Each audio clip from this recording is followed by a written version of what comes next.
Chapter 1865. The ordinary guests who came to the restaurant to spend money were all scared witless. For example, the official who squatted under a table and cried bitterly. As a county official, he originally came to Bay and town under the guise of observing the people's situation. He wanted to drink some harmless wine and prepare to go to the bed in the neighboring brothel after sacrificing his internal organs. He wanted to tame 1 or 2 rouge horses at the age of 50. How strong was he to throw away his pen and join the army? After knowing that someone had died, he also knew that it was not good to stay here for long. However, his legs were too weak to walk. Secondly, he was afraid that the group of evil people who killed without blinking would find him an eyesore and directly kill the innocent. At this wine table, the only one who was still sitting in the chair and continuing to drink was the foreign scholar, who had almost no place in the yamen this year. As a weak scholar, he even slowly moved the screen away just to broaden his field of vision and take a glance at the bloody battlefield where the Jianghu immortals were fighting. What did it mean to be calm in every big event? That was probably it. However, his absurd action, which showed that he was a famous scholar, undoubtedly caused his colleagues and Bay and town to share a common enemy. Not all of the guests were willing to resign themselves to death. There were a few tables of Jianghu people who were trying to sneak down the stairs after the young master with the saber appeared. However, on the railing of the stairs, there was a beautiful woman in a crimson robe. She was like a bodhisattva standing in a Buddhist shrine. She was not angry, but she was majestic. There was no need for her to say anything. All the Jianghu people tactfully returned to their original positions. There was a smart guy who quietly opened the window and tried to jump down. In the end, he was scared out of his wits. He saw a head hanging upside down outside the window. After staring at each other, he did not say anything. He slowly closed the window. He was probably afraid that there would be a gap. He did not forget to pull the window in with all his strength. Only then did he sit back on the chair and silently said, "There are gods 3 feet above my head. If you have grievances, take revenge. Even if you are a ghost, don't look at me, Wang Jian, who is a man in his 30s. I am still a virgin. Young energy is the strongest. If you find me, be careful that both of us will be hurt." At this moment, the atmosphere was extremely subtle.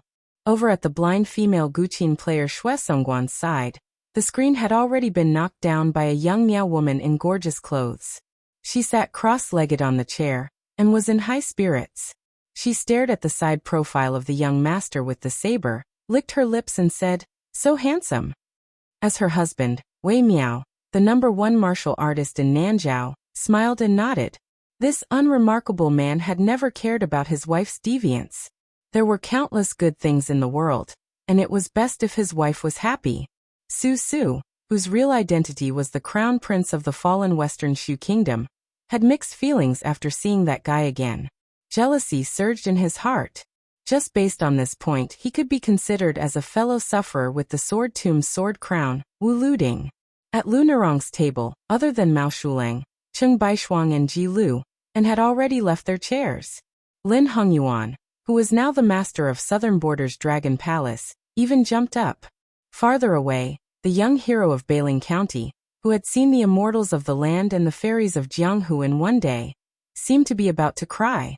He felt that today, he had already walked through Jianghu for the rest of his life. Even if he retired from Jianghu tomorrow, he would have no regrets. It seemed that the only person left who was still in the dark was the restaurant's second shopkeeper, Guoxian. He was about to angrily glare at the young man who yawned like a toad, but he immediately shut his mouth, because he found that the fat man called Eunuch Song looked as if he had been struck by lightning. His chubby cheeks trembled violently, but he couldn't say a word. A middle-aged assassin who was smashed to the ground by Ji Lu, and's wine cup gritted his teeth and said, "Su Fengnian."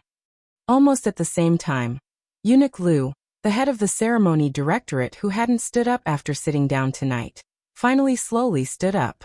He bowed slightly, modest but not obsequious. His voice was steady as he said, "I greet the king of Bailiang. Earlier at the Dragon Horse River crossing, I was lacking in manners. I hope the king will be magnanimous enough to forgive me." The eunuchs of Greaton City, regardless of their rank, had no reason to kneel and greet a king of a different surname, not even a king of the imperial family. Once they held an imperial edict. Even the relatives of the imperial family had to kneel and receive it. However, facing this king of the Northwest, Eunuch Lu, the head of the Directorate of Ribbon Insignia, didn't dare to have such extravagant hopes. Even Song Tonglu, the head of the Ceremony Directorate, didn't have such thoughts. In the past, it was because of the 300,000 cavalry of Baelyang behind him. Now there was another reason related to him, and that was the battle between the Celestials and the Imperial Astronomer. The portraits of the ancestors of the Dragon Tiger Mountain, which had been worshipped by the Zhao family of Liang for generations, were not many left now. Guoxian, who was slow to realize, was about to make up for his mistake when he heard the young king laughing softly. Second shopkeeper, that's enough, stop acting. Guoxian froze on the spot. Su Fengnian looked at the three eunuchs and Commander Qian of the Imperial Guards, who looked as if he was facing a great enemy. After retracting his gaze, he looked at the second shopkeeper of the restaurant in front of him again. There is no need to use martial arts to kill people. Whether it's the group of weaklings lying on the ground, the 4 assassins of the Deer Reaping Tower, or even the servant hiding in the Fish Dragon gang. None of them are the real killing moves. In the end, it still depends on you, the backbone, and the poison you put in their food and drink, right? The Meow woman in the distance clapped her hands and cheered. You have a handsome appearance and a good eye. Guoxian's face was uncertain, but in the end he felt relieved. He quietly straightened his back, turned around and looked at the young king, and laughed. You are indeed one of the 4 grandmasters of martial arts. You are worthy of the king of Baelyang. You are worthy of the son of the butcher Su Shao. 3 worthy in a row. This middle-aged man, who was too smart, laughed crazily and desolately, incomparably tragic. Su Fengnian looked around again. The assassins of the Deer Reaping Tower who had died, the remnants of the spring and autumn period who had died, the eunuchs of the ribbon sealing supervisor who were standing, and Lin Hongyuan's table further away. He said to himself, it's all technical work. Guoxian sneered, but he was not afraid. Su Fengnian curled his lips. The poison you bought with a lot of money or carefully made is very slow to take effect. When they are terminally ill, they should have died before they arrived at Mount Qingliang. It was a method used by the imperial court of the spring and autumn period to deal with the grandmasters of Jianghu. It is said that it can easily destroy the invincible body of Vajra. Guoxian's eyes were filled with bone-deep hatred and pleasure, and he laughed evilly. What, do you think you can pry the formula of the antidote out of my mouth? Su Fengnian wanted to say something, but stopped. In the end, he just shook his head and said indifferently, I don't expect it. There are some things that don't make sense. Chapter 1866. A trace of blood suddenly oozed out from the corner of Guoxian's mouth. It was dark and horrifying. Before he fell to the ground and died, this remnant of the spring and autumn period who painstakingly created this assassination murmured, I, Guoxian Xiang, have lived half of my life. It's a worthy death. The middle-aged man on the ground who shouted the name of Su Fengnian raised his arm high and was about to smash his head to commit suicide. However, a young woman who fell not far from him, who was supposed to enjoy the adoration of countless young men in Jianghu, looked up at the young king. She broke down and looked pitiful with tears and snot all over her face. She cried, King of Baelyang, don't kill me. I don't want to die. I really don't want to die. I've sacrificed too much for revenge. I don't owe my family anything. The woman's mournful cry echoed in the restaurant. Perhaps no one realized that this was the only cry in tonight's battle, where everyone was fighting for their lives. Some of the remnant of the 8 kingdoms of spring and autumn who regarded Su Shao as the culprit of the fall of the Central Plains chose to die for their country in the face of the tragic situation where the mountains and rivers were destroyed. Therefore, in the capital of Western Shu, there were many people who chose to escape. These people formed Hongjia who ran to the north, and some people who chose to hide. Therefore, in the various Jianghu sects where the dynasties were destroyed, there were many unfamiliar worshippers and young disciples, many rich and powerful families with deep courtyards, many babies in swaddling clothes, and many men and women who seemed to be hurriedly married because of love at first sight. In many temples, academies, and even brothels, there were many more scholarly old men in the former, and many more beautiful women who were clearly graceful like the daughters of noble families in the latter. In the War of Spring and Autumn, Su Shao, the the great general of Liang, killed so many people that the central plains was filled with the smoke of war. He killed so many powerful clans of Spring and Autumn who had sat and watched the founding and fall of the previous dynasties become a thing of the past. After that, Su Xiao led the Iron Horse in Jianghu from the south to the north and almost killed everyone in Jianghu. However, he still couldn't kill all the people in the sects and clans who hated their country.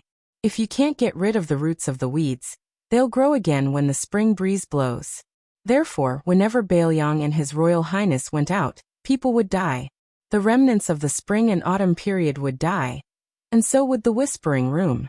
In those years, the number of assassins who had launched sneak attacks on Mount Qingliang was even more numerous than the number of carps crossing the river. In the end, even the maidservants who lived with Wutong in day and night would also die. Moreover, the 2 maidservants whom His Royal Highness had personally helped to give nicknames to died with a little shame but no regrets. Su Fengnian could still clearly remember the first assassination that startled Wutongin. It was the middle of a snowy winter night. He ran out of the house without boots and stood on the steps, looking at the heavily guarded small courtyard. Everywhere he looked, there were dead bodies. The snow was soaked with blood and then covered with snow. In the end, it was a vast expanse of white.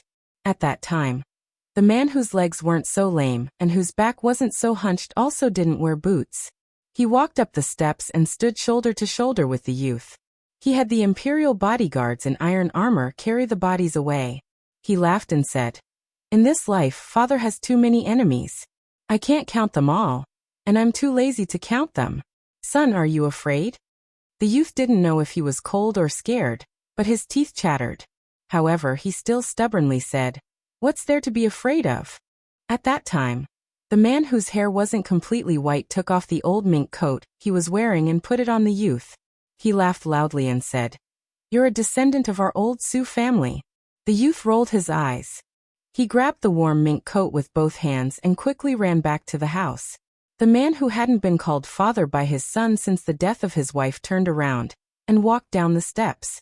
He strode out of the courtyard. However, as soon as he stepped out of the courtyard, he lost his heroic spirit. He was so cold that he almost jumped. When he caught a glimpse of his adopted son, Yuan Zuozong, he kicked him without saying anything. The latter was at a loss. The man stared at him and lowered his voice. 2 words came out from his teeth. "Take off your boots." Unfortunately, the funny scene couldn't be seen by the youth. At this time on the 3rd floor, an angry shout interrupted the woman's crying. "Shut up." The woman was suddenly stunned. Then, her heart-wrenching cry turned into a low sob. The middle-aged assassin said sternly to the young woman, "I'm from the Chongshan Song family. We've been loyal for generations. We'll never shame our ancestors." After saying this, the middle-aged man's eyes flashed a complicated look. Finally, he suddenly raised his arm and slapped the woman's forehead. 20 years of living in humiliation, only to die for innocence. This was the only wish of the Song family's man. As for what the younger generation of the family thought, he didn't care. Although the woman could summon up the courage to beg for mercy from the king of Bailiang, she had exhausted all her energy. At this time, she didn't have any courage to resist the anger of the elders of the family. Su Fengnian, who had been gentle, suddenly became furious. The next moment, he appeared in front of the man on the ground and stepped on the head of the man who tried to put justice before family. The assassin, who was killed in an instant, slid several feet away. Su Fengnian took a deep breath and quickly stabilized the qi in his body. Ordinary martial artists did not feel much pressure from the sudden burst of aura. Even Lin Hongyuan only felt a little suffocated. However, Wei Miao, Mao Shulang, Cheng Baishuang, Ji Luan, and Xue Songguan, these 5 martial arts grandmasters, almost simultaneously raised their auras to the peak. The blind female zither player even pressed her hands heavily on the zither strings. Mao Shulang, who had stood up, almost pulled out his saber from its sheath. Su Fengnian looked at the young guardian beside Lu Nerong and nodded. The latter silently stepped forward and made a cryptic gesture. As the young guardian made this gesture, 3 men and women of completely different identities quickly walked out from the 3rd floor. One was a bartender from a neighboring brothel. One was an old waiter with a cotton towel on his shoulder and a wine jug in his hand. and the last was a local of Bailiang who had originally been accompanying a group of new heroes to watch the show. The four began to clean up the battlefield together, carrying all the survivors of the spring and autumn period who were still alive down the stairs. No one was interested in whether to drag them out and kill them, or torture them, until they were better off dead. If no one recognized the identities of these four people by now, then they really had been kicked in the head by a donkey. They were either spies raised by the water whisking room, or men of sacrifice raised by the eagle raising room, or both. The restaurant belonged to the fish dragons, but Lu Narong had always been an outsider. Su Fengnian turned his head to look at the three eunuchs of the Ribbon Insignia Directorate, and said expressionlessly, "Don't worry about the poisoning. Also, when you reach Mount Qingliang, put down the imperial edict and you can return to Great Peace City." Eunuch Lu didn't speak, and led the way to the stairs. But when he passed by the young king, he intentionally or unintentionally slowed down, his eyes full of questions. When the head eunuch of the Ribbon Insignia Directorate brushed past him, Su Fengnian whispered as if he was speaking in riddles, "Tell him she's fine." Eunuch Lu looked straight ahead, but bent his waist slightly and then sped up. Chapter 1867. After the group of powerful but slightly embarrassed eunuchs left, Su Fengnian walked to Lu Narong's table. Before he sat down, he waved at Su Su and the others and said with a smile, "Shortcake, Miss Shui, and Uncle Chi, come and sit here. The more people, the merrier." Su Fengnian was the first to sit down. Lin Hongyuan, Mao Shulang, Cheng Baishuang, Ji Luan, Lu Narong, Zhao Shanhong, and another old consecrator from Fish Dragon Gang. In addition, Su Su Shuesongguan, the swordsmith surnamed Qi who once gave Su Fengnian the famous swords Spring and Autumn, and Wei Miao, a woman from Miaojiang. The woman in a vermilion gown was naturally Su Ying, and the female ghost who hung upside down outside the window to bask in the moonlight was obviously Miss Hihi Jia Jia. Both of them had just arrived at Bei, in town tonight. The reason was simple: it was boring to stay in Mount Qingliang. Su Weisheng was also worried about Su Fengnian, so he asked them to bring them here. A table could only fit 9 chairs at most, but there were so many chairs here. Naturally, it was impossible for everyone to have a seat. Fortunately, Su Ying and Miss Hihi did not care to sit on the chairs at all. The two of them rushed to a screen not far away that had been spared from the disaster. Su Ying stood while the girl squatted. The latter gnawed on a roast chicken that she had stolen from somewhere, and spat out bones all over the floor in just a few bites. Then, she wiped her greasy hands on Su Ying's red robe. Su Ying smiled happily. After Su Fengnian, it was actually Su Su, who could be defeated by anyone with a single hand, who moved a chair over and sat down first. Zhao Shanhong was the first to kneel down. With both hands on the floor, he said to the young vassal king in a trembling voice, "Zhao Shanhong from Fish Dragon Gang greets the prince." This #1 expert of the underworld in Jibei was beaten up like a stray dog by the mad dog Yuan Tingshan. And that was the reason why he came to the Fish Dragon Gang to live under someone else's roof. If his memory served him correctly, this young vassal king had once beaten the arrogant mad dog Yuan to death in front of Gu Jiantang, the great pillar of Great Peace City. For Zhao Shanhong, who believed that the fist was the law, he sincerely thought that kneeling down in front of the leader of the Bailiang cavalry was the blessing of his previous life. Su nodded, "Get up." Then he turned to look at the leader of Fish Dragon Gang and asked with a smile, "Of course, why don't you sit down? Don't tell me you're putting on airs now that you've become the gang leader?" Lu Narong, who originally wanted to just stand, hesitated for a moment. In the end, she still sat in her original seat, which happened to be on Su Fengnian's right. The old consecrator, who used to put on airs in front of Lu Narong, swallowed his saliva. If there was a hard brick in his hand, he would have knocked himself out. After Zhao Shanhong got up, he quietly came behind Lu Narong and stood side by side with the old consecrator, who also had a solemn and respectful face.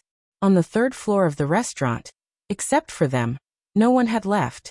In addition to the joy of surviving the disaster, there were also some thoughts that were not known to outsiders. In Jianghu, in addition to ability, experience was very important. Experience. Once you met someone, it was the same as getting to know someone. Since you know Su Fengnian, who was both an Earth Immortal and the Northwest Vassal King, you can brag about it for 7 or 8 years in Jianghu.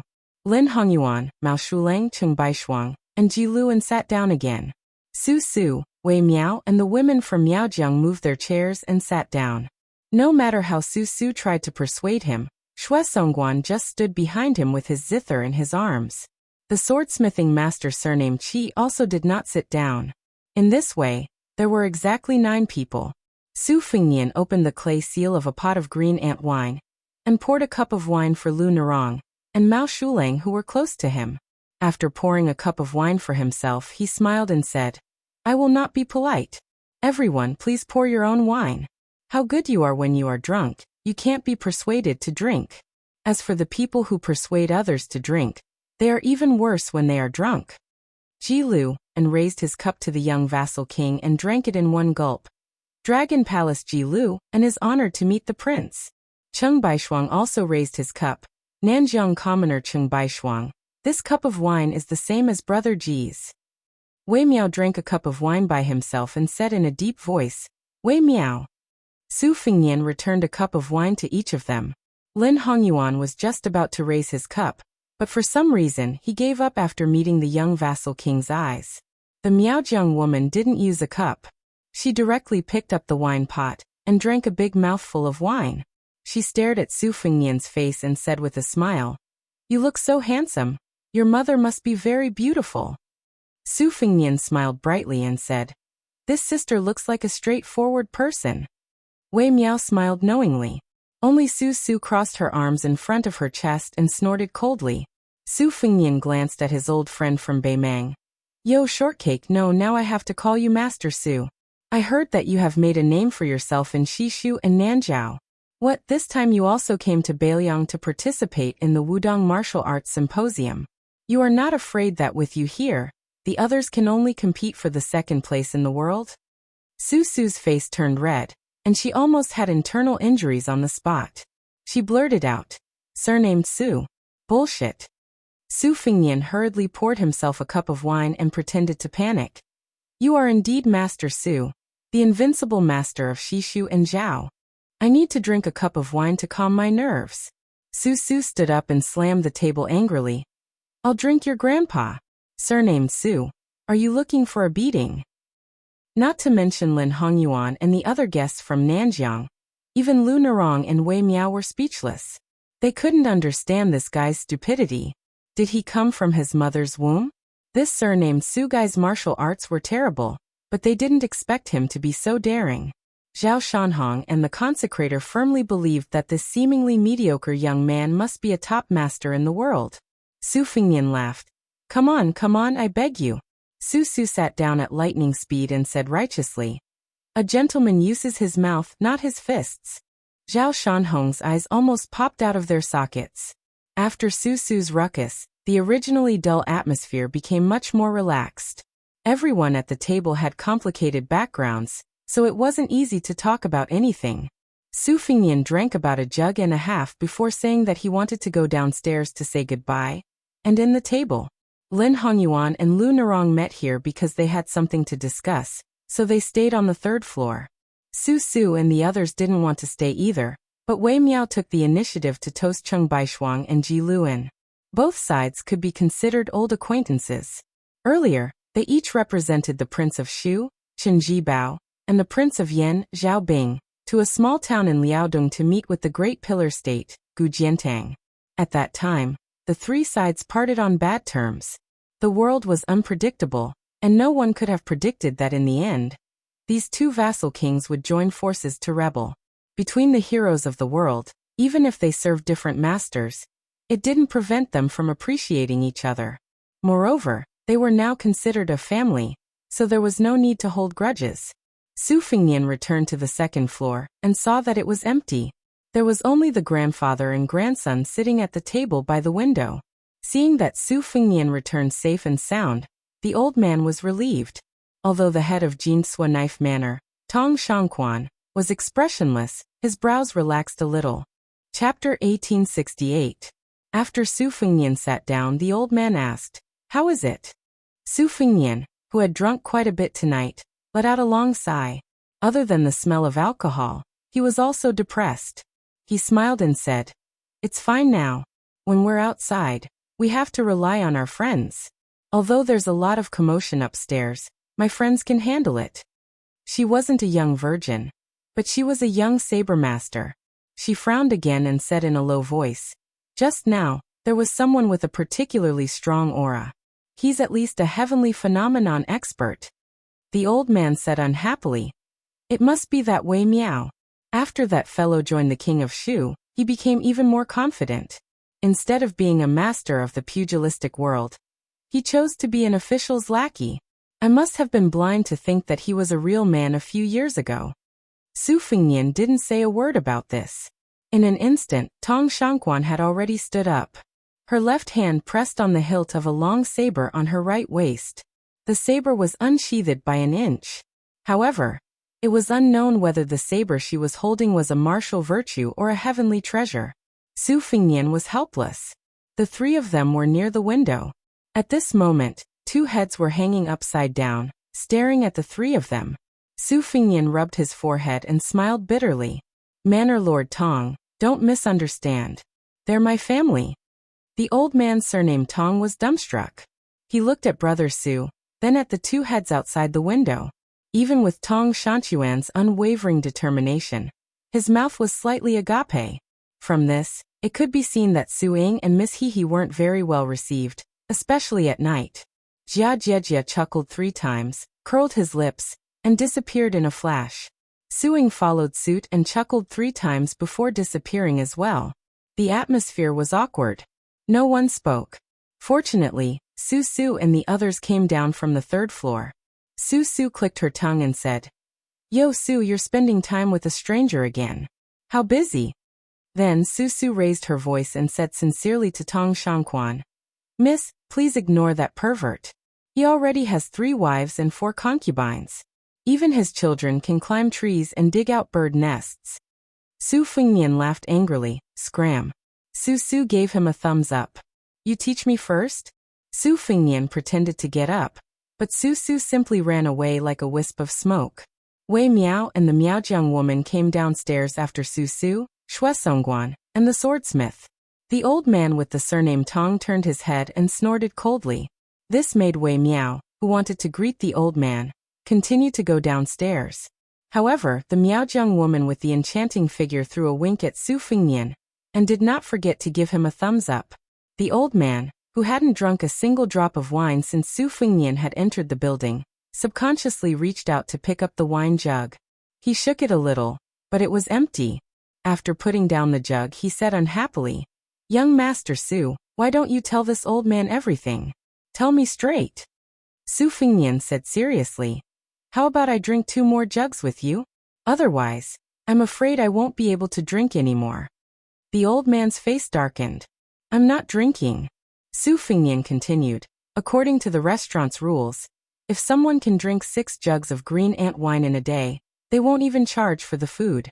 I'll drink 1.5 jugs. The old man was indeed experienced. He immediately said decisively, "Then drink." This time, it was Tong Shangquan who rubbed his forehead. There were no more waiters on the 2nd floor. So Su Fengnian had to personally go to the counter and rummage through the cabinets to get the 2 jugs of wine. He also got 2 plates of peanuts. He held the jug between his arms and held the plates with both hands. The only thing missing was a white cotton towel on his shoulders.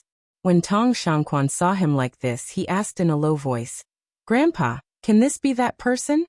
At that time, the old man was just casually talking nonsense to his granddaughter. The corners of his mouth twitched, but he didn't say anything. Drinking was drinking, but silence was silence. Su Fengnian was bored to death.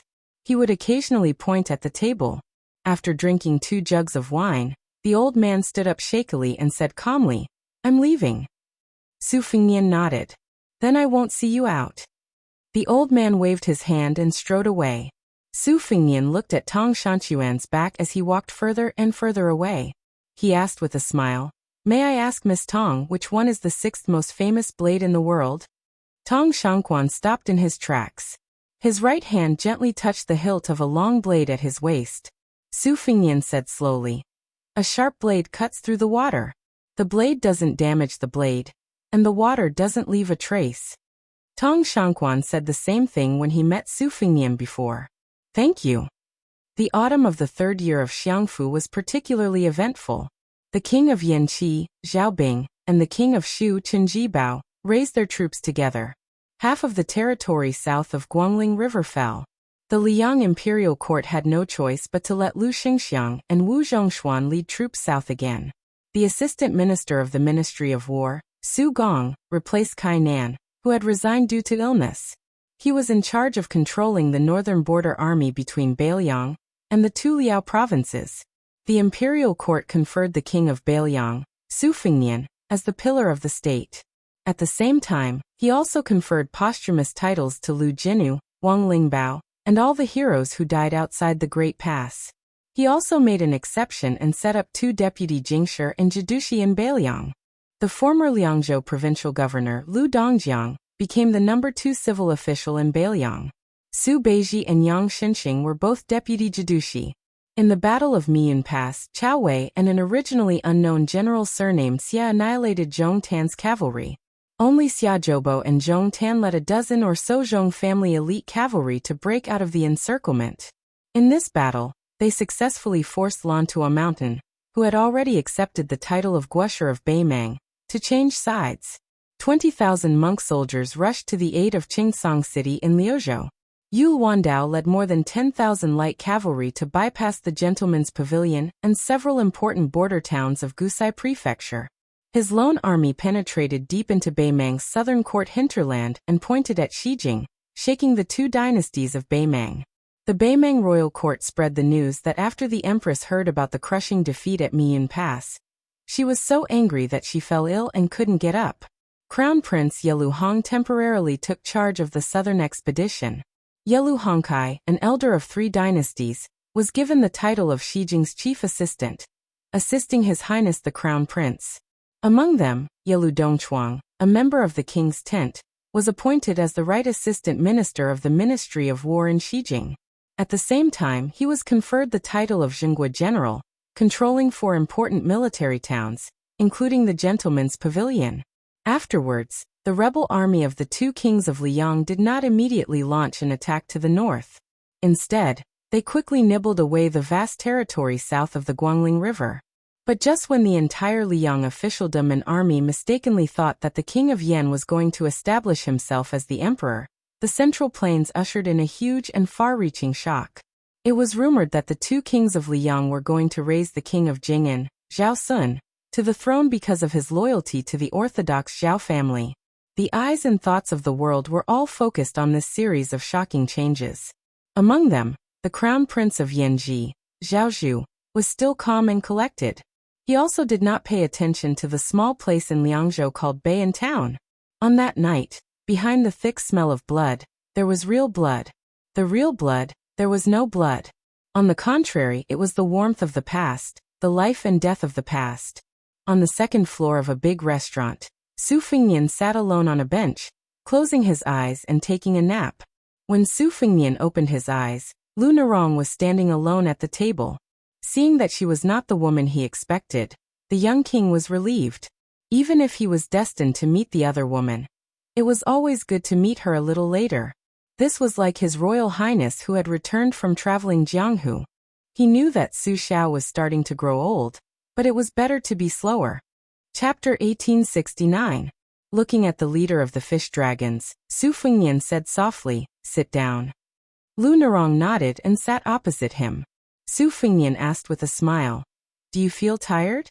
Lu Narong smiled. She looked tired, but her eyes were bright. "Probably a little more relaxed than you." Su Fengnian poured a glass of wine for Lu Narong and joked, "I won't persuade you to drink. You're really casual. It's not appropriate for a man and a woman to get drunk." Lu Narong dismissed it with a smile. She didn't pretend to drink it all in one gulp. She just took a small sip. When the meaning was there, the meaning was there. Su Fengnian didn't drink. Instead, he put his hands in his sleeves and said slowly, "Hot, annoyed and cool, but only in the state of mind. Therefore, there is no cold or heat in the Buddhist land. And the immortal city is like the 3 springs. It's just that we are mortals after all, and it's difficult for us to reach this state. Even if we do, it may not last long. In the end, there are 2 kinds of people in the world who live the easiest lives. One is the really generous people. Some people scold the old and clumsy, but the old and clumsy only say yes. Some people beat the old and clumsy, but the old and clumsy just fall asleep. The other kind is the really petty people. They will seek revenge for the smallest grievance. They pay attention to kindness and hatred, and they can even repay kindness with evil with good conscience. The former only cares about retreating, while the latter only cares about climbing up. Lu Narong asked, "What about you?" Su Fengnian grinned and said, "Of course I'm the former of the latter. I'm not a good person, and I can't be a good hypocrite. I can't rely on either side. So I'm very depressed at the moment." Lu Narong was not amused. Instead, she lowered her head and said in a low voice, "The fish dragons." Su Fengnian interrupted her and said, "Do you know why I want you to be the leader of the fish dragons? You may think that I need an additional source of soldiers, or that I've been coveting your beauty for a long time." Lu Narong, who didn't know whether to laugh or cry, looked up and found that his expression was actually very serious. Su Fengnian said calmly, "None of them. My original idea was very simple. I felt that the Jianghu of Bailiang needed one or two heroines like the one I had envisioned when I was young. It didn't matter whether she was good at martial arts or not, but she was full of righteousness. She was in high spirits and could pass judgment on the world. She was born with a chivalrous heart, and was willing to lend a helping hand when she saw injustice. Then I looked around and found a girl called Lu Narong from a small gang. She also happened to like the Jianghu and had gone through thick and thin with me." Lu Narong suddenly smiled. "I believe you." Su Fengnian teased. "Because you're stupid.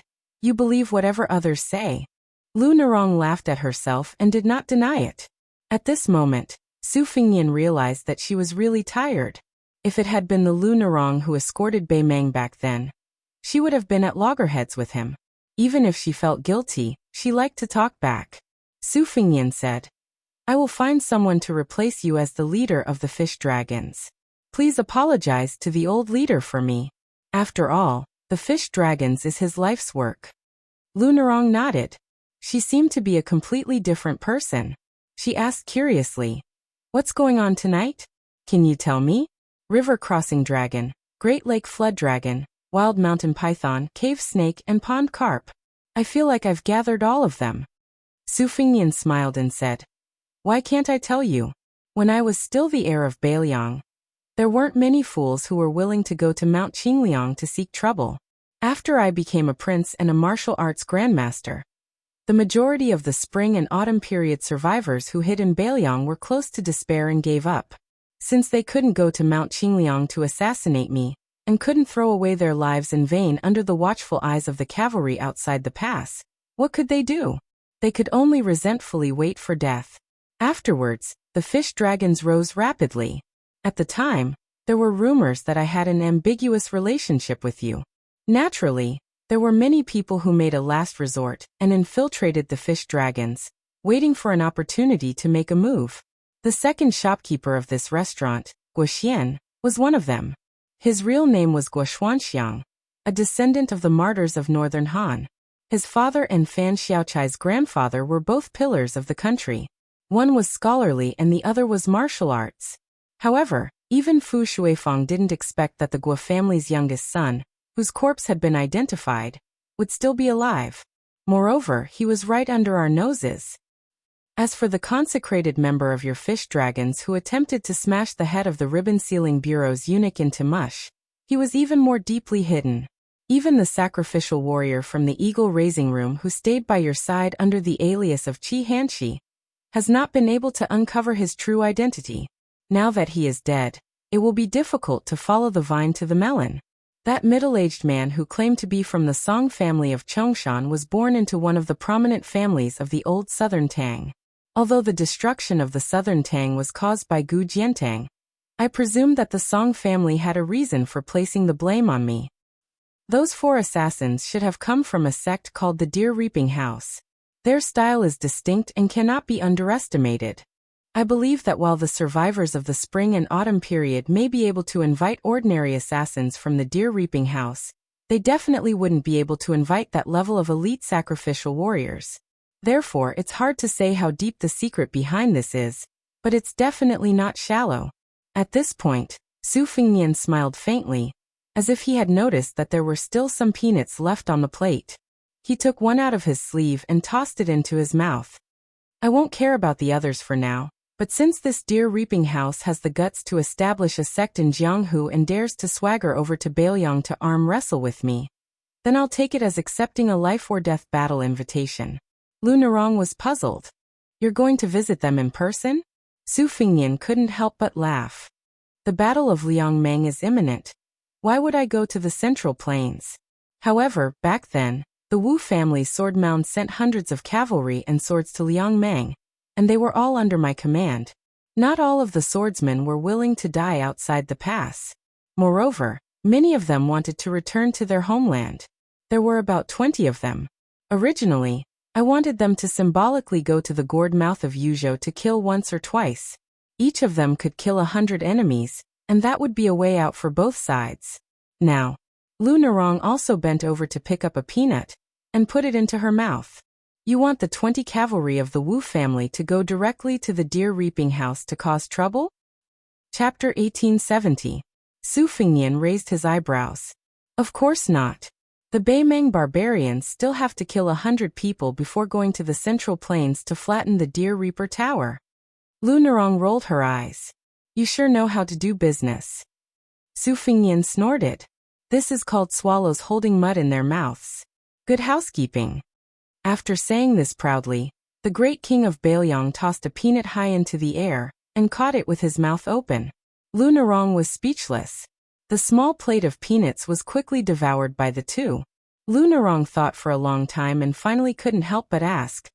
Those people obviously didn't even want to assassinate you. So why did they still do it by hook or by crook? Don't they know that once Bailiang and Liang become enemies, not only will the Bailiang cavalry suffer, but also the people of the Central Plains? Su Fengnian waved his hand and said casually, Didn't I tell Guo Xuanxiang earlier upstairs that some things can be justified by both sides? This kind of reasoning doesn't work. Lu Narong's face darkened. She wanted to say something but stopped. She could only sigh. Su Fengnian thought for a while and said slowly, Some people really have nothing left. They're just hanging on by their last breath. If you want them to swallow that last breath, it's worse than killing them. So what can you say? You haven't experienced the spring and autumn war, so some things are harder to understand. As for me, it's only because I'm my father's son that I have more than you. No matter what, the grudges of my father's generation are there. It's only right for the son to pay the father's debts. However, if someone really has the ability to kill me, I'll admit it. If they don't, then don't blame me for killing faster. It's always a good thing to think deeply, but it's also not a bad thing to solve problems in a simple way. Lu Narong asked, You're talking about these things so calmly? Su Fengnian said unhappily. What else can I do? Others are about to stab me with a knife, and I still have to ask those heroes to put down their knives first, and talk about how it's better to squash enmity than keep it alive? It was clearly a waste of energy and his heart was tired. What was the point? I've thought it through a long time ago. It's not worth getting angry over this kind of thing. Otherwise, with my petty temper, I would have long been driven mad by those bastards who died more righteously than the other. Lu Narong had a strange look on her face. Su Fengnian was somewhat resentful. Suddenly, he blinked and patted the cold saber on his waist. Su Xiao left this for me. Who am I afraid of? At the very least, even if I were to die from anger one day, I would definitely die after those people, at least 100 years later. Lu Narong yawned. Su Fengnian got up and said with concern, You should sleep early. Otherwise, there will be more wrinkles at the corner of your eyes. Lu Narong smiled and said, Please, get lost. Stay away. Su Fengnian gave her a thumbs up. This heroine is really a sentimental person. Without waiting for Su Fengnian to finish flattering, Lu Narong had already stood up.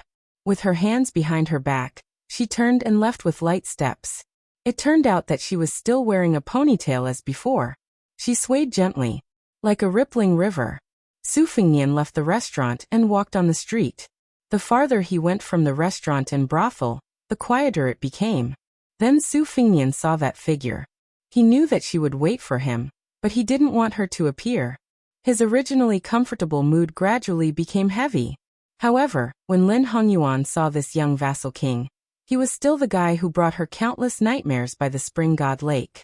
He looked sloppy, but in fact, he was extremely shrewd and sinister. The two of them walked together. Although they were chatting, after all, both of their identities were there. It couldn't be trivial matters. Instead, it involved the recent trend of the Guangling Road War, Liang and Zhao Guo's strong infiltration of the current Jianghu, and the latest deployment of the two vast border armies under Gu Jiantang. In the end, it couldn't be said that they parted happily, but it also couldn't be said that they parted unhappily. In short, it was lukewarm. Su Fengnian was leaving Bei and town tonight, and Lin Hongyuan was returning to the inn in town. After that, she would participate in the Wudong Martial Arts Symposium as the Palace Master of the Dragon Palace. Therefore, it was Su Fengnian who sent Lin Hongyuan to the entrance of the inn for the first time. While the latter was flattered, her beautiful face was also full of resentment. "You Su Fengnian don't want me to warm your bed, do you?" Of course, Su Fengnian didn't have the leisure time. He turned and left. Lin Hongyuan had the thought of calling out to him, but in the end, she didn't speak. She looked at the slender figure that was gradually disappearing into the distance. He held the back of his head with both hands, leisurely. Previously in the restaurant, Su Fengnian and Lu Nerong had been frank and honest about many things. But there were some things that Su Fengnian didn't say. For example, why Lin Hongyuan and the other three would suddenly decide to meet you in Bei in town. Why it happened to be when the eunuchs of the Ribbon Insignia Institute were staying at the Green Horse Post, and why you Lu Nerong happened to be delayed by a day on the road. Little beggar, you want to be the emperor, I know. Then why don't you come to Beiliang yourself? Come here and treat me to a drink, and then directly tell me. Brother, I Zhaozhu will definitely sit on that dragon throne, how about it? But he didn't bring wine. It was Lin Hongyuan who had come to Beiliang. There was no banquet that didn't end in this world. After Su Fengnian walked out of Bei in town, he headed west. Su Ying and Miss He only followed from a distance. He went to a place where people rarely went. Su Fengnian, who was flying like a rainbow in the sky, suddenly floated to the ground, raised his arm high, and put two fingers together to form a sword, shouting, "Two-sleeved green snake." A bright sword aura rolled like a green dragon, especially stunning and spectacular in the deep night. Su Fengnian repeated the words "two-sleeved green snake" again and again. So between Bei and town and Liangzhou city, between heaven and earth, there were endless green rainbows. Sword aura rushed to the sky. I have a sword that burns the sun and spits out clouds, swallows the river and the moon. I have a sword that opens the earth with qi, and shakes the heavens. I have a sword that destroys mountains and shakes cities, and thousands of soldiers flee. When Su Fengnian approached Liangzhou city, the sweaty young king lay on the ground, panting desperately. Su Fengnian looked at the sky with all his might, and grinned. Without wine and beauties, I don't want to come to this world. Without fast sword friends, I don't want to stay in this Jianghu. Old man wearing a sheepskin coat, you said it well. Chapter 1871. Before Lu Province was recognized by the Liang Imperial Court as the fourth province of Beiliang, Mount Qingliang had already started to build two large courier roads. They started from Qingyuan Military Town, which controlled the west gate of Liangzhou, and Jishou Pass, which was northwest of Lingzhou. They led to Qingsong City, where the provincial governor's mansion was located. The tragic Battle of Miyun Pass had just ended when three caravans entered Qingsong City under the protection of the elite cavalry and the men of sacrifice of the Fushui Chamber. The backbone of the three carriages was the same. They were all provincial governors and generals of their respective provinces. They were fully deserving of their titles. Liangzhou had Shifu Baiyu, Yuzhou had Song Yan, Huang Fuji, and Lingzhou had Chang Sui and Han Laozhan. Of the six, 3 provincial governors had taken office in the third year of the auspicious talisman. This was especially true for Baiyu, the newly appointed provincial governor of Liangzhou. He had shocked the officials of the northern Liang Path. No one had expected that Mr. White Lotus of Mount Longhu would become a subject of the Su family. In comparison, Chang Sui, who was the disciple of Shangyin Academy's Dao Master Han Guzi and Su Weisheng's senior brother, rose to become the provincial governor of Lingzhou in one step. As for Song Yan, who was originally from Lingzhou, He took advantage of the situation and became the #1 civil official in Yuzhou. Today, everyone in Bailiang knew that this ruthless official, who worshipped magic, was connected with the new Liang prince when he was temporarily the general of Lingzhou. He was one of the second ministers to join the new king, second only to Li Gongda, Huang Fuji, and Han Laozhan. When the three caravans entered Qingsong City from east to west, another group of people entered from west to east, including the provincial governor of Lu Province, Yang Guangdou. A total of 7 provincial governors came out of the city to welcome them. In Bailiang, whether it was military or political, this was an extremely rare and high standard. As far as the city gate could see, there were more than 80 riders with swords on their backs, Su Yambing with an iron spear in his hand, and the 2 Fu Shui Fengjian and Fan Shaochai, as well as more than 20 riders without armor or sabers. The caravan stopped outside the city gates. After the leading carriage lifted the curtain, a travel-worn young civil official jumped down. After greeting the provincial governors and generals with a smile, he turned to look at the second carriage and called out, "We've arrived." Following the line of sight of the young civil official, these Bailiang high-ranking officials who were secretly meeting in Qingsong City saw a man and a woman slowly getting off the carriage. They were not old and their appearances were not outstanding. The man was tall and had a Xianbei jade belt that was unique to the nobles of Beimang. The woman had a plump figure, and there was an exquisite scented pouch on her waist that looked like lavender. It was embroidered with the pattern of a woman wearing a pipa. It was a pity that it was badly damaged. He looked at the west gate of Qingsong City with an indifferent expression. The 20 riders surrounding the carriage looked as if they were facing a great enemy. Every one of them was on high alert. Although these riders of unknown origin were unarmed and unarmed, they were veterans of hundreds of battles. They still chose to sit on the back of their horses and assumed a resolute posture, ready to charge at any time. If a rider died on the back of a horse, it would be a good death. The young man with the Xianbei jade belt on his waist said flatly in Beimang language, "Dismount." Although the riders were unwilling, they did not hesitate to dismount and land on the ground. Many of them were clearly injured, but each of them stood tall and straight. The 2 young men of similar age were both from Beimang and came from prominent backgrounds. However, their fates were completely different. The former was the grandson of the former king of Beimang's northern courtyard, Su Huainan. Now he was visiting Su Beiji of Mount Lantua as the deputy provincial governor of Bailiang. The latter's identity was only known from the military spy report of the provincial governor's residence. He was Xiajibu of Beimang, Zhongtan, the eldest grandson of the Zhong family. He was one of the few famous generals of the new generation in Beimang's imperial court. Just like the old saying, you can escape the first time, but you can't escape the second time. Zhongtan, who had previously broken out of the siege at the gourd mouth of Yuzhou, was successfully intercepted by Su Yambing and the 80 Wu family sword tomb cavalry at the border of Gusai Prefecture. Then he met up with Su Beiji at the military town of Linyao and came to Qingsong City together. When Zhongtan identified the people at the city gate through the spider web spy report, his already heavy heart sank to the bottom. The reason why he assisted Huang Songpu in commanding the Battle of Liuzhou seemed to be the aftereffect of the defeat at the gourd mouth battle, and was abandoned by the Beimang imperial court outside of the main battlefield, where he could obtain military merits. However, this time, not only did the Zhong family have high hopes for him to make a comeback, even the imperial court of Taiping also paid close attention to him. And before the Battle of Maiyangku was over, Zhongtan was only one step away from success. Once the tens of thousands of monk soldiers from Lantua Mountain surrendered to Beimang and cooperated with Huang Songpu's army, it meant that the situation of Liang Mang and Liang Mang in the battlefield of Liuzhou was not just a disparity in military strength, but also the fact that Beimang was the first to achieve a general trend on the battlefield. Swallowing the Longxiang army was inevitable.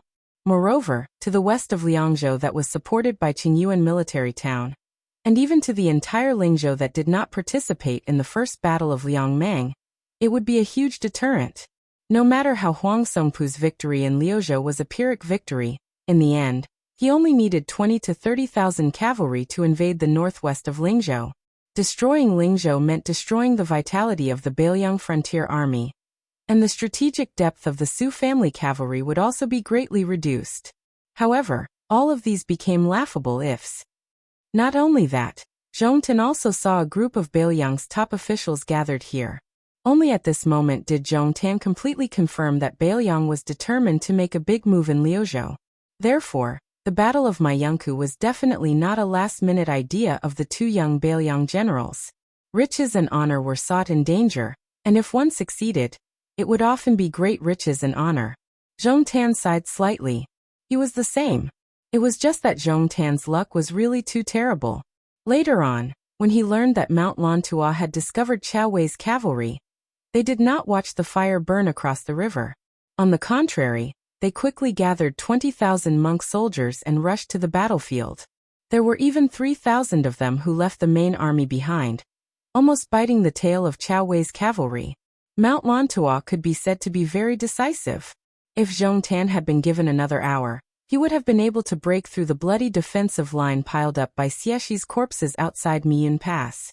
Perhaps if Qiao Wei had been just a moment slower, he would have been completely entangled by the 3,000 Mount Lantua monk soldiers. Zhongtan really could not understand. Qiao Wei was one thing. After all, he was a Bailiang general born and raised here. But why was Xiexi willing to fight to the death for Bailiang and not retreat? Why was he even willing to give his life to Qiao Wei?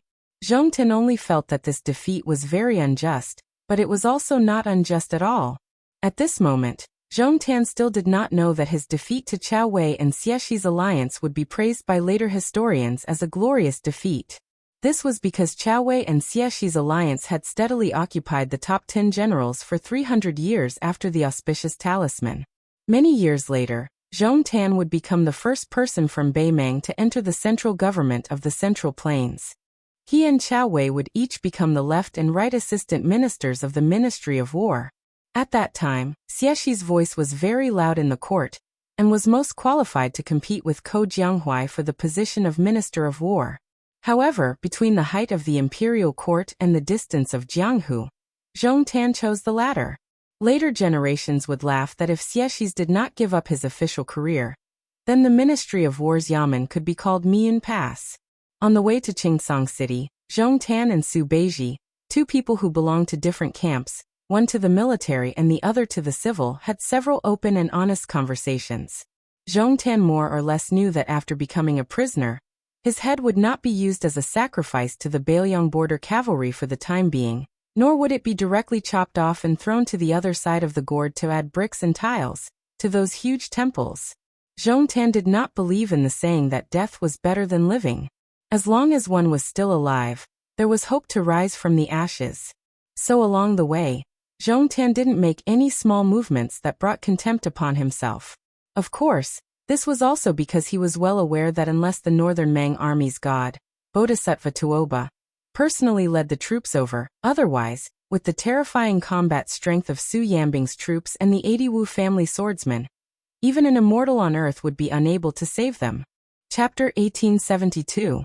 At this moment, a carriage drove out of the city gate, and 3 people stepped out of the carriage. These 3 people were important figures of Bailiang, whose official positions were higher than the provincial governors and generals. Bailiang Deputy Administrator Song Dongming and Deputy Provincial Governor Yang Xinxing. There was also the King of Bailiang and Su Fengnian. After exchanging greetings with Yang Guangdou and the others, the young king came to Su Beiji and Zhongtan. He looked at the Beimang Xia Jiemo and his personal maidservant, and said in a skillful Beimang official tone, "We meet again after we parted at the Hushi provincial governor's mansion." Zhongtan said indifferently, "If I knew Prince's identity, I would have stopped Prince." Su Fengnian shook his head and smiled. "Although my cultivation was not high at that time, even if you and this expert from the princess tomb tried to stop me, you might not have been able to stop me from escaping." Zhongtan sneered. "Prince, don't forget, my father and uncle were nearby at that time." Su Fengnian said something inexplicable. "Let me say this first. I don't mean anything else. I've always been curious. You're called Zhongtan, your brother's name is Zhonggui, and your uncle's name is Zhongliang. They all have 2 characters in their names. Why is your father named Zhong Shentong?" Zhongtan frowned and did not answer this question. Su Fengnian had Song Dongming, Yang Xinxing, and the provincial governors and generals go to the Liuzhou provincial governor's mansion first, while he pulled Zhong Tan and Su Beiji into the city on foot. The young king and the youngest deputy provincial governor of Liang walked side by side. Zhong Tan and his maidservant Lu Doogu followed closely behind. Zhong Tan looked at the back and asked directly, "Prince, may I ask if I am dead or alive, when will I die, and how long can I live?" Su Fengnian did not turn around. He smiled and said, "That depends on you." Zhong Tan said in a deep voice, "If your highness wants me to persuade the Zhong family to change sides before the battle, you're overestimating my influence and underestimating my Zhong family's style." Su Fengnian couldn't help but stop. He turned to look at Xia Jubo, who had a determined expression on his face, and said with a strange smile, "It's too early to say that." Zhong Tan could not figure it out, but he was too lazy to get to the bottom of it. After a moment of hesitation he asked, "In Liuzhou, who will Bailiang use to deal with Huang Songpu's army? Who will go deep into Xijing alone?" Su Fengnian slowed his steps and walked side by side with Zhong Tan. He said frankly, "Originally my younger brother Huang Manor and Liuzhou's general Ko Jianghuai were used to deal with Huang Songpu. Now Xiez Mount Lantua monk soldiers leading the western frontier will be added. Yul Wandao's Yuzhou cavalry will also be supported by Chao Wei's cavalry, and together they will enter the hinterland of your southern dynasty." Zhong Tan nodded. "In the battle in Liuzhou, Bailiang was originally barely able to fight, but now you're barely able to win. Our great situation has been ruined at the last moment." Su Fengnian smiled and said, "General Zhong is a great contributor." Zhong Tan's expression was indifferent, but his personal maid did not have this old monk's composure. She was overflowing with killing intent. Su Fengnian was unmoved. He continued, "Earlier, when I said that you spoke too early, I meant that you don't need to be anxious. If the battle outside Bailiang's pass is unfavorable, such as the loss of Beijiqing, then you, Zhong Tan, will definitely die. However, if the battle outside the pass goes beyond expectations, such as our Bailiang cavalry being able to retake Huda City next year, then you will naturally have wait." Zhong Tan said expressionlessly, "Then I'll wait and see." Su Fengnian suddenly joked, "When I went to Beimang, I had to speak in your Beimang language from beginning to end. You Zhong Tan are luckier than me. Now that you're in Qingsong City, you don't have to speak the language of the Central Plains." Zhong Tan dismissed it with a smile. However, the female master from the princess tomb sneered and said, "I heard that the Su family in Bailiang has a deep grudge with the Zhao family in Liang. Unexpectedly, the prince has the heart of a bodhisattva who repays evil with good. He is hell-bent on guarding the Liang emperor's house." Without waiting for Su Fengnian to speak, Zhong Tan softly shouted, "Rice!" Her eyes were gloomy and her lips were tightly pursed. She was fearless and looked at the young vassal king who was a grandmaster of martial arts evaluation. She was unafraid of death. Su Beiji, who had been silent all this time, said, "Your words are a little hurtful. It's not very kind." Pulling Lu Daogu behind him, Zhong Tan showed an expression of admitting defeat for the first time. "Please forgive me, Your Highness." Su Fengnian glanced at the shabby brocade pouch on her waist and asked, "Have you ever drunk our Bailiang's green ant wine?" Her words were full of sarcasm. "I drank it once in my early years and I don't want to drink it again. It's very crude. However, I do want to drink the poison green ant wine. Your Highness, remember not to be too stingy. If 1 cup is not enough, give me a pot." Zhong Tan turned his head and shouted angrily, "Lu Daogu, if you want to die, don't drag me down with you." Su Fengnian withdrew his gaze from her face and continued to walk forward. "That's enough. Both of you, master and servant, stop acting. One of you wants to spill your own blood and die on the spot. That way, that prince won't be angry and earn a chance to live for your master. The other wants to distance herself from her personal servant, so that she won't be angered. In the end, the taste of you two is much worse than the green ant wine." After being exposed, Zhong Tan and she were speechless. Su Fengnian raised his head and looked into the distance, lost in thought. The reason he had asked that boring question about the green ant wine was that after seeing the spy and death warrior in the princess tomb, He couldn't help but think of the servant girl in Wutongan whom he had given the nickname Green Ant. Men were willing to die heroically for their country. Soldiers were willing to die for their friends. They died generously.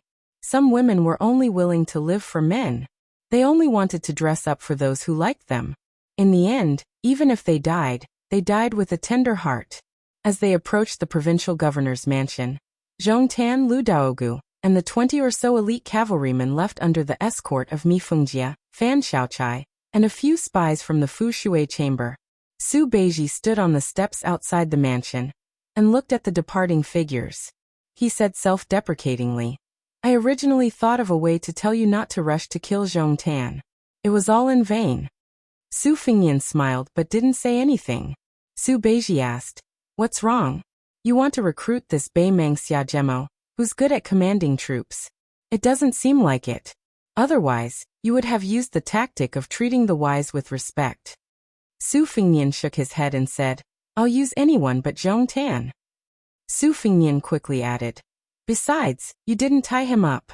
How am I supposed to hurry up and untie him?" Su Beiji grimaced and said, "You're spoiling my appetite."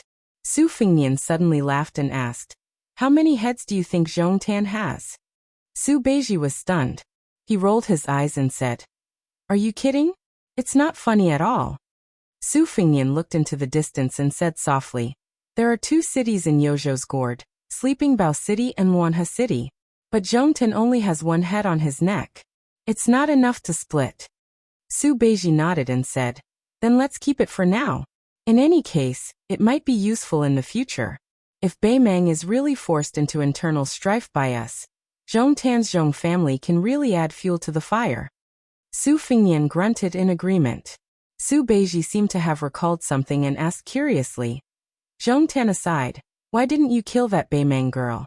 Are you taking pity on her because she's a woman? I have to say something about you. That maid's looks are so mediocre. Can you really do it?" Su Fengyan said helplessly, "That's not very kind of you to say." Soon, this persimmon grabbed Zhu Zi's shoulder and said cheekily, "Didn't you realize that the girl was sweating profusely even though she looked like she was ready to die?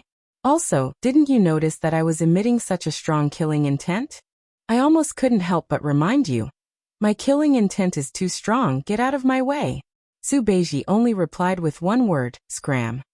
Su Fengyan twitched his mouth. Su Beiji retracted his expression and said softly, "Zhong Tan said something very interesting. Let's wait and see." Bei Mang's Western Front Commander Wang Sui, Heshi Region's Magistrate Helian Wu, Crown Prince Yelu Hongkai, the new Assistant Minister of War Yelu Dongchuang, and some other chess pieces deeply rooted in Bei Mang's territory. Now there's the Zhong family. It's really... Su Fengyan continued and said slowly, "There's also Gu Jiantang in Liang, the administrator of Li Huai, Han Lin, the prince of Jiaodong, Yang Huchen, Han Fong, and Yang Huchen. So it's really a lot of killing intent." The entire world was filled with killing intent. Chapter 1873. Because Fuyu Town at the foot of Mount Wudong was the starting point of the South Mountain Road of burning incense, and because it was rumored to be the place where Qi Jiajia's 10,000 miles sword strike ended, and because it was close to the Wudong martial arts competition, this originally unknown town suddenly became very lively. The big and small Taoist temples on Mount Wudong were already overcrowded. So many low-class rooms in Fuyu Town were sold at a high price, and the restaurant business was even more profitable. Some Jianghu people who came from afar were surprised when they recognized Yuqi Liangfu, the owner of the Snow Mountain Villa, on the street, but when they entered the restaurant, they were surprised to find Zhang Chunlin, the young owner of Yuyan Mountain Villa, sitting 2 tables next to them. Then they heard that there were many fairies of Gongnamdu sitting upstairs. And then they saw Liao Dong's red sandalwood monk, one of the 16 individual immortals, striding in. The onlookers were completely numb. Normally, when they walked in Jianghu, rare grandmasters were elusive, but now, they were like cabbages on the street. It was hard not to see them.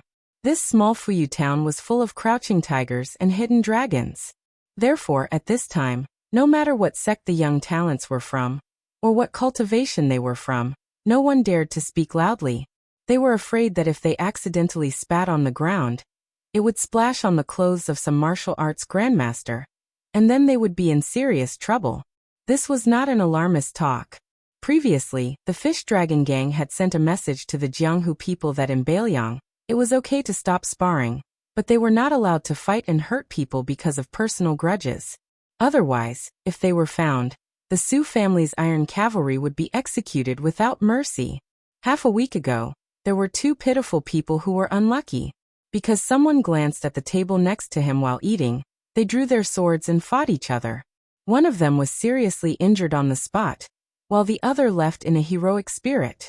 In the end, the latter was killed by the local cavalry within the time it took for an incense stick to burn. His head was hung on the street as a public display. This made people understand a principle. When traveling in Jianghu, especially Bailiang Jianghu, which had always been outside the Central Plains, one should never blindly look or act recklessly. People might die. In particular, many of the heroes of the Jianghu rushed over to join in the fun. They witnessed with their own eyes the unique pursuit of the cavalry. That famous master with extraordinary lightness skills was killed in a single charge by 200 Bailiang cavalrymen.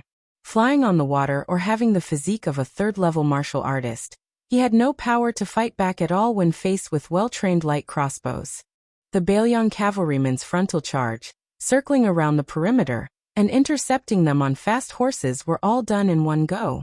In comparison, the fight between the constables of the Central Plains and the heroes of the Jianghu was like a vixen clawing at a man in love. The difference was like heaven and earth. There was a tea stall on the side of the main road outside the small town. It was noon, and the stall was selling Wudong's famous calming cold tea. Coupled with the fragrant spring morning pancakes, business was booming. By the side of the road, there were tall horses resting with their owners. 6 or 7 greasy tables were filled with foreign tea guests. Everyone had an extraordinary air about them, and it was obvious that they were all Jianghu people who had come to Wudong for the martial arts competition. 2 of the tables were occupied by 8 young women with zither, kong ho hule, and other musical instruments placed in front of them. One of the tables was occupied by a strong young man who did not carry any weapons. His eyes shone with a bright light, and he sat majestically. With just a glance, one could tell that he was a master of external martial arts. The young men at the other table each carried a white spear on their backs. Although they were wooden spears that they practiced with every day, the 4 of them had completely different styles.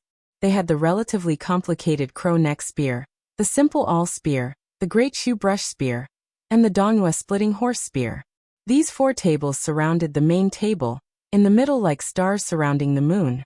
There were 3 people who seemed to be of different ages sitting there. The young woman had a crystal-clear jade flute on her waist. She was graceful and moving. The man with white hair on his temples carried 2 cloth bags. The middle-aged man was short, a full head shorter than the young woman, but he had a proud look on his face. The other 2 tables were probably outsiders to these 5 tables. They were also relatively close to the road.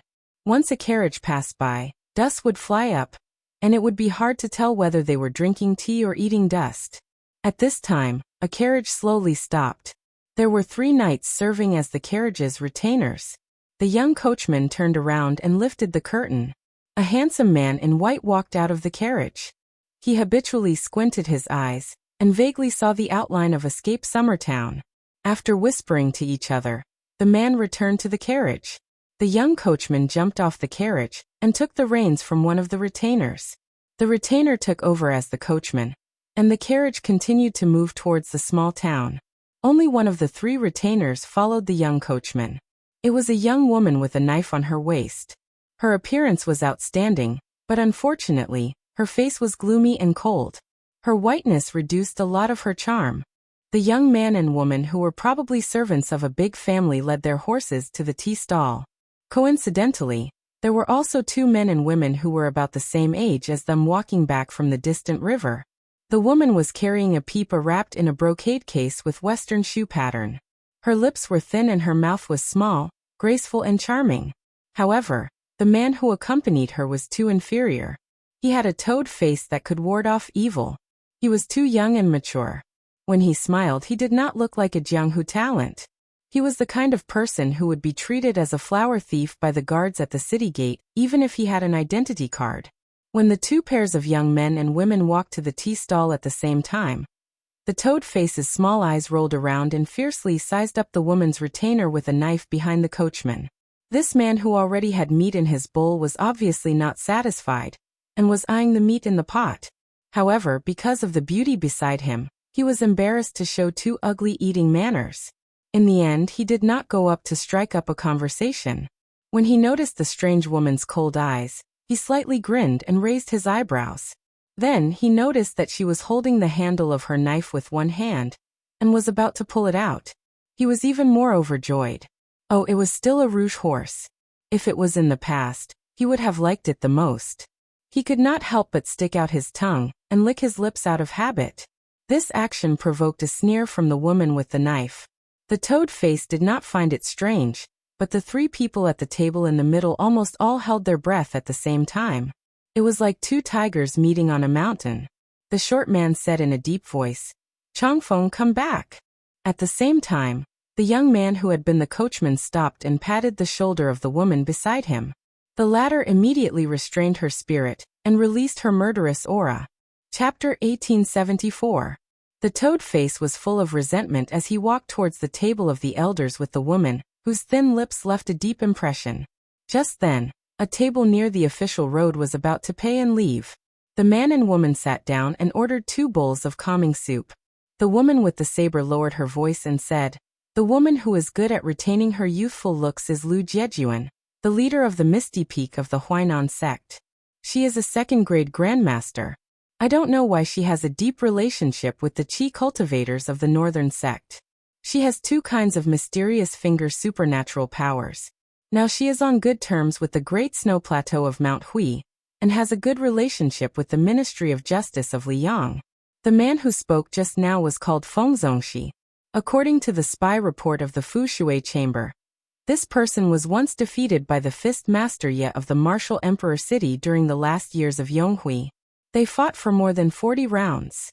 The people of Liang Jianghu called him the Divine Fist of the Central Plains. He was ranked alongside Fairy Fei Chan, Lu Jiejuan, and the Purple Sandalwood Monk as one of the 16 rogue immortals. As for the man with the spear bag, judging from his luggage and his accompanying disciples, he is most likely one of the 12 chiefs of Auspicious Talisman, Li Zhongho. He is also one of the 4 sages. The Whisk Chamber did not have any records on him. He is a newly emerged martial artist of the Central Plains. Among the 3 of them, only Li Zhongho is considered to be capable. The man at the same table was none other than Su Fengnian, who had escorted Bai Yu out of Qingcang City in Liuzhou to Liuxia town. Mr. White Lotus and the white-robed monk of Liangchan Temple, Li Dongxin, had once sparred in the decennial debate between Buddhism and Taoism on Mount Longhu. Moreover, he had just received news that his good friend Qi Xianxia had already joined forces with Chai Qingshan of Dongyue Sword Pool. Therefore, no one wanted to miss this Wudong debate. Su Fengnian, who had his back to the table, nodded and said softly, "Although he is much weaker than Su Yambing, his cultivation should be about the same as Han Laoshan's. His methods are also the same. Both of them are bold and powerful. Moreover, great talents mature late. He has the chance to become a great grandmaster like Spear Immortal Wang Xiao. If you fight with him, your chances of winning are not high." The woman who became the manager of the second branch of the Whisk Chamber with me, Fengjie, said indifferently, "I only know that I can definitely kill him." Su Fengnian could not help but laugh. "What's there to be proud of? It's a loss of life in exchange for a life." Fan Xiaochai remained silent. Su Fengnian glanced at the young man in green who occupied a table not far away. "Is there no record of this person in Fushui room?" Fan Xiaochai was taken aback. He shook his head and said, "No." Su Fengnian explained, Great P cities Qi Jiajie and Northern Mang's sword Qi were close to Huangqing, and there was also martial emperor cities Lu Huang, who gave up Dao to seek skills. When they met a mortal enemy who was on par with them, they were all covered with sword Qi. Most of the swordsmen in the world were like this. Their sword Qi was far more important than their sword will. Even if they did not show it after returning to their original state, once they made a move, they would be able to see everything clearly. Only a very few swordsmen were born with high spirits, which is the so-called natural sword embryo. For such a rare genius, as long as they were enlightened and had a little luck, they could often achieve the achievement of a sword immortal on the land. Fan Xiaochai looked at the ordinary-looking young man out of the corner of his eye and frowned. Him too? Su Fengnian nodded. So many grandmasters of the sword have left over the years. Naturally, someone will rise. For example, if Gu Jiantang and Lu Xianlang of Nanjiang suddenly die, it will take about 5 or 6 years for someone to amaze the world. Fan Xiaochai's expression was strange. He glanced at the young king who still had a cold saber hanging from his waist. If you, the great grandmaster of saber-wielding, died, who would you bring that torrential Guangling River's blessing and grace to? Would it be Wang Sheng, Yu Dilong and Lu Yunzhang, the 3 disciples? Or the woman surnamed Jiang who was also a sword embryo? Would it help her become an earth immortal? Su Fengnian, who had guessed her thoughts, glared at her fiercely. Fan Xiaochai drank tea with one hand while the other hand under the table rubbed the hilt of the saber. Her slender hand, which had never done any household chores, was now holding the killing blood saber. Fan Xiaochai suddenly asked, "Are you really not going to climb the mountain?" Su Fengnian, who had a slightly strange expression, shook his head. "I'll pass. But if you want to join in the fun, you don't have to follow me to North Resisting City. I'll help you talk to Chulushan. I think you might as well go to Mount Wudong. After all, such a grand occasion may not be seen again in the future." Fan Xiaochai laughed. "No matter how high Mount Wudong is, it's higher than you." Su Fengnian rolled his eyes. "No matter how much you flatter me, it's useless. Even if I die young, I won't pass my luck to you." Fan Xiaochai laughed it off. After drinking that bowl of calming soup, she really did have a sense of calmness. Fan Xiaochai suddenly tightened his grip on the hilt of his saber, his aura surging. Even the toad-faced man in the distance could feel his strong killing intent. This was Fan Xiaochai's style. If she wanted to kill someone, she would always do it openly. There was no victory or defeat, only life or death. The young swordsman, whose strength she couldn't see through, stood up and walked towards them with a cup of tea. He sat down without any courtesy, facing the young lord. Su Fengnian smiled and didn't say anything. He didn't mind that the unknown swordsman had taken the liberty to disturb him. After the man sat down, his expression was solemn. He said seriously, "I didn't expect there to be a man as handsome as me in this world. Nice to meet you." Fan Xiaochai couldn't help but twitch her mouth. She had seen shameless people before, but she had never seen such a shameless person in her life. Then the man turned to stare at Fan Xiaochai. "Miss, your saber is good, and your saber skills are even better. Unfortunately, your saber power is not satisfactory." Fan Xiaochai smiled. "Oh." The man raised the teacup in his hand like a private school teacher. He said methodically, "In my hometown there is a blue and white porcelain cup that is popular with the ladies of noble families. When held in the hand, the slightly slanted edge of the cup is pressed against the edge of the hand. The cup size and weight are just right, and it fits the hand well. Therefore, it is known to be a pressure cup. Whether it's tea or wine, it can be pressed against a woman's body. On the other hand, your innate physique is not outstanding. You only relied on your family's teachings and the foundation of your sect to achieve your current level of cultivation. But in the long run, it will inevitably harm your body. You must know that momentum and momentum are the most important things. Your cultivation, however, is the opposite. It's like a woman with a mediocre capacity pretending to be bold and drinking from a big bowl. It's not a long-term solution." Fan Xiaochai said flatly, "Are you my father?" The man thought for a moment and said calmly, "Of course not, but I can be your husband." Su Fengnian, who drank tea much slower than Fan Xiaochai, almost spat out the tea in his mouth when he heard this. Fan Xiaochai smiled slightly, as if she was not angry at this lecher's licentious words. But her saber was already unsheathed. The man had been holding the cup in his right hand, and resting his left hand on his knee under the table. At this moment, he suddenly raised his left hand high. It was clearly a casual and ordinary movement, but it made the head of the Whispering Room's assassins, who were numb to killing, feel their scalps go numb. They felt as if they were hallucinating. When the saber was unsheathed, it meant death. Chapter 1875. Fan Xiaochai's saber-wielding hand trembled slightly. Even against Mi Fengjie, who was superior in both martial cultivation and experience, Fan Xiaochai had never felt such fear. More importantly, she had never feared death. The young swordsman did not take advantage of the situation to attack. He only turned to the owner of the tea stall and shouted, "Add 3 bowls of calming soup." Su Fingnian smiled. "Impressive." Su Fingnian said to Fan Xiaochai, "Don't be nervous. This young master has no ill intentions." Fan Xiaochai's face was pale, her eyes gloomy. When the owner of the tea stall placed the 3 bowls of calming soup on the table, the man nodded. "Of course I have no ill intentions. Ever since I entered the Jianghu, I've always thought that I would become a divine couple with that Xianyuanzi of Mount Hui's great snow plains. But after seeing this young lady, I feel that she will definitely miss out on a good match like me." Su Fingnian had to repeat, "Impressive." The man then turned to Fan Xiaochai and said considerately, "It's fine if you want to kill me, but it's best if you drink the tea and find a secluded and spacious place. When the time comes, I won't retaliate and will let you attack me." Fan Xiaochai took a deep breath, her fingers gripping the hilt of her saber tightly. She gnashed her teeth. "Are you courting death?" The man gave an unexpected answer. His expression was incomparably serious. "I'm looking for you." Fan Xiaochai's eyes were filled with the determination to face death. She pulled out her saber without a care for anything else. Just as the tip of her saber was about to be completely exposed, her aura reached its peak. The young swordsman, who had been expressionless all this time, smiled for the first time. He leaned slightly forward towards Fan Xiaochai and pointed 2 fingers of his left hand at the space between Fan Xiaochai's eyebrows, stopping just an inch away from her. There was a great deal of meaning in this movement.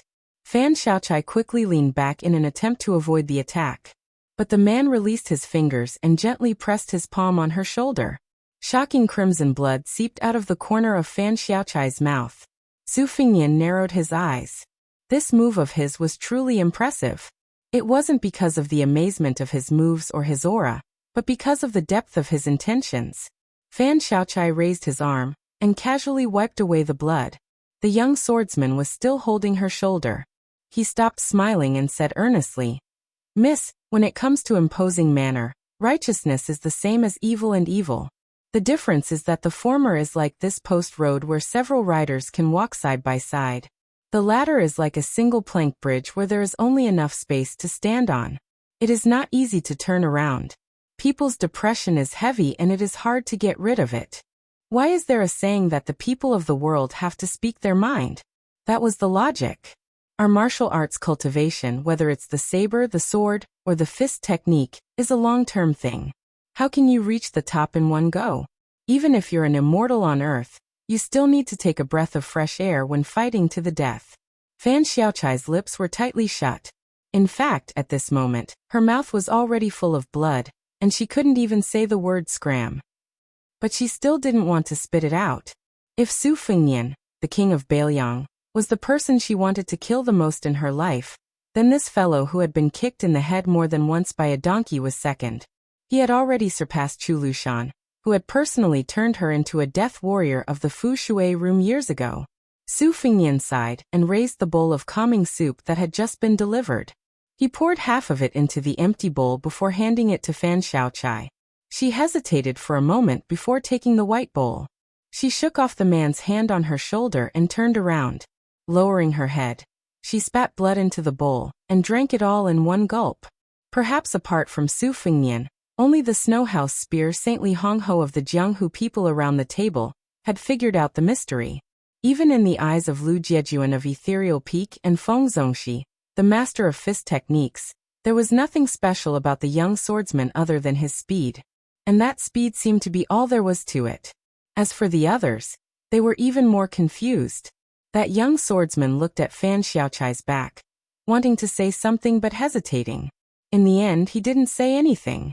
He turned to Su Fingnian and asked, "You are either an ordinary person who has never practiced martial arts or a top figure who is skilled in qi cultivation.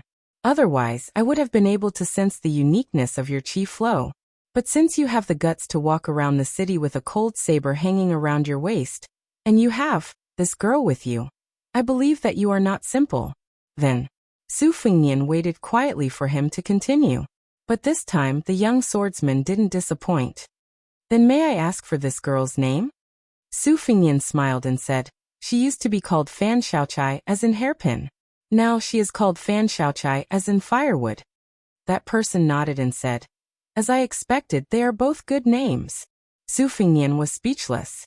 After roaming the Jianghu for so many years, had he finally met an opponent whose skin was as thick as his? It was just that when he was at his lowest point in the Jianghu back then, other than his face, he still relied on his face to beg for water from the village women. He was invincible and had never been defeated. However, the person in front of him purely relied on his face. That person thought for a moment. Forget it. I wanted to ask you something, but there's no need for that now. In any case, it doesn't matter whether I go to Mount Wudong or not. Su Fengnian, who already knew the young swordsman's identity, asked with a smile. Why doesn't it matter? Are you really not going to compete with that king of Bailiang? The young swordsman was astonished. You know who I am? Su Fengnian nodded. He rubbed his chin and said in realization, it's not easy for you to guess my identity just from my appearance. But then again, it's also reasonable. Su Fengnian began to understand Fan Xiaochai's feelings a little. Fan Xiaochai had already turned around and placed the white bowl on the table. He stared at that person and said, I must kill you. That person was neither mocking nor angry. He grinned brightly and said, as you wish. Su Fengnian asked curiously, you're not joking? That person sat up straight and said in a deep voice, I never joke with people. If I really like someone, shouldn't it be love at first sight? I don't think that falling in love with someone is the only way to do so. Instead, it's only after falling in love with someone that we'll be able to do so. What, you don't believe me? Su Fengnian looked at this young face in a daze. He thought of the old man in the sheepskin coat, and that green-robed fengdu cultivator. It turned out that there were still fools in the Jianghu. They were unreasonable, and did not need to be reasoned with. Su Fengnian smiled and said softly, I believe you. Fan Xiaochai asked expressionlessly, who are you? Su Fengnian couldn't help but rub his brows. As expected, this fellow was starting to hurt him invisibly again. Miss Xiaochai, I like you. It has nothing to do with whether you like me or not. Then he winked at Fan Xiaochai. Don't be surprised if I don't like you one day. Fan Xiaochai was on the verge of breaking down. He roared, who are you? Only then did the young swordsman put his hand on the hilt of his sword. He looked at her with clear eyes and smiled. Taibai sword sect, Chen Tianyuan. He paused for a moment and then said loudly, so? The only time I don't like you is when Chen Tianyuan's sword is broken. The young men and women at the nearby tables who were drinking tea or chewing biscuits all spat out their mouths. Taibai sword sect, banished immortal Chen Tianyuan. In the 100 years of Jianghu, Chen Tianyuan was still the most talented swordsman after the spring and autumn sword armor Li Chenggang. He was the fastest to break through. Lu Jiejuan and Feng Zongxi looked at the snow hut spear Saint Li Chengho at the same time. The latter nodded slightly. He should be the one from Taibai sword sect. The toad-faced beauty and the thin-lipped beauty sitting at the same table as the three seniors looked at each other. Didn't they say that the banished immortal of Taibai sword sect was famous for his white clothes, white horse, and white sword when he first appeared in Jianghu? Didn't they say that the banished immortal was as handsome as a celestial immortal? Su Fengnian slowly raised his teacup. He wasn't in a hurry to drink the tea. He looked into the distance and was lost in thought. This person's current scene. The scene when he left. There was once an old man who liked to pick his feet and said angrily, what old sword god? It's the sword god. There was once a wooden sword ranger who was so poor that he didn't even make a sound. He said heroically, if a peerless swordsman with the surname Wen appears in Jianghu one day, there's no doubt that it's me. Some people were no longer in this world. Some people were no longer in Jianghu. Some people were still in front of him. After Su Fengnian came back to his senses, he put down his teacup and shouted to the trembling shopkeeper of the tea stall. Do you have any green ant wine? Give me 2 pots. Now that Bailiang's jurisdiction had banned the brewing of wine, the newly brewed green ant wine was destined not to be available in the taverns and restaurants of all sizes. Most of the wine was stored in the cellars of previous years. This tea stall had to do business with foreign Jianghu people. After all, a bowl of calming soup only cost a few coins, which was far easier to make money by selling wine. Therefore, the shopkeeper specially bought some relatively coarse-aged green ant wine. There were 4 or 5 pots left, so he brought 2 pots to this table. The price of 1 pot now was about the price of 4 pots of green ant wine a few years ago. Fortunately, Baelyang didn't have the habit of diluting water. Green ant wine was good and bad, but they were all authentic. As the Jianghu people of the Central Plains swarmed to Mount Wudong, someone shouted, "If you don't drink green ant wine, you've come to Baelyang for nothing." Chen Tianyuan asked, "You're treating?" Su Fingnian nodded and said, "You treat me to calming soup, and I treat you to green ant wine in return. What's wrong with that?" Chen Tianyuan said seriously, "There's nothing wrong with that. It's just that I don't drink wine." Su Fingnian said in surprise, "There's a swordsman in the world who doesn't drink wine?" Chen Tianyuan pointed at himself and said matter-of-factly, "I'm one." Su Fingnian looked at the 2 pots of green ant wine on the table and felt a little embarrassed. Chapter 1876. Other than Su Fingnian and Chen Tianyuan's table, the ones with the most complicated feelings were the frog-faced, thin-lipped girl and the other arrogant young people. If they were in Liang province, they would undoubtedly be the most outstanding. But they were afraid of comparison, just like the cold beauty with the peepa on her back. No matter how many followers she had in Huainan Jianghu, when she really walked into the bigger Jianghu and was lucky enough to come in contact with the top martial artists of level 1-4 realms, these heavenly scenery, she would feel guilty. When the young banished immortal of Taibai Sword School was far away, as Jianghu disciples who were about the same age as him, they were amazed, doubtful, and more envious. Now that he was in front of them, they had mixed feelings and felt that he was unattainable. It was inevitable that they felt ashamed of their inferiority, but they also hoped to talk to him. They knew that they relied more on their sect and their master to walk in Jianghu, but Chen Tianyuan was different. It was said that there was a person in Beimang who had a sect. Then Chen Tianyuan, who broke through level 2 Vajra and Finger Xian in a short year, was not much inferior. This young swordsman who left his peers in the dust was qualified to be on the same level as their backer. As for his future, it was even more immeasurable. Among the 4 masters of the Liang River Lake, there was no doubt that Chen Tianyuan's future was the highest. How high was it? Maybe Chen Tianyuan was as high as sword armor Li Chungang and Su Fingnian. The frog-faced girl whispered to Feng Zongxi, whose nickname was well known, "Master, this young man of Taibai Sword School, has his martial cultivation really entered the Finger Xian realm?" The short but unique fist master nodded and said, "It should be true." The thin-lipped girl's eyes were shining. How could she not know that the ordinary-looking man in green, who was unwilling to take a second look after glancing at him, was the future leader of Jianghu in the world in her mind? The difference was big, but the surprise was also big. Although Chen Tianyuan wasn't the second Li Chungang in the rumors, and at the very least he didn't look like a romantic and elegant person, as long as his talent in swordsmanship wasn't overstated, it was enough for her to willingly rely on him. Feng Zongxi chuckled softly and said, "Changfeng, I'll take this opportunity to tell you a secret. Do you know why those who reach the top of the world's sword principle can often become the number 1 person in the world of Jianghu?" Do Changfeng grinned and said, "Master, please speak, disciple is listening." Feng Zongxi slowly said, "There are tens of thousands of people who practice martial arts. Putting aside the people of the 3 sects, the swordsmen in the world pay the most attention to destiny. Their decline is another's rise, and they all strive to outshine others. At the end of the day, how can I allow others to snore beside my bed?" Do Changfeng seemed to understand. The thin-lipped woman sitting beside Lu Jiejuan of the ethereal peak asked gently, "Is it just like the number of land immortals? There's a fixed number."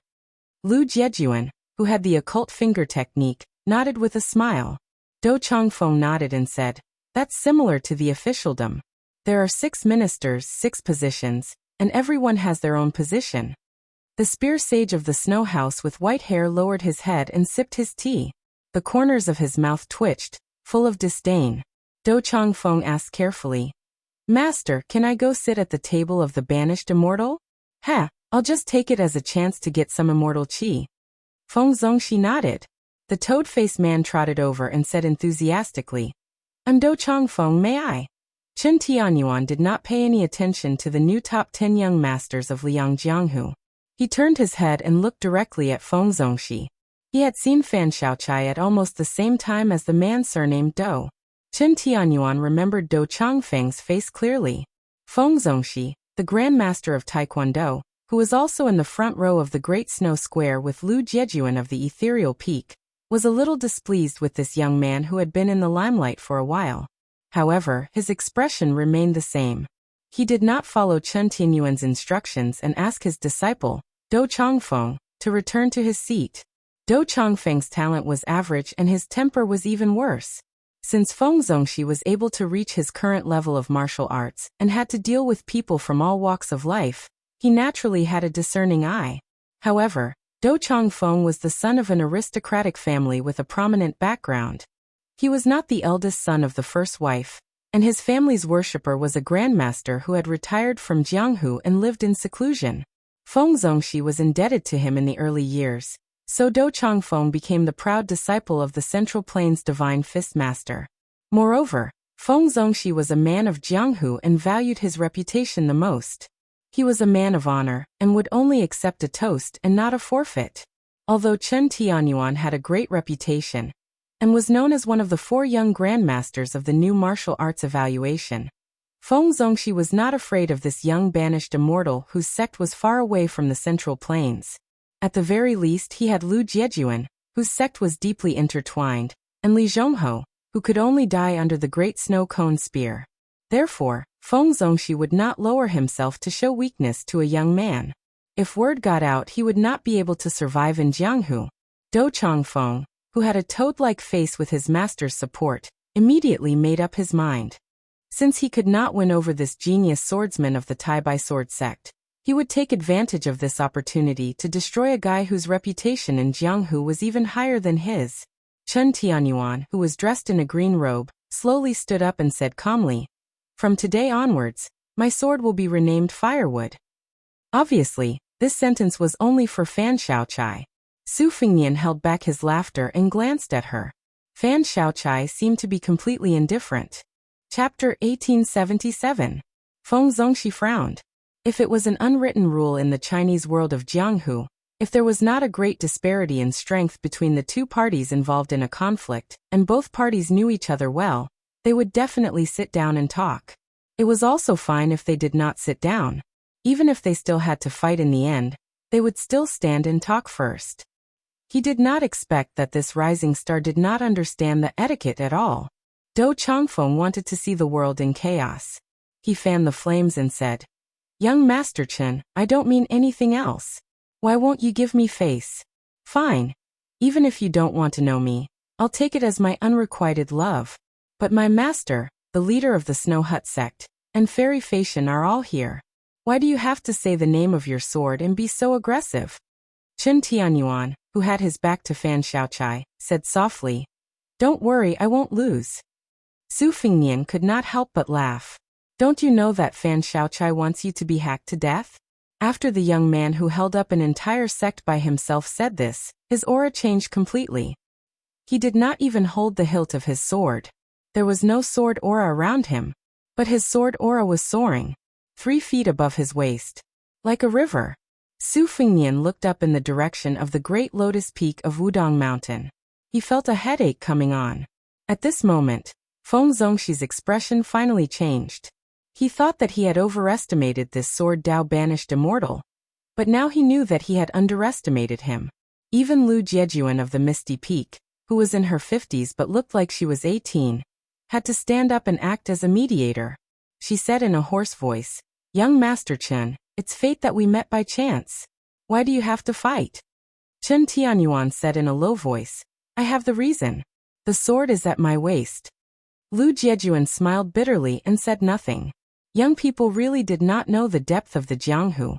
So what if you defeated this Central Plains Divine Fist?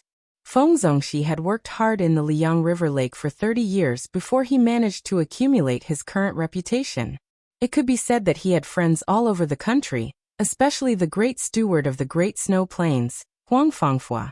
Since Tai Bai Sword Clan had already become one of the 10 great sects, they would definitely be involved with the Chinese plains in the future. Tai Bai Sword Clan, which was located in a corner of the world, did not have any geographical advantage. Once they became enemies with Feng Zongxi, they would not have to worry about the sex of the Chinese plains, the local government, or even the Ministry of Justice in Great Peace City harboring prejudice against Tai Bai Sword Clan. It was unknown if Chen Tianyuan, who gave people the impression that he was simple-minded, suddenly had a flash of inspiration or something else. This time, he actually went straight to the heart of the people and said, "Since my Tai Bai sword sect is a sword sect, we should stand on the sword. Raise your sword and flatten the hills and ravines, only aim straight for the center." Su Fengnian took a big gulp of wine and smiled. Well said. Just as Feng Zongxi and Lu Jiejuan were hesitating, the solemn snow house spear Saint Li Chongho had already taken off his two large and small spear pouches and said indifferently, "The spear is called the Great Snow Cone." Su Fengnian suddenly said to Fan Xiaochai in a hurry, "I have to go first. Help me keep an eye on this guy.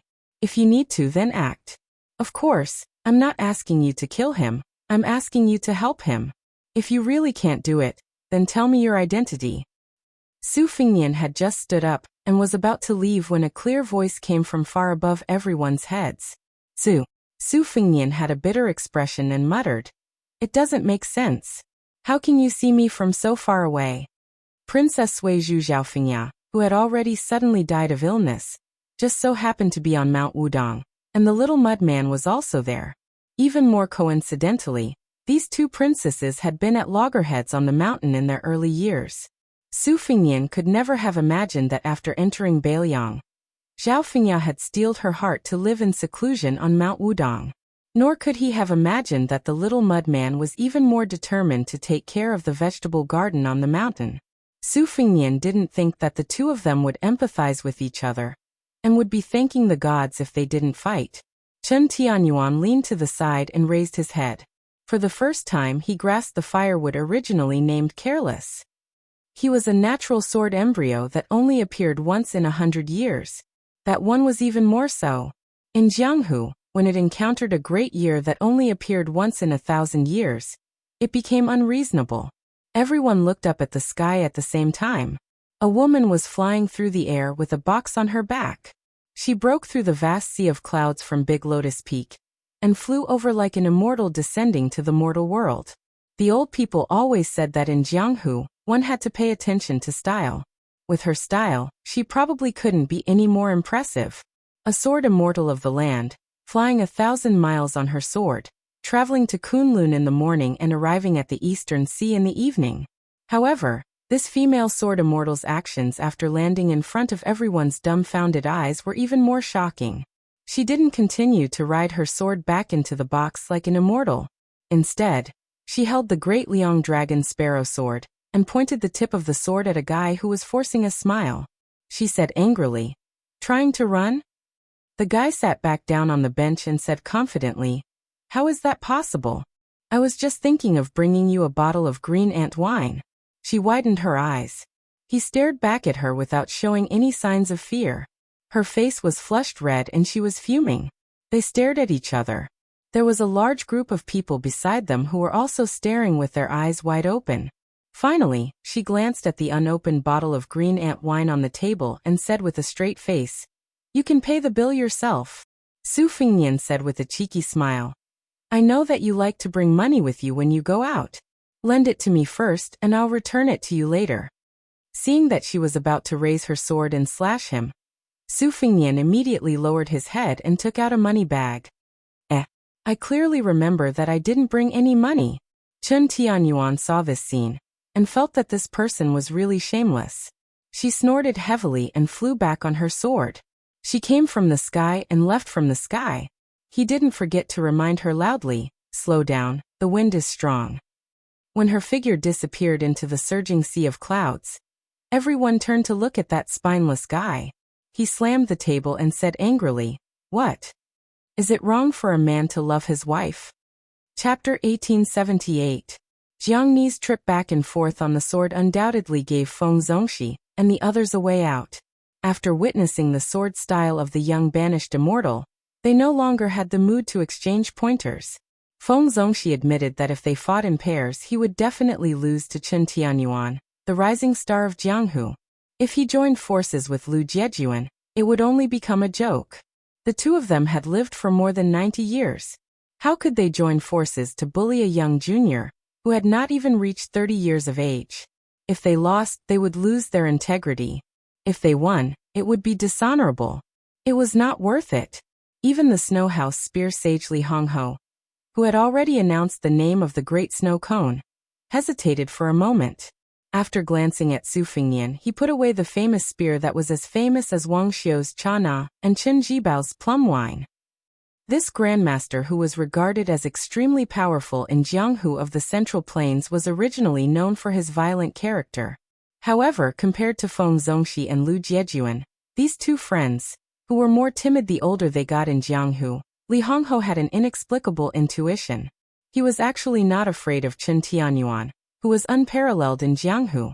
On the contrary, he was more interested in the young master with the saber who had an average reputation. After entering the mysterious finger realm, one's heart would be connected. One would be able to predict the future. As for Li Hongho, he was a pure martial artist with a body of Vajra. His mysterious finger realm was solid and steady. He took one step at a time. He was the same as the Bailiang sword grandmaster Mi Fengjie, who was not well known in Jianghu. He was far better at predicting the enemy's moves than the Taoist immortals. Chen Tianyuan saw that the Snow House spear sage did not have the intention to fight to the death, so he sat back down. His mind was more focused on the woman who was riding the sword. He asked doubtfully, when did Mount Wudong have a female sword immortal who lived in seclusion? Of course, Su Fengnian wouldn't answer this question. There was no need for him to talk too much with a mere acquaintance. Admiring this young banished immortal was one thing, and dealing with him was another. Su Fengnian put away the money pouch, picked up a pot of green ant wine, and threw a look at Fan Xiaochai. The latter quietly took out a piece of silver and placed it on the table, ready to follow Su Fengnian up the mountain. The two of them walked towards the two mounts together. Because they were the superior Bailiang warhorses from the Qianli ranch, they did not need to be tied up, nor would they get lost, let alone be ridden by strangers.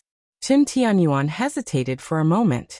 Just as he was about to say that they should go together, Fan Xiaochai turned his head and shot him a cold glance. The young swordsman, who was confident that he could take on 3 legendary Jianghu figures alone, immediately felt a little discouraged. He sat where he was and drank a mouthful of calming spirit soup, but it was tasteless. Suddenly, someone riding a donkey leisurely came along the post road. Compared to the majestic and dense sound of horse hooves, the sound of the donkey's hooves was somewhat soft and comical. Su Fengnian was stunned for a moment. He looked at the middle-aged man riding the donkey with a complicated expression. Fan Xiaochai did not know the middle-aged man, but she guessed the identity of the swordsman from the clues on the young lord's face. He rode a donkey, had a sword at his waist, and was able to make Su Fengnian stop and wait. The only swordsman in the world. Unexpectedly, when Chen Tianyuan saw the middle-aged swordsman, his expressionless face blossomed into a look of pleasant surprise. He suddenly stood up and strode forward, before Su Fengnian and Fan Xiaochai. He was extremely excited and said in a trembling voice, "Greetings, master." The middle-aged man jumped off the donkey and said helplessly, "How many times have I told you? I am not your master, and I only have one disciple." Chen Tianyuan smiled brightly and said, "Whether or not you recognize me as your disciple is your business. Whether or not I recognize you as my master is my business, Chen Tianyuan." The middle-aged man said in a bad mood, "Fortunately, your swordsmanship can be considered a small success. Otherwise, with your stubborn temperament, you would have been beaten until your parents can't recognize you." He led the donkey to Su Fengnian, sized him up, and asked curiously, "Isn't it just a Hong Jingyan? Why is he so miserable?" Su Fengnian said softly, "It's already lucky that he didn't die from Bodhisattva Tuoba's all-out punch. Later on, Qin Jibao found me at Huayang Pass and we had a fight, which slightly delayed my cultivation of qi." The middle-aged man suddenly understood and said, "Oh." This time, it was the arrogant Chen Tianyuan's turn to be stunned. Hong Jingyan, Tuoba, and now Qin Jibao? Su Fengnian thought for a while, and decided not to climb the mountain. He led the middle-aged man back to the tea stall and glanced at the sword at his waist. he asked with a smile. The first time was outside Wu City in the East Sea, the second time was in Dunhuang City in Beimang, and the last time was in Tai'an City. I've seen you 3 times, but I've never seen you with a sword. What happened this time? Dong Tai said seriously. It's autumn, where can I get peach blossoms? Don't tell me there are still peach blossoms blooming in Beiliang? Su Fingnian sighed. Whether it was the peach blossom sword deity or the banished deity Chen Tianyuan. Why did these swordsmen always like to tell such unfunny jokes? Dong Tai patted the sword at his waist and said with a smile, "This is a gift from my disciple to his master. What do you think?" Su Fingnian glanced at the ordinary sword and could only say, "The gift is light, but the thought is heavy." Dong Tai shook his head and said, "It's 20 taels of silver. It's not light." Su Fingnian smiled and said, "The Tide Listening Pavilion actually has a few good swords. If you want a newly forged sword, I have some relations with the Yuyan Mountain Villa. Right now, the Dragon Cliff Sword Furnace and the Water Dragon Chant Furnace are also forging swords." Dong Tai waved his hand and interrupted Su Fingnian's good intentions. "What do I want those swords for?" Su Fingnian said with a smile, "I know you definitely don't want them, but I still have to say these words." Dong Tai sneered and said, "You really are Su Zhao's son. It's a pity that you take after Wu Su's appearance." Su Fingnian was somewhat resentful. After sitting down he asked, "Do you want to drink wine or tea?" Dong Tai could drink wine but he didn't like it. As for tea, he found it even more boring. Since he had come to Beiliang he did as the Romans did, and ordered a pot of green ant wine. When Dong Tai opened the seal, he glanced at Chen Tianyuan and asked casually, "What's with this appearance?" Chen Tianyuan smiled and extended 2 fingers. He gently pulled off the flawless root-like skin, revealing an extremely handsome face. It was not inferior to Westchu's Song Yushu, nor to Beiliang's Yuluan Dao. Su Fingnian finally understood why this guy appreciated him after seeing him. It wasn't just because he was thick-skinned. Su Fingnian asked, "There's a rumor in Jianghu that you taught him swordsmanship. I didn't believe it at first." Dong Tai said indifferently, "It can't be considered teaching swordsmanship. After Li Chungang borrowed my sword, I returned from Beimang, and happened to see this person comprehending swordsmanship on a mountaintop in Nanzhao. I gave him a few pointers. Later, after returning from a visit to the immortals in the East Sea, I came ashore from the Guanyin sect in the South Sea and met him again." Su Fingnian looked deeply at Chen Tianyuan and sighed, No wonder Chen Tianyuan could make rapid progress on the path of the sword. Li Chungang didn't want to ascend. After his death, he carried the fate of the path of the sword and naturally scattered to the mortal world. Because the little mud man had the fate of the Westchu dynasty, he couldn't inherit the fate of the Jianghu old man. Presumably, the lucky one was Chen Tianyuan, whom Dong Tai found. Therefore, Su Fingnian blurted out, "Chen Tianyuan, do you want to learn the 2-sleeved green snake and the sword opening the gate of heaven?" Chen Tianyuan frowned and shook his head. "Why should I learn it?" Su Fingnian asked in a low voice. "You dare not learn it." Chen Tianyuan retorted, "Why wouldn't I dare? So what if it's Li Chuangong's famous supreme art? So what if you're Su Fingnian?" Fan Xiaochai was somewhat puzzled.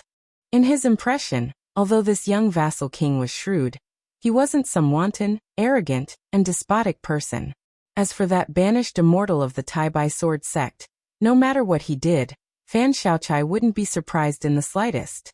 But even after seeing Chen Tianyuan's true self, Fan Xiaochai still didn't like him from the bottom of his heart. It could even be said that he hated him even more. "You don't need a reason to like me. I don't like you for all kinds of reasons. Love in the world has been bitter since ancient times." Su Fingnian and Chen Tianyuan were at daggers drawn. The latter's sword intent surged like the rising sun, making the tables of people who had thought they would settle things peacefully feel as if they were facing a great enemy. Chen Tianyuan said seriously, "I came to Beiliang to fight you." Dong Tai, who had always stayed out of the affairs of Jianghu, spoke for the first time. "If you can't back down in a fight to the death, then draw your sword. Why draw your sword in a meaningless fight where you're sure to lose?" Chen Tianyuan gripped the hilt of his sword, his expression cold. "He was the one who forced my hand first." Su Fingnian exhaled softly and said mockingly, If you don't want to learn, then don't. I reckon someone like you won't be able to learn the old man's two-sleeved green snake even if you wanted to. Chen Tianyuan sneered. There's no sword move in the world that I, Chen Tianyuan, can't learn. Su Fingyan turned to Fan Xiaochai. Don't you think this guy has a face that deserves a beating? Fan Xiaochai nodded. But she added with great disrespect. Just like a certain someone. Chapter 1879. Chen Tianyuan felt gratified.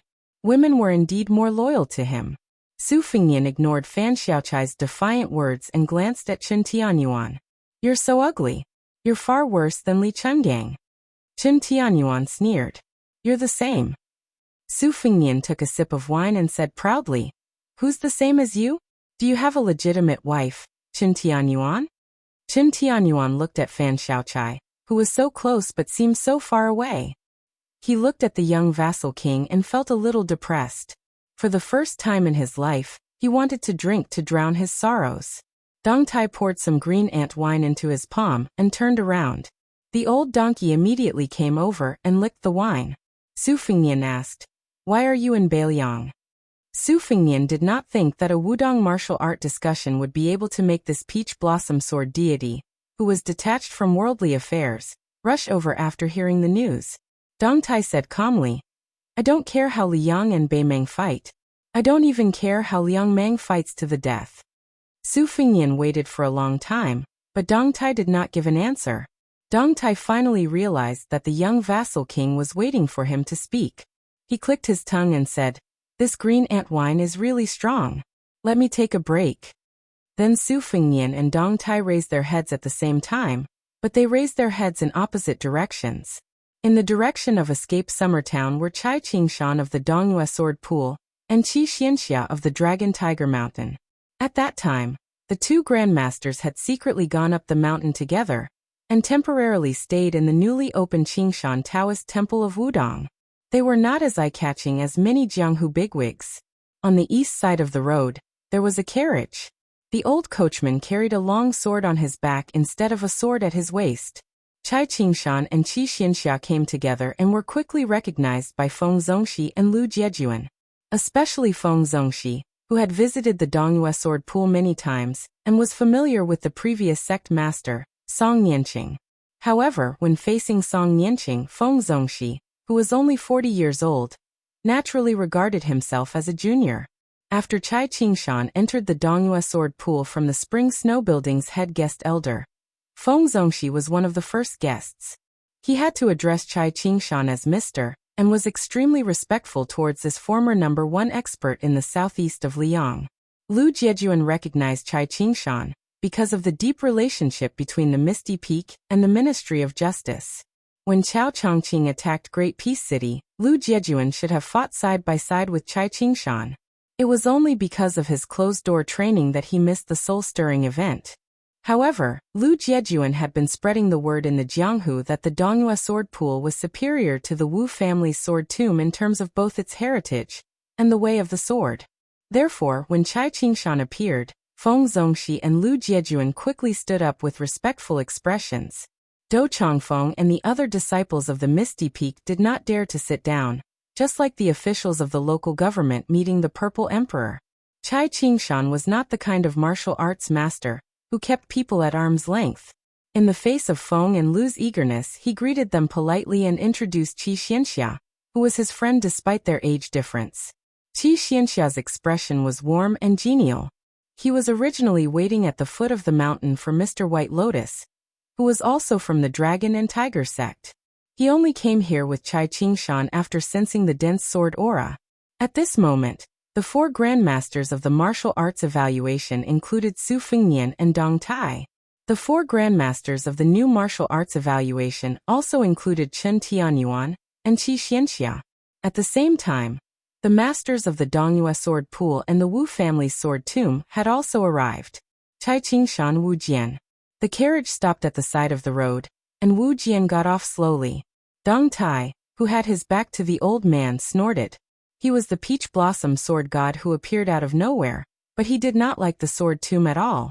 In the 100 years of Jianghu, only 3 people were able to walk out of the Wu family's sword tomb. The first was Li Chungang, who swaggered away with the wooden bull. Then the previous generation's sword crown, Wu Su, broke off all ties with the Wu family. Finally, Dong Tai left with an invincible aura. The old man sat on the bench next to Su Fingyan and said with a smile, "Little Tai Yi, how many years has it been since we last met?" Dong Tai lowered his head and drank with a straight face. He was unwilling to talk. Su Fingyan looked at this elder from his mother's family. He wanted to say something but hesitated. He felt strange. The old man stretched out his withered hand and patted the back of Su Fingyan's hand. Then he smiled amiably at Dong Tai and said, "We were born in different ancestral halls.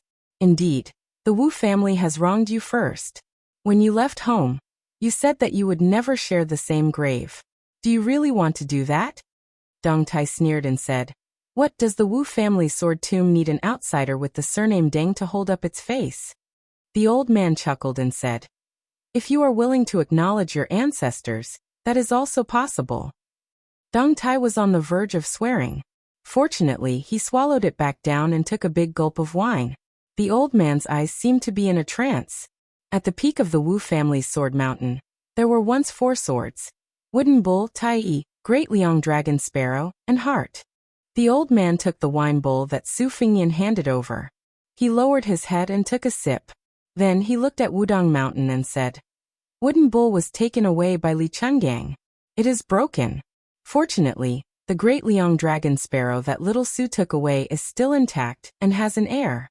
The Su of Gojoseon's sword was originally my sword.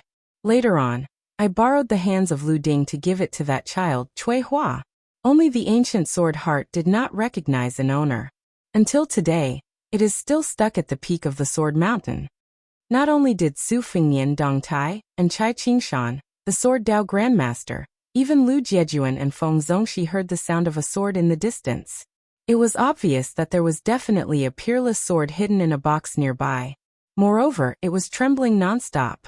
Dong Tai's expression was cold and indifferent. The old man sighed and did not continue to persuade Dong Tai. Dong Tai put down the wine pot and said, "Wu Su saved my life at the Sword Mountain. I have already repaid the debt by saving Su Fingyan's life at the Eastern Sea's martial emperor city. Wu Su imparted the Wu clan's sword arts to me. I have also given the 12 flying swords to Su Fingyan. We are even." The old man seemed to be a little tired. "Whatever you say. I just feel sorry for the Taiya sword. Isn't it also an abandoned child?" Dong Tai finally raised his head and looked at the old man for the first time. When he was still a child, he lived alone on the sword mountain that was as silent as hell. Only when he was hungry would he go down the mountain to look for food. Otherwise, he would stay in the 10,000 sword forest and let the dense sword chi invade his body. He would faint and wake up again and again. That kind of pain was deep. It was bone deep. During those years, only 2 people climbed the sword mountain. Su Fingyan's mother, Wu Su, taught him the most basic sword arts in various ways. The other person was the old man in front of him. He once carried the unconscious youth to the top of the sword mountain and looked down at the sword mound. It was only until the day he left the sword mound that Dong Tai knew the identity of the strange old man. The sword hummed loudly.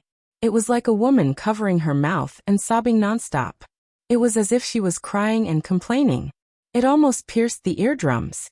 Other than the old man, Su Fingyan, Dong Tai and Chai Qingshan, even Chen Tianyuan, Qi Xianxia and Li Hozhong frowned. Feng Zongxi and Lu Jiejuan circulated their qi continuously to resist the soul-stirring shapeless sword qi. Do Chongfeng and the others covered their ears with all their might. On the other hand, the owner of the tea stall was an ordinary person. He only felt that the sound was a little noisy, but he was not hurt at all. The old man did not turn his head. He only pointed his finger in the direction of the carriage. In more than 30 years, that sword flew out of the sword mountain on its own 3 times. The first time was when you left the Wu family, and it was forced to stay.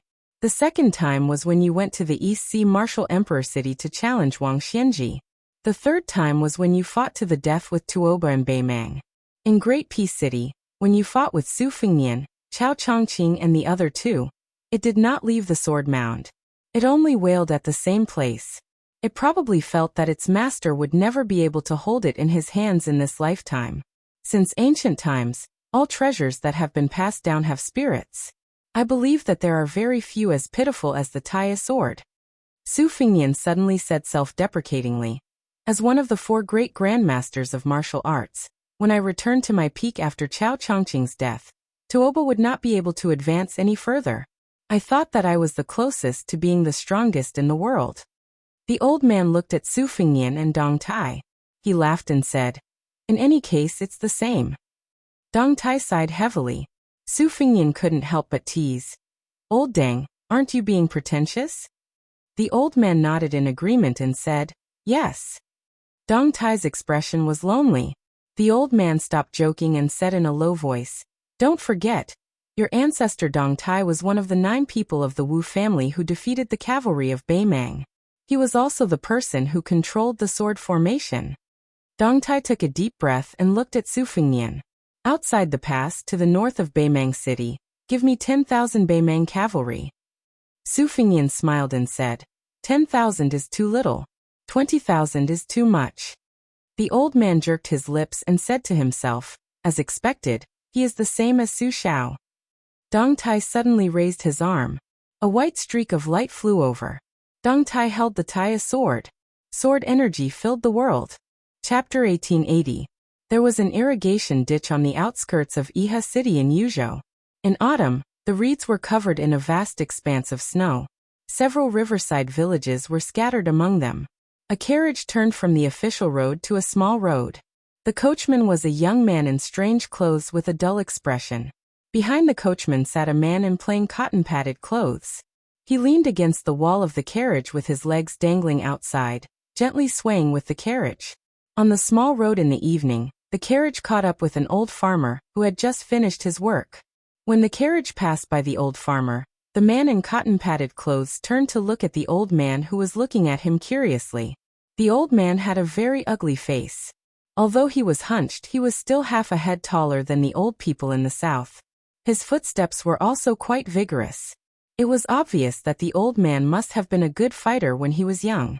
The man in cotton-padded clothes softly called for Mr. The coachman pulled the reins and the carriage slowly stopped.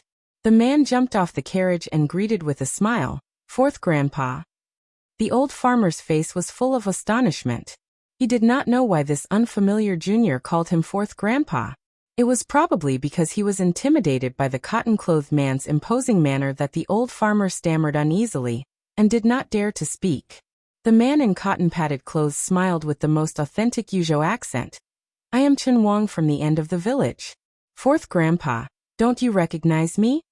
The old farmer widened his eyes and looked at the young man who claimed to live at the end of the village. Then he suddenly realized and a smile bloomed on his wrinkled face. "Little Wang." Chen Wang grinned and said, "Yes." The old man sighed and then wondered, "Why did you come back? Didn't you go to the capital to take the exam?" Chen Wang smiled and said, "I finished the exam long ago. This time, I went home to take a look. Fourth Grandpa lent me 2 taels of silver. I dare not forget." The old man waved his hand and asked curiously, "How did you do?" Chen Wang said softly, "Not bad." The old man said, "Oh." Perhaps he was afraid of hurting the young man's face, so he did not get to the bottom of it. Moreover, the old man who had been dealing with the yellow soil all his life could not get an answer. He just sighed, "What a pity." Chen Wang's expression was calm, as if he did not understand the regret in the old man's words. Chen Wang and the old farmer walked back to the village side by side.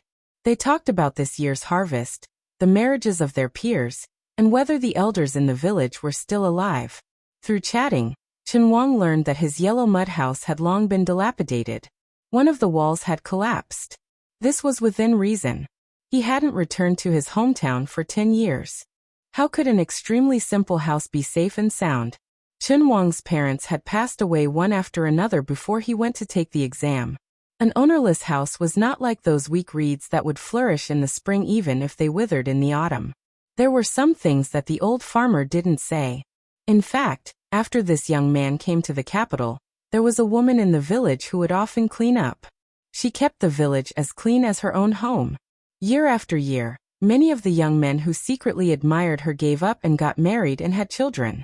Gradually, the virgin girl became an old woman. But now that she was no longer here, what was the use of saying these things to Chen Wang? Moreover, Chen Wang had stayed in the capital for so many years. Perhaps he didn't remember her? Otherwise, if he really cared, why didn't he send a letter back even if he couldn't return home for so many years? When they were close to the entrance of the village, the old man raised his head to look at the village with smoke rising in spirals. He couldn't help but sigh. That girl's home was at the entrance of the village. What a virtuous child. Everyone within 100 li would give her a thumbs up. In the early years, the matchmaker almost broke the threshold of her home, but she didn't agree. Her parents couldn't do anything about it. No one expected that in the end, such a tragedy would happen. The common people all accepted their fate. If their fate was bad, they couldn't blame anyone. This was like getting an illness. If they could get through it, they could live. If they couldn't, then it was because the heavens didn't reward them with food. They could only be buried in peace. Chen Wang didn't enter the village. He suddenly stopped and asked, "Fourth grandfather, where is her grave?" The old man was stunned. He lowered his voice and said, "How do you know she?" The old man didn't continue speaking. Chen Wang also didn't speak. The old man pointed in the direction of the ferry and said, "Over there. The grave mound is small, but easy to find." Chen Wang took out a heavy money pouch and a letter. "Fourth grandfather, please help me pay off the village's debt. Give it to Li Zheng or the teacher from the nearby private school. It's written clearly on there." The old man hesitated but didn't refuse in the end. He carefully took the letter and money pouch and asked, "Are you not going back to the village to take a look?" Chen Wang shook his head and said, "I won't go. After visiting my parents' graves, I need to immediately return to Jing." The old man sighed emotionally. "You're in too much of a rush." Chen Wang smiled. The old man had just walked a few steps when he suddenly turned back and asked, "Little Wang, you're really a high-ranking official in Jing?" Chen Wang didn't seem to know how to answer. A high-ranking official in Great Peace City? High-ranking official Huangzi? In the center of power, a ruler of a dynasty? So he could only smile and say, "It's not that big." The old man said with relief, "Then it's very good. Fourth grandfather knew a long time ago that you wouldn't be bad." Chen Wang's smile was light. The old man didn't forget to glance at the young person standing next to Chen Wang. When he turned and left, he was full of suspicion. That person's clothing was very strange. Chen Wang and the young eunuch, of the same age as the country, slowly walked forward.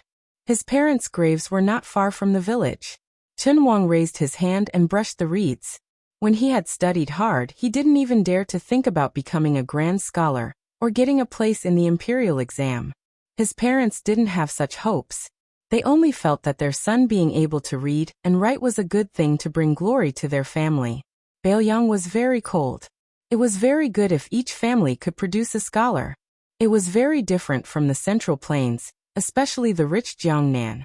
That place was very particular about passing down the family through farming and studying. In Baoyang, it was common for young people to join the army, but it was rare to find someone with a book in their hands. When he had just entered the capital to participate in the imperial examination, Baoyang was the only one that had not set up an examination hall in Great Peace City. He was unfamiliar with the place and did not have the care of the seniors from his hometown in the imperial examination. He could only stay in a small temple. Baoyang's accent caused him to run into resistance everywhere. The same ancient book was sold to him at a much higher price. Even after he had participated in the court examination, he still did not have any friendships in his generation. Baoyang was the only one. Jean Lanting's meteoric rise in Great Peace City, and Yan Jieshi's rise to become a relative of the imperial family, were due to personal grievances, and did not change this. Even though Yao Baifeng was the left chancellor of the imperial college, he did not have the ability to change this. And he, Chen Wang, the Chen Xiaobao in the eyes of all the civil and military officials, was the left scattered cavalry of the province, and the future grand secretary that the emperor relied on the most. He had the heart and the power, but he could not do it. Chen Wang walked slowly. On his two sides were reeds that were taller than a person's head. The large and soft reed flowers were blown up by the autumn wind and landed somewhere unknown. Chen Wang arrived at the grave mound and pulled out the messy weeds. Then he straightened his clothes and knelt down to kowtow 3 times. The son wanted to take care of his parents, but the parents did not wait. The old man that this cotton-clothed man respectfully called fourth great-grandfather probably did not know in his life that the 2 items that the junior had handed to him, the money pouch and the letter, were worth thousands of gold just from the 2 words Chenwang at the end. In the 20 years of Bailiang's history, there were only a few people in the Liang officialdom. Among them, Jean Lanting was the assistant minister of the Ministry of Rites, Yin Jieshi was a scholar, and the Confucian scholar Yao Baifeng was in charge of the Imperial College. However, even if the 3 of them were added together, they might not be as important as Chenwang. It could even be said that in a large sense, it was this scholar from Bailiang who had left his hometown. His 2 secret letters changed the structure of Bailiang. On the way back, Chenwang met a sturdy man of the same age. After seeing him, the man's expression was complicated. There was resentment, reverence, surprise, and confusion. The man took a deep breath and handed Chenwang a coarse cloth bag with a straight face. "These are the things my sister left behind. They are the books you left behind. I'm returning them to you." Chenwang took the cloth bag and was lost in thought. The man turned around and strode away. He stopped and said with a hoarse voice, "Wang, although my sister, don't think that she died in a dubious way. She's cleaner than anyone else." Chenwang covered his mouth and looked at the back of the man who used to put his arm around his shoulder and call him brother-in-law. He said vaguely, "I'm sorry." The man muttered, "You can say that to her." Chenwang was silent. Blood seeped out between his fingers. He did not move for a long time. Chenwang carried the cloth bag to the ferry and found the small grave. The eunuch was nowhere to be found. Chenwang sat cross-legged in front of the grave. He sat across from the small grave. There was an illiterate woman who would find a clean place under the sun to dry her books. She would open them one by one and put them away one by one. There was an unmarried woman who would go to the small ferry when no one was around. She would look into the distance again and turn around again and again. Chenwang gently opened the cloth bag and looked down. There were familiar books such as the Book of Rites and the Great Learning. There were also older books such as 3,000 books of elementary learning. Back then, when they were working in the fields, washing clothes at the ferry, picking reeds during the heavy snow, he would often recite to her. 10 years had passed between this year and that year. He and she were separated by yin and yang. Chenwang closed his eyes and read softly. "The country is in trouble. The king dies in the country. The doctor dies in the ancestral temple. The people die in the countryside." The gentleman said, "Great virtue is not an official, great Tao is not a tool. Great faith is not agreed, and great time is not uniform. Those who observe these 4 can aspire to learn. Let the people of the world be united in worship and worship. As if on top of it, as if on the left and right of it." In the twilight, the scholar was reading. The reeds swayed gently in the wind. It was like a woman nodding her head and smiling like a flower. Chapter 1881. The 3 riders and 1 donkey circled around Fuxia town and came to the memorial arch at the foot of Mount Wudong. Su Fingnian, Fan Xiaochai, and Chen Tianyuan dismounted together. Dong Tai patted the old donkey's back after landing and started chanting. Chen Tianyuan looked up at the words Wudong Dangxing, written by ancestor Lu himself. He did not look like an ordinary swordsman but was full of spirit and fighting spirit. Su Fingnian suddenly turned to Fan Xiaochai and said, "Go to the southeast of Liang. If you can find that guy in 2 years, help me pass a message to him. Tell him that he has to pay back the money he owed me." Fan Xiaochai frowned and said, "According to the spies of Fu Shui room, the villages and towns there are scattered all over the place. It's not easy to find him with the scattered clues from before." Su Fingnian nodded and said, "Finding a needle in a haystack depends on fate. Just think of it as doing your best. I don't expect you to find that guy." Fan Xiaochai asked with a straight face, "Can you change the spy? I'm good at killing and only killing. There are many people in Fu Shui room who are more suitable for finding people." Su Fingnian smiled and said, "No." There was a hint of anger in Fan Xiaochai's eyes. It swayed like water plants in her limpid eyes. She was angry but did not dare to say anything. Su Fingnian teased, "Maybe in less than 2 years you'll hear the news of my death. Won't that save you a lot of trouble? Fan Xiaochai said stiffly. The happiest thing in the world is cutting off the head of one's enemy with one's own hands. Su Fengnian sighed and said helplessly, You only dare to show your true feelings in front of me.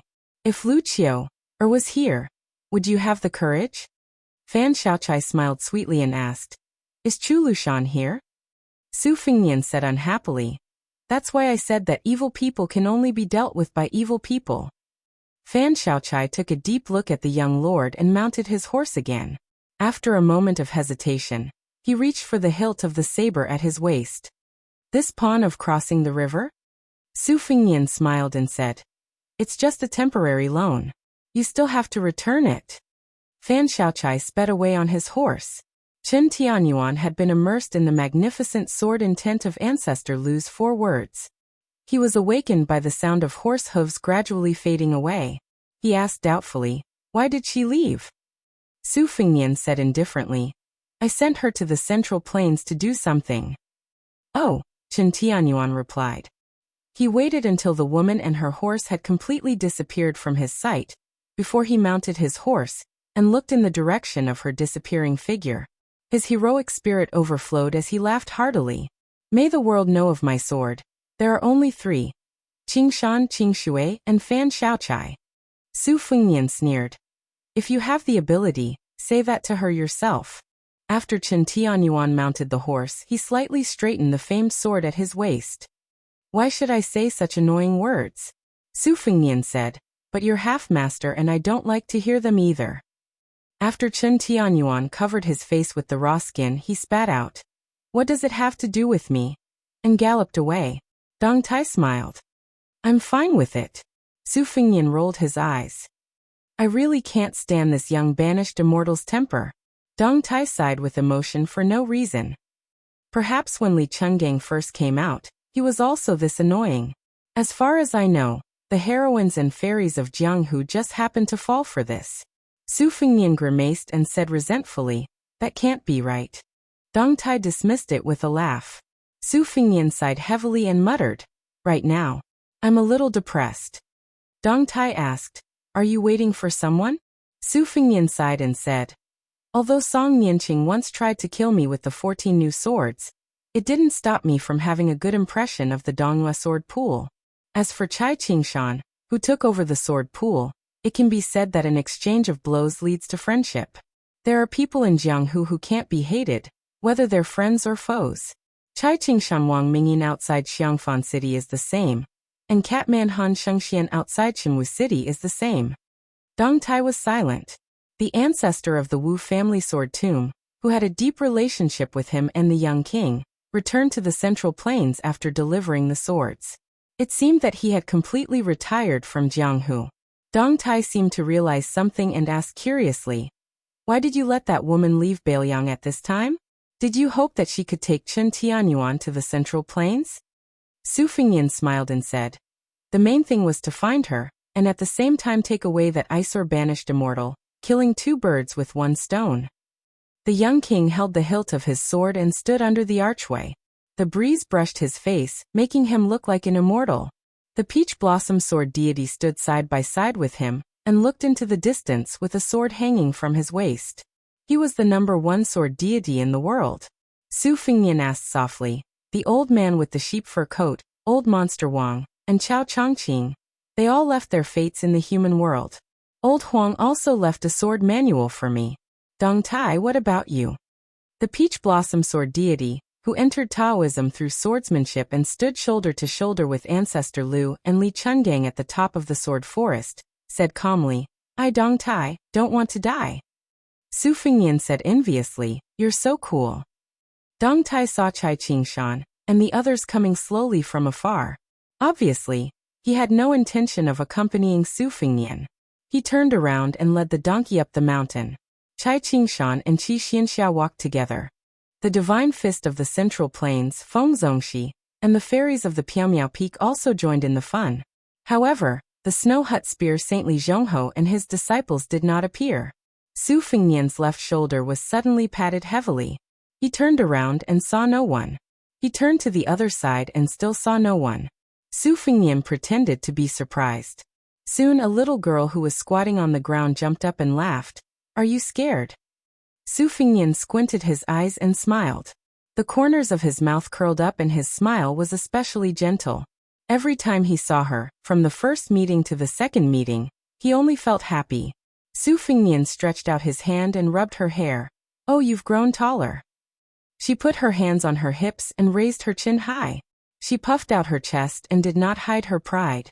Su Fingnian smiled and asked, Where are the little monks Nanbei and Nanbei? She rolled her eyes and said, Stupid Nanbei. He's talking to a little Taoist boy called Yufu. I don't want to play with them. You don't know. A little bald head and a little scholar. When these two are together, they like to talk to each other. It's even more boring than when those big old bald heads at home gathered together to talk about scriptures and quarrel. Then what about your parents? I'm so worried. Not long ago, there was a female pilgrim from Jiangnan on the mountain. I don't know how she recognized my father. She cried so hard. My mother was so angry that smoke was coming out of her 7 orifices. My father took the initiative to wash his clothes for several days, but it was no use. Yesterday he even borrowed some copper coins from the old Taoist of Wudong Mountain, saying that he would let my mother go down the mountain to buy some rouge and face powder. And your mother didn't agree? How could that be? It's not like you don't know that my mother will compete with anyone, but not with rouge and face powder. When she got the money, she went down the mountain to the town at the foot of the mountain. When she returned to the mountain, she fiddled with her clothes for almost 2 hours before she was willing to see anyone. Was your father scared? Nonsense. My father kept saying that my mother was as beautiful as a fairy. Unfortunately, when my mother finally calmed down, the female pilgrim used the excuse of leaving to find my parents. After seeing my mother's makeup, the woman didn't say anything. She just glanced at my mother from the corner of her eyes, and then the corners of her mouth curled up. In the end, she ignored my mother and only cared about politely greeting my father. When she left, I saw her quite clearly. She secretly curled her lips at my mother. In this way, there was no and then. Lizzie, your mother has met her match. I didn't think so at the time, but now that I think about it, it really was quite hurtful. Actually, it's my fault. When my mother was fiercely applying rouge and face powder, I didn't pay much attention. Otherwise, my mother would definitely look better. It's fine. As long as your father thinks your mother looks good, it's fine. That's true, but he has a disciple called Nanbei. At that time, my father really had no other choice, so he asked, Nanbei, do you also think that your master's wife is the most beautiful woman in the world? Guess what? Nanbei replied. Master, you said that monks don't lie. After that, my mother pulled my father's ear, and my father pulled Nanbei's ear. These 3 are really too much. They're like children who can't grow up. It makes me very worried. Su Fingnian, why don't you take me to Mount Qingliang to play? Liangzhou City's meat buns are delicious, but they're a bit expensive. Su Fingnian didn't know whether to laugh or cry as he looked at the girl with her head tilted. He didn't want to disappoint her, so he bent his finger and lightly tapped her forehead. You can go to Mount Qingliang to play, but you have to get your parents' permission. She nodded her head like a chick pecking at rice. Then, she tugged on Su Fingnian's sleeve and said in a low voice, When you get to the mountain, see my father. Remember, if you see my father turn around and go back to his room, immediately run away. Su Fingnian was confused. The girl said embarrassedly, These past few years, my father has liked to sharpen his knife when he has nothing to do. Su Fingnian was speechless. Chapter 1882. At this time, Chai Qingshan and his party were approaching the archway. Chai Qingshan was standing under the steps. The old man nodded to greet him. Feng Zongxi and Lu Jiejuan, the 2 famous Jianghu bigwigs, were actually rising stars compared to Chai Qingshan, a martial arts grandmaster who was truly famous in the imperial court. At this time, the 2 of them respectfully cupped their fists and saluted to the young lord, loudly announcing their names. Su Fingnian stretched out his hand and said with a chuckle, This king is only a pilgrim of Wudong Mountain today. You don't have to be so polite. The Li Fing secretly made a face. Su Fingnian smiled. She coughed lightly and winked at him. Su Fingnian held back his laughter and said seriously, Let me introduce you. This is Miss Li. She is the most chivalrous and righteous. She is also good at martial arts. People call her. Su Fingyan paused for a moment and quickly turned his head to look at her and winked at her. Back then, when they were roaming Jianghu together, one of their favorite things was to give themselves nicknames. At that time, except for Huang, the other 3 fledgling Jianghu birds were all short-sighted. The only nicknames they could come up with were probably Fengzongxi's, Divine Fist of the Central Plains. They could come up with anything to scare people, and the bolder it sounded, the better. That year, Miss Li Zi, who ran away from home, gave herself no less than 20 nicknames. She even lectured Su Fingyan and the guy with the wooden sword. We Wuling heroes can only give wrong names but not wrong nicknames. Therefore, people in Jianghu must be very careful when dealing with nicknames. After Su Fingyan read her lips clearly, he continued without leaving a trace. Jianghu people call you Fairy Tongxian. It's only because Miss Li is proficient in all of the sabers, swords, spears, and staffs that you're proficient in, that you're able to form your own sect. The girl didn't care about the posture of a heroine and hurriedly reminded, My Qinggong, don't forget to tell me about it. Su Fingyan could only obediently fill in the gaps and said, Fairy Li's Qinggong is also very good. It can be said that you are unparalleled in Jianghu. Feng Zongxi and Lu Jiejuan, who were experienced in Jianghu, had sharp eyes. Although they didn't know what the young king was singing, they still did a full set of Jianghu etiquette with the girl. After a full set of etiquette, she, who was addicted to being a heroine, was so happy that she couldn't close her mouth. Suddenly she whispered, Su Fingyan, do you still remember our agreement? Su Fingyan smiled and nodded. Living, if you can lie, never stand. Jianghu, if you can fly, you. She patted Su Fingyan's shoulder rudely. This king will go first, this king will Jianghu. To everyone. To go. To go Jianghu head. Then he crouched down and carried her on his back. His figure flew up like a rainbow. The two of them arrived at the top of Big Lotus Peak. Su Fingyan still carried the heroine on his back, just like when she was tired and wanted him to carry her. She leaned on his back and whispered, Su Fingyan, you have always treated me as a sister, right? Su Fingyan nodded. She suddenly smiled. It's okay. Su Fingyan turned his head slightly and said with a bitter face, You hurt my feelings. She bumped her forehead against his. Su Fingyan turned his head again, full of smiles. She hugged his neck and carefully asked, Su Fingyan, if I take stupid Nanbei and leave Bailiang, will you be angry? Su Fingyan shook his head. Of course not. You are a heroine who roams Jianghu. Nanbei is a monk who chants Buddhist scriptures. Why should you get involved? She sniffled. Su Fingyan comforted her. I will definitely find you in the future. She didn't say anything. Between the mountains and rivers, the girl's thoughts were better than all the poems. Near the girl's house was a hastily built thatched cottage. A white-robed monk who was originally sitting on a stool in front of the house sighed. When he saw this scene, the middle-aged monk who was washing his wife's clothes did not bother with the washboard. He suddenly stood up and strode towards the simple thatched cottage. Li Donghai quickly jumped off his back and shouted at Su Fingyan, The situation is tense. Let's go. Su Fingyan didn't say anything and immediately ran away. The white-robed monk quickly rushed out of the house with a kitchen knife in hand. He looked around with a murderous look. This murderous look was probably not inferior to Dong Tai's Taiya sword at the foot of the mountain. One must know that in the past, Chao Chongqing's heavenly image state was the most outstanding, Dong Tai's finger mystery sword was the most powerful, and finally, Li Dongxin's Vajra state of the two Zen temples was the most invincible. Li Dongxin's aura was like a Buddha lying down, sitting, and standing.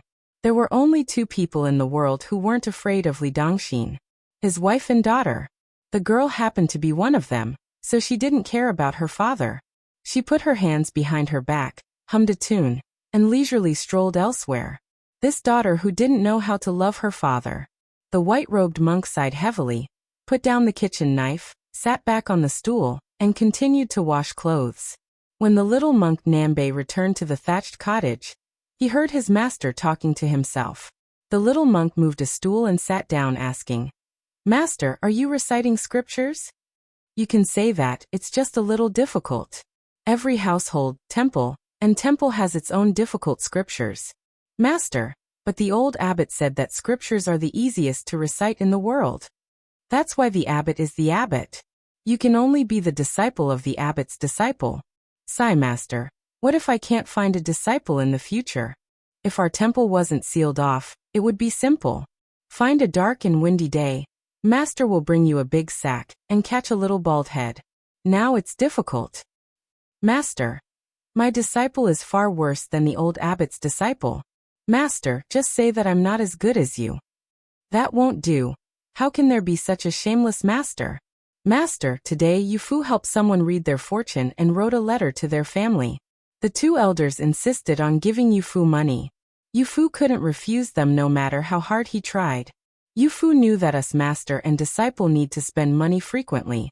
So he gave the money to disciple. Disciple will return the money to him now. Nambe, master is actually very proud to have a disciple like you. Master, I'll definitely give this money to master's wife. Oh right, where is master's wife? Your master's wife sleeping. Everyone loves to sleep, but there are very few people who understand the samadhi. Otherwise, why would the ancients say, sleeping together is the most virtuous? Your master's wife is even better than master. Master. I only know that master's wife's snoring is very powerful. Master can sleep better than anyone else. You're even more powerful. Oh. Stupid Nambe, you've improved. Heh. The two bald heads, one big and one small, touched their bald heads almost at the same time.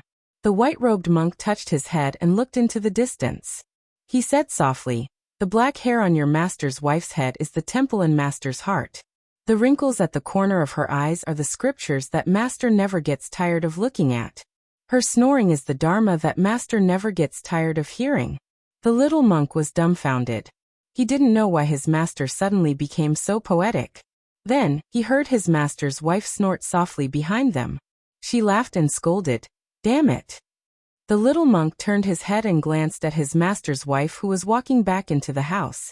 He then looked at his master's serene face and sighed, "Master." The white-robed monk didn't look back. He lowered his head and washed his clothes. He said softly, "Your master's wife thinks that she doesn't look good with rouge. She just wants to hear master say that she looks good. But she doesn't know that in master's eyes, she's always so beautiful." The little monk stammered, "Master, master's wife has already gone far." The white-robed monk murmured, "Is peace and quiet far away?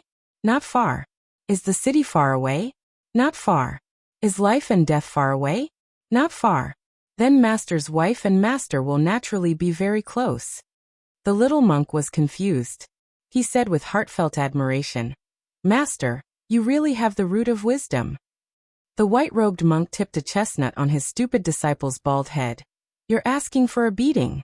How can a disciple praise his master for having the root of wisdom?" The little monk looked innocent. The middle-aged monk with his back to the cottage lowered his voice, "Has your master's wife really gone far?" The little monk turned his head and looked back in an instant.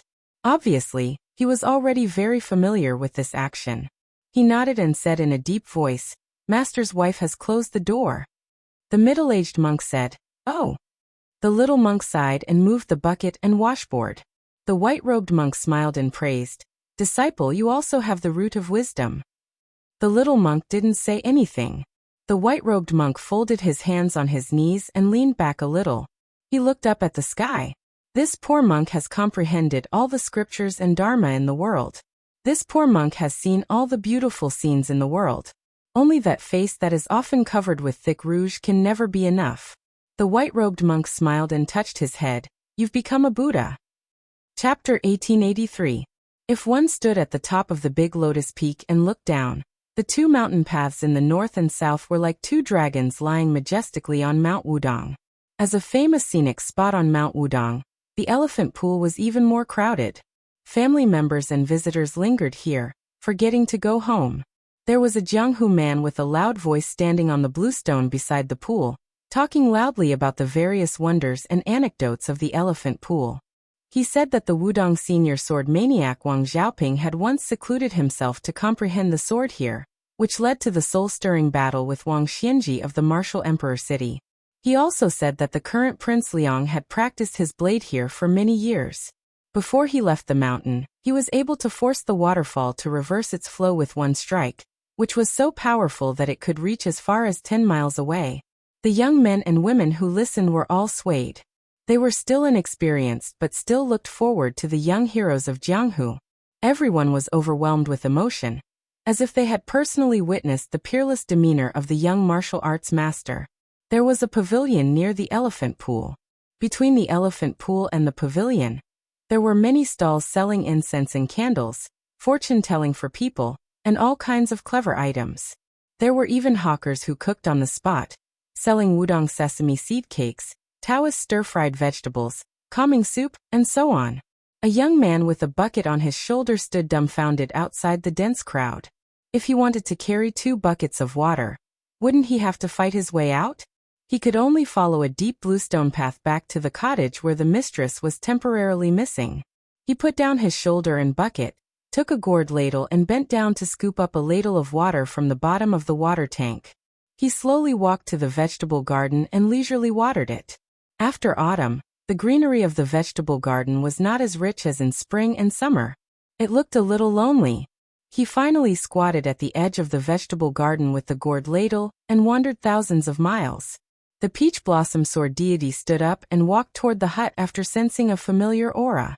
He saw Dong Tai, who was leading the donkey, standing outside the short bamboo fence.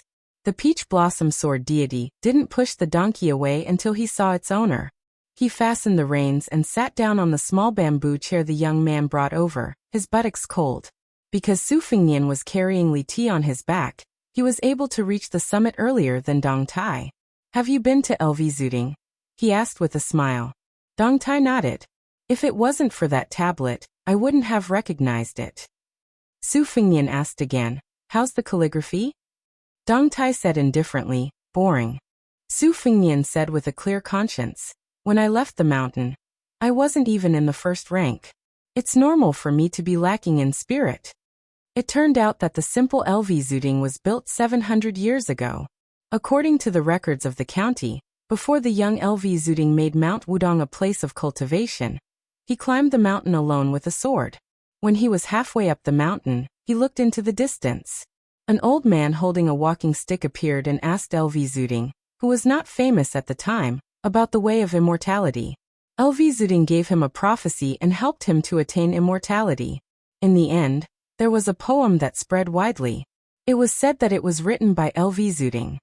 "Walking alone, sitting alone, I don't know the world. Only the old locust spirit knows that the immortals have passed." The poem was carved on an ancient tablet by the Wudong Taoists, but the writing was eroded by time. Before Su Fengnian went down the mountain to practice his saber, a young martial granduncle riding a bull was pushed out by his senior brother. He asked Su Fengnian for the tablet inscription that was changed to cursive. Dong Tai looked around, happy and content. Su Fengnian joked, "There are so many martial arts masters on Mount Wudong now. Just in Nanjiang, there's the master saber master Mao Shulang, Cheng Baishuang, who's trying to become the scholarly sage, Ji Luan and Wei Miao and Xue Songguan and Xuan Zhao." Dong Tai's words were shocking. "When I was climbing the mountain just now, I saw Gu Jiantang, and then I saw Xianyuan Qingfeng in the LV Zuding." Su Fengnian frowned. "It's not strange that I didn't notice Gu Jiantang climbing the mountain, but Xianyuan Qingfeng was close at hand." Dong Tai hit the nail on the head. During the battle outside Great Peace City, Chao Chongqing seemed to favor this woman who blocked the way. Xianyuan Qingfeng benefited greatly from this, and now he's only a step away. Su Fengnian sighed. "So that's how it is. The opportunities of this woman in charge of the Great Snow Plains can't be explained with common sense." Lu Songtao, Zhao Huangchao, Wang Xianji, and Chao Chongqing, they either taught her everything or enlightened her. In the end, she became one of the few masters in the world. Dong Tai said with a bit of sarcasm, "You missed out on the most important person, didn't you?" Su Fengnian's face was immediately filled with embarrassment. Dong Tai suddenly asked, "Do you need me to help you block Gu Jiantang, whose intentions are unclear?" Su Fengnian only felt confused. He didn't know why this aloof peach blossom sword god would suddenly be so kind. After all, Wang Xianji had already come to a conclusion about Dong Tai's character. The general idea was that Dong Tai was extremely passionate about the sword, and was the most emotionless. Therefore, he was the most compatible with the way of the heavens. Moreover, Gu Jiantang, who was on the cusp of the Liang imperial court, left his territory without permission and chose to travel incognito to Mount Wudong. It could be said that he had entered the hinterland of Bailiang alone. It was obvious that he wouldn't cause any trouble on Mount Wudong. Even if Su Fengnian wasn't at the peak of his realm, he still had a high chance of winning against Gu Jiantang, who had been hiding his strength for many years. Just as Su Fengnian was puzzled, Dong Tai coughed softly and disappeared in an instant. Su Fengnian subconsciously looked towards the purple bamboo fence, and found that even the old donkey had disappeared. With an ashen face, Su Fengnian turned his head stiffly and looked over. Sure enough, in the garden at the northeast corner of the thatched cottage, some of the greenery that had been growing well had been eaten away. It was like a landscape painting by a famous master that had been dug out by an ignorant child. Previously, a white-robed monk had turned around and walked into the cottage with a kitchen knife. Su Fengnian did the same. Gnashing his teeth, he ran back to the thatched cottage, and quickly took down the cold knife hanging on the wall. After leaving the cottage, he angrily said, "Dong Tai, if you have the guts, don't run. I'll treat you to donkey roasted meat tonight." As a martial arts evaluation grandmaster, Dong Tai deliberately concealed his aura. Even Su Fengnian couldn't find any clues. Su Fengnian squatted on the ground and sighed. It was really a mother***** disaster. Sometimes when God punched you, he didn't give you a date to eat, but another punch to the head. When Su Fengnian caught a glimpse of a dress from the corner of his eye, he felt as if he was struck by lightning. When it rains, it pours. Su Fengnian was worthy of being called a king with a different surname, and a great pillar of the country. He made a prompt decision. Regardless of whether he could hide for the first time or not, if he could hide for one more day, he would live for one more day. Therefore, when Su Fengnian was about to leave, Jiang Ni's voice filled with grief and indignation came from behind. "Surnamed Su, you're dead today." Chapter 1884. Carrying the red sandalwood box on her back, Jiang Ni suddenly soared into the sky with her sword. She stepped on the great Liang dragon sparrow sword. After the flying sword suddenly stopped, she looked down at the entire big lotus peak with her red eyes. Her murderous aura was shocking. It was unimaginable that a small vegetable garden could make two grandmasters regard it as a pool of thunder.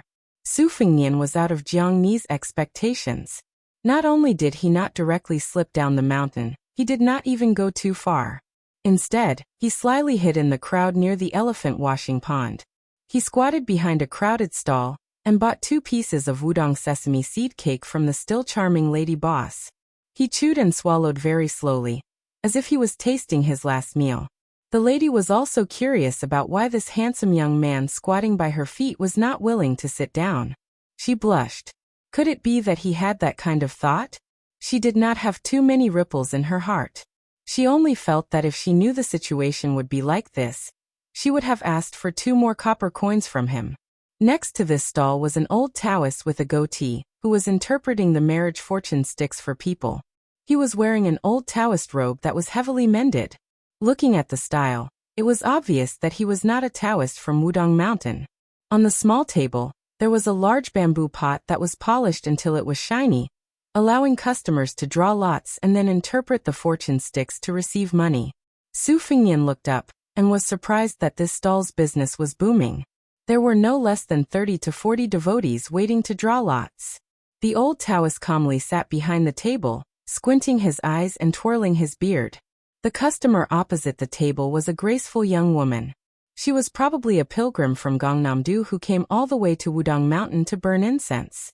Although she was not tall and her face was slightly immature, the weight of her chest was very heavy.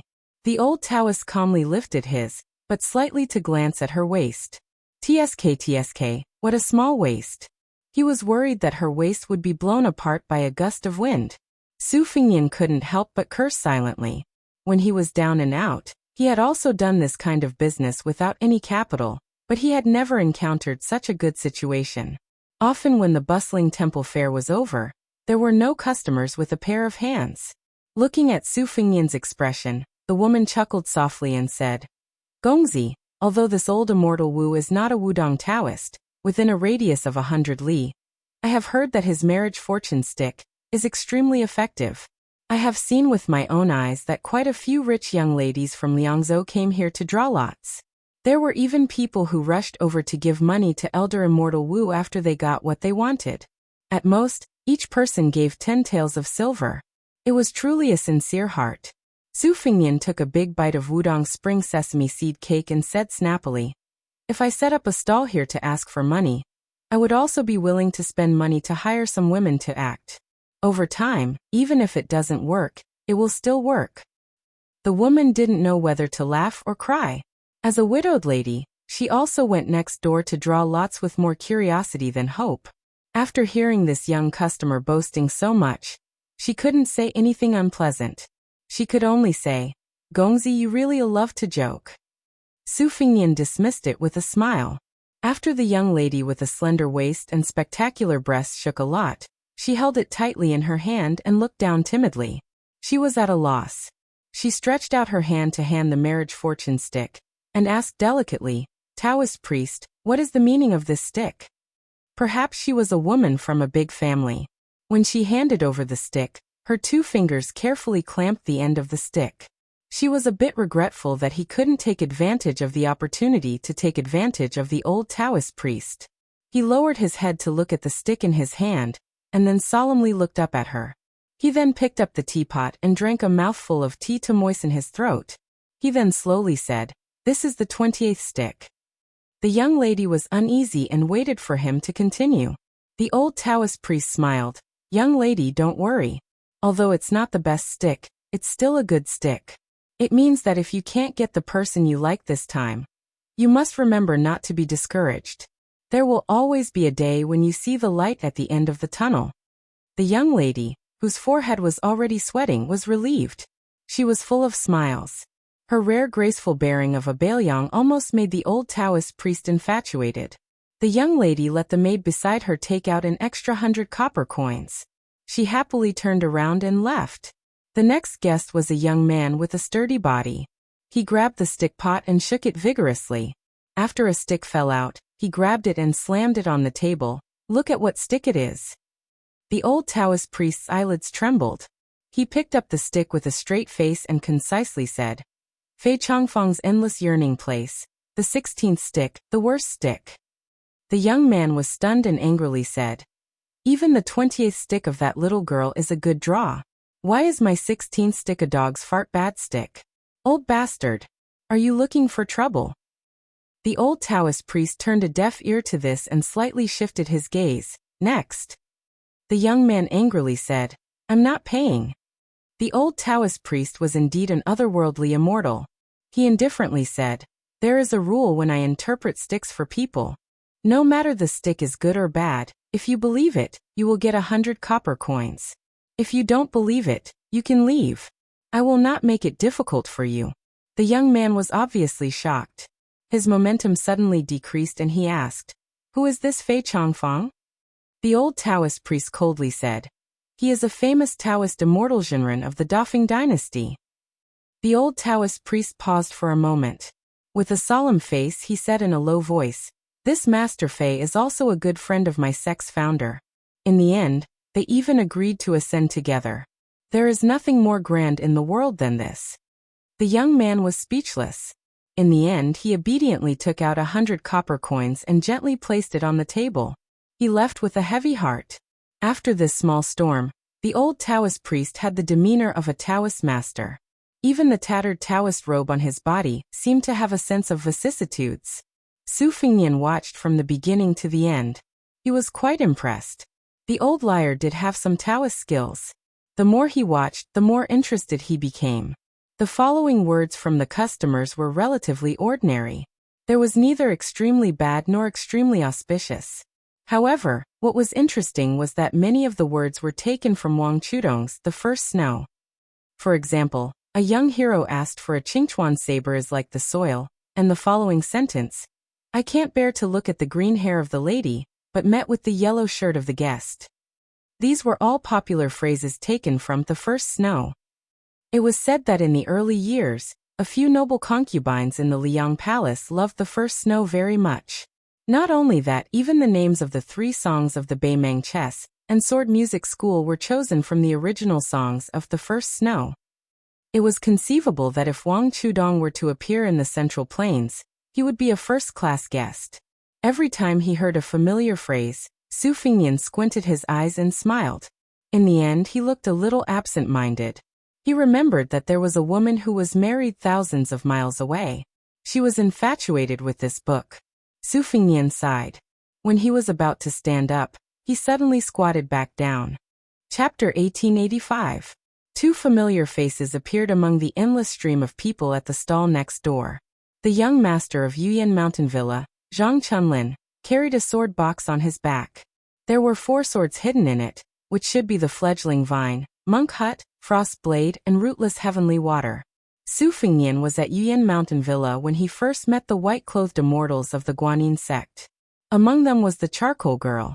Later in the western regions, Su Fingyan and Zhang Chunlin met by chance.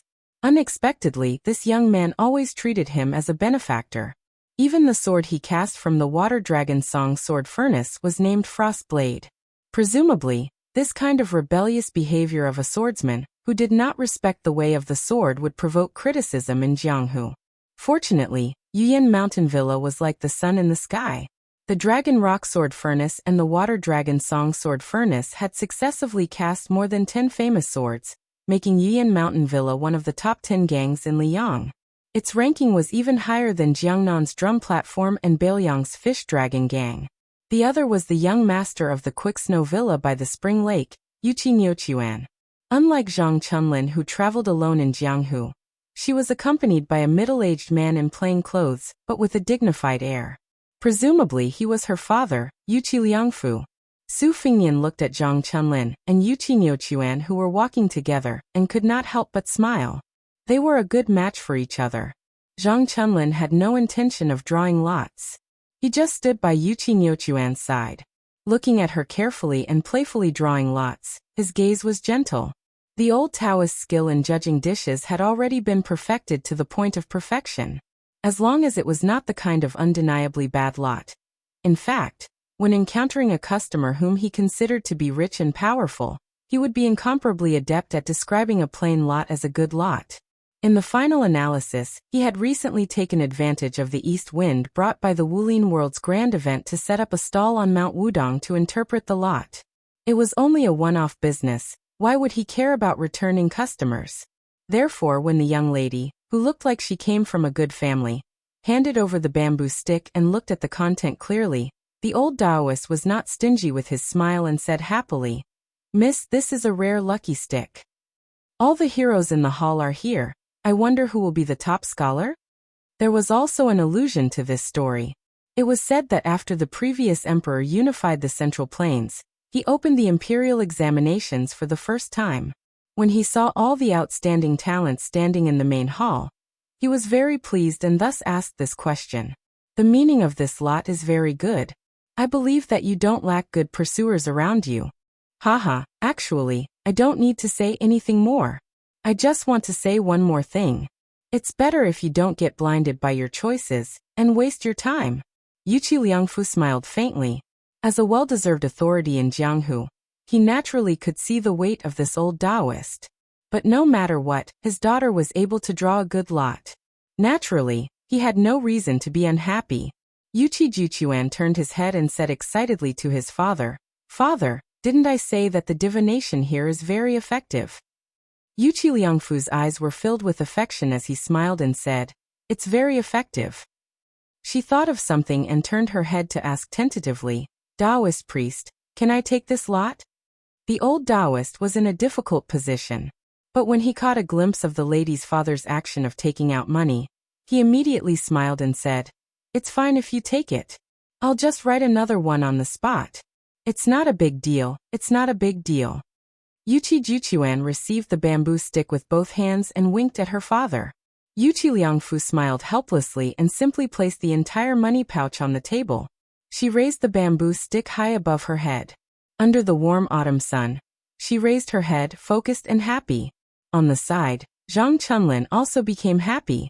because the two villas were both among the top upstarts in Liangjianghu, and unlike the Wu family's Sword Tomb and Dongyue Sword Pool, or the Dragon Tiger Mountain and Wudong Mountain, the Swift Snow Mountain Villa and Yiyan Mountain Villa had the potential to be natural allies. In fact, Yuqi Liangfu had taken a fancy to Zhang Chunlin, who had a gentle temperament, the first time the young man paid a visit, and he had long regarded him as a good son-in-law. Especially Zhang Chunlin, who had suddenly become rich, after entering Jianghu. He did not have the bad habit of calling his friends to wander the Jianghu. As the only heir of the huge Yiyan Mountain Villa, he actually came alone with only the sword box, which made the shrewd Yuqi Liangfu very much approve of him. Moreover, the young man's parents, the virtuous couple of Yiyan Mountain Villa, had always thought that they were kind and had a good reputation in Jianghu. But deep down, Yuqi Liangfu also had some considerations that he could not tell others. Now that the northern sect of Liang Mountain Villa had withered, and Jianghu's secret was that Zhang Chunlin's mother came from the Guanyin sect of the South Sea, and was once a talented qi cultivator with a bright future, Yuqi Liangfu had to think deeper and further. If the Swift Snow Mountain Villa and Yiyan Mountain Villa were successful in their marriage, on the surface it seemed that the latter was climbing up the social ladder, but in the future it could be the foresight of the Swift Snow Mountain Villa. Of course, if his daughter was not fated to be with Zhang Chunlin, Yuqi Liangfu would not resort to such shady business. After all, to Yuqi Liangfu, who was ambitious and ruthless but had never remarried after losing his wife, his daughter's happiness was also very important. It was even more important than Zhuangzi's position in Jianghu. Yuqi Liangfu had never denied that for the sake of Snow Mountain Manor's rise, he had spared no effort and no lack of cold-blooded methods. However, this middle-aged man had always insisted that the reason he had put so much effort into Jianghu was so that his only daughter would not have to put so much effort into Jianghu in the future. Yuqi Juquan, who had gotten what he wanted, was leaving shoulder to shoulder with Yuqi Liangfu. He suddenly leaned over and asked in a low voice, "Father, how many more years do you plan on delaying Aunt Lu? Aunt Lu is not young anymore." Yuqi Liangfu, who had not exposed his secret, flushed red. Although that woman had never appeared in the manor, everyone in the manor had more or less heard of her. However, Yuqi Liangfu had never thought that someone would have the guts to let his daughter hear about it. Yuqi Liangfu narrowed his eyes slightly, his thoughts turning rapidly. If he found out who had leaked the heavenly secrets, then don't blame him for throwing that person into the spring deity lake to feed the fishes. Yuqi Juquan seemed to be completely unaware of her father's unsightly expression and gloomy thoughts. She said indifferently, "Then just marry her. It's not a big deal." "Father, you're so secretive. You really don't have the slightest bit of heroic spirit. Be careful that I don't worship you in the future." Yuqi Liangfu's expression returned to normal, and he softly grunted. She inexplicably added, "You're not allowed to get angry." Yuqi Liangfu smiled and said, "I know." Just as Zhang Chunlin followed the father and daughter and turned around, he caught sight of a person from the corner of his eye. His eyes immediately widened, as if he had seen a ghost in broad daylight. However, when he saw that person raise a finger and shushed him, Zhang Chunlin forced himself to remain calm, and continued to walk forward with a calm expression. Su Fengnian, who had finished eating the Wudong spring sesame seed cake, stopped Zhang Chunlin from speaking, then clapped his hands and prepared to leave. After the little clay figurine searched the sky with its sword to no avail, it returned home in a huff. It reckoned that its anger had more or less subsided by now. At the very least, it wouldn't take out its sword and hack people as soon as it saw them. As for whether it would be a few words of abuse or a closed door, with Su Fengnian's thick skin, it wouldn't be a big deal. However, at this moment, the dense stream of people between LV Zuding and the elephant cleansing pool suddenly separated, just like Wudong's old sect leader Wang Zhongluo's one finger splitting the river. Chapter 1886. Su Fengnian rubbed his forehead and stood up, but he didn't leave. It was the Mount Hui woman who had walked out of LV Zuding. Even though she wasn't wearing her world-shaking purple robes today, a certain Jianghu person with good status still recognized her first. Then, she was like a flood dragon entering an ant's nest. The people in front of her couldn't help but move to the side. Yuqi Liangfu stopped and cupped his fists with a smile. Alliance Master Xianyuan. Xianyuan Qingfeng turned a deaf ear to him, and walked past the three of them. Yuqi Liangfu also seemed to be used to this. He stood in place and waited for the owner of the Moonless Tower to walk a dozen steps away before continuing to walk forward. Yuqi Niochuan couldn't help but turn his head and glance at her. That legendary woman who had made countless heroes of Liang River submit to her purple robes. Of the 13 champions of Auspicious Talisman, she alone held 3 of them. It was rumored that she had once rejected the current emperor, and even rumored that she comprehended immortality by watching the snow for a night on the Bull Mound. Yuqi Niochuan murmured in a small voice, "She really is a beautiful woman but cold as ice." Yuqi Liangfu hurriedly glared at his daughter.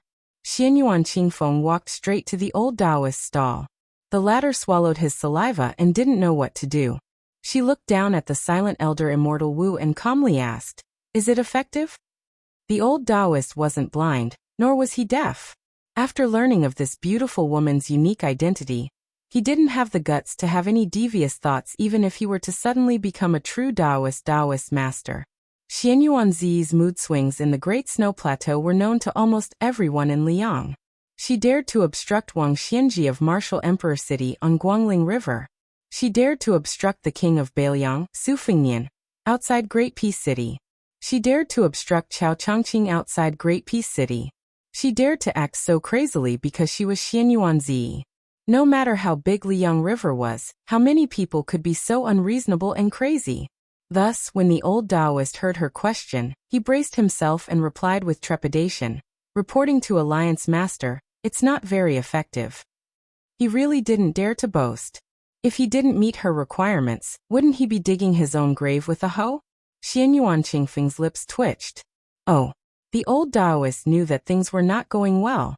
He quickly said, "It works most of the time, but I can't guarantee that it will work every time." Su Fengnian, who was watching from the side, admired the old Taoist's quick-wittedness from the bottom of his heart. In any kind of swindling in the world, the most important thing was to be able to make the word sound. Only then could one be in an invincible position. Ordinary people couldn't do technical work. Unfortunately, he was embarrassingly short of money and had no way to reward her. Xianyuan Qingfeng's face was expressionless. He reached out and grabbed the bamboo tube that contained 108 marriage sticks. He raised his arm slightly and shook it gently. Her wrist, which was as smooth as jade, slowly twisted. Every time the pot turned, the old Taoist's heart would tremble. In the past, it meant that he would receive 100 copper coins, but now, it was very likely that he would lose his life. Finally, a stick jumped out of the bamboo tube. After she twisted it, she slowly said, "2 lives in 1 body, a lonely shadow." "What number is it?" The old Taoist even had the thought of dying. Did this lousy stick still need him to interpret it? The old Taoist almost collapsed on the bench. He said with a trembling voice, "It's the 84th lot." On the verge of death, the old Taoist suddenly had an idea. He gathered his courage and said loudly, "Alliance Master, this is exactly the kind of situation where it doesn't work." Many kind-hearted pilgrims nearby broke out in cold sweat for the old Taoist. Xianyuan Qingfeng threw the stick back into the bamboo tube and continued to turn it. The old Taoist stared at the bamboo tube without blinking. He muttered in his heart, praying to all the immortals, Buddhas and Bodhisattvas. Not to mention the Zhenwu Great Emperor in Wudong, he didn't even forget the local temple in his hometown in River Province. However, when the woman said the second lot, the old Taoist's heart was completely dead. Hoping for a fish from a tree, but in the end, you won't get it. She still asked, "What number is it?" The sweat-drenched old Taoist sighed softly and said weakly, "It's the 54th lot." She held the stick in one hand and the tube in the other. She didn't throw the stick back into the tube, nor did she say anything. She narrowed her long and narrow red phoenix eyes. The old Taoist lowered his head and said dejectedly, "My lot isn't working." The old Taoist didn't even dare to call himself a poor Taoist anymore. She secretly glanced elsewhere. After a moment of hesitation, she began to shake the bamboo tube for the 3rd time. A bamboo stick gently fell on the table. The old Taoist closed his eyes and pretended to be dead. He heard the cold voice above his head. "Divination determines doubts. If you don't doubt, how can you divine?" The old Taoist, who was already on the verge of collapse, was in a daze. He didn't come back to his senses for a moment. Someone replied on his behalf, "The 11th lot, the middling lot." The old Taoist, who finally came back to his senses, was ecstatic. He said in a heart-wrenching voice, "Alliance Master, it's a neutral lot. It's really a neutral lot." The old Taoist cried tears of joy. The world was like this. After going through the gates of hell and returning to the world of the living, he believed that as long as he had a mouthful of cold water to drink and a cold steamed bun to eat, it would already be a great blessing. She sank into contemplation. After smiling, she unexpectedly shook the bamboo tube for the 4th time. Everyone said that things shouldn't be done more than 3 times, but she still shook the bamboo tube for the 4th time. This time the old Taoist, who had probably resigned himself to fate, somehow found the energy to look left and right, trying to find the benefactor who previously helped him explain the lot. However, it was difficult to find in the vast sea of people. This time, after Xianyuan Qingfeng drew the bamboo stick, he didn't report the contents of the lot. Instead, he looked at it and handed it to the old Taoist. Like the most ordinary person who asked for a lot, he asked, "What's the meaning?" The old Taoist trembled as he took the bamboo stick. He answered loudly, "Winning lot. Winning lot. Winning lot." The old Taoist only repeatedly signed the 2 words in a loud voice. She didn't get angry. After waiting for the old Taoist to calm down a bit, she continued to ask, "What's the meaning?" The old Taoist raised his sleeve to wipe his tears. He stood up with difficulty, held the lot with both hands and bowed. With a terrified expression, he said, "Reporting to Alliance Master, this lot is the 96th lot. Perhaps 10 years, perhaps 7 or 8 years, perhaps 5 or 6 years, perhaps 3 or 4 years. This lot says that when it comes to marriage, haste makes waste. You must wait patiently." The old Taoist didn't forget to say, "It's not necessarily accurate. It's not necessarily effective." Xianyuan Qingfeng neither agreed nor disagreed.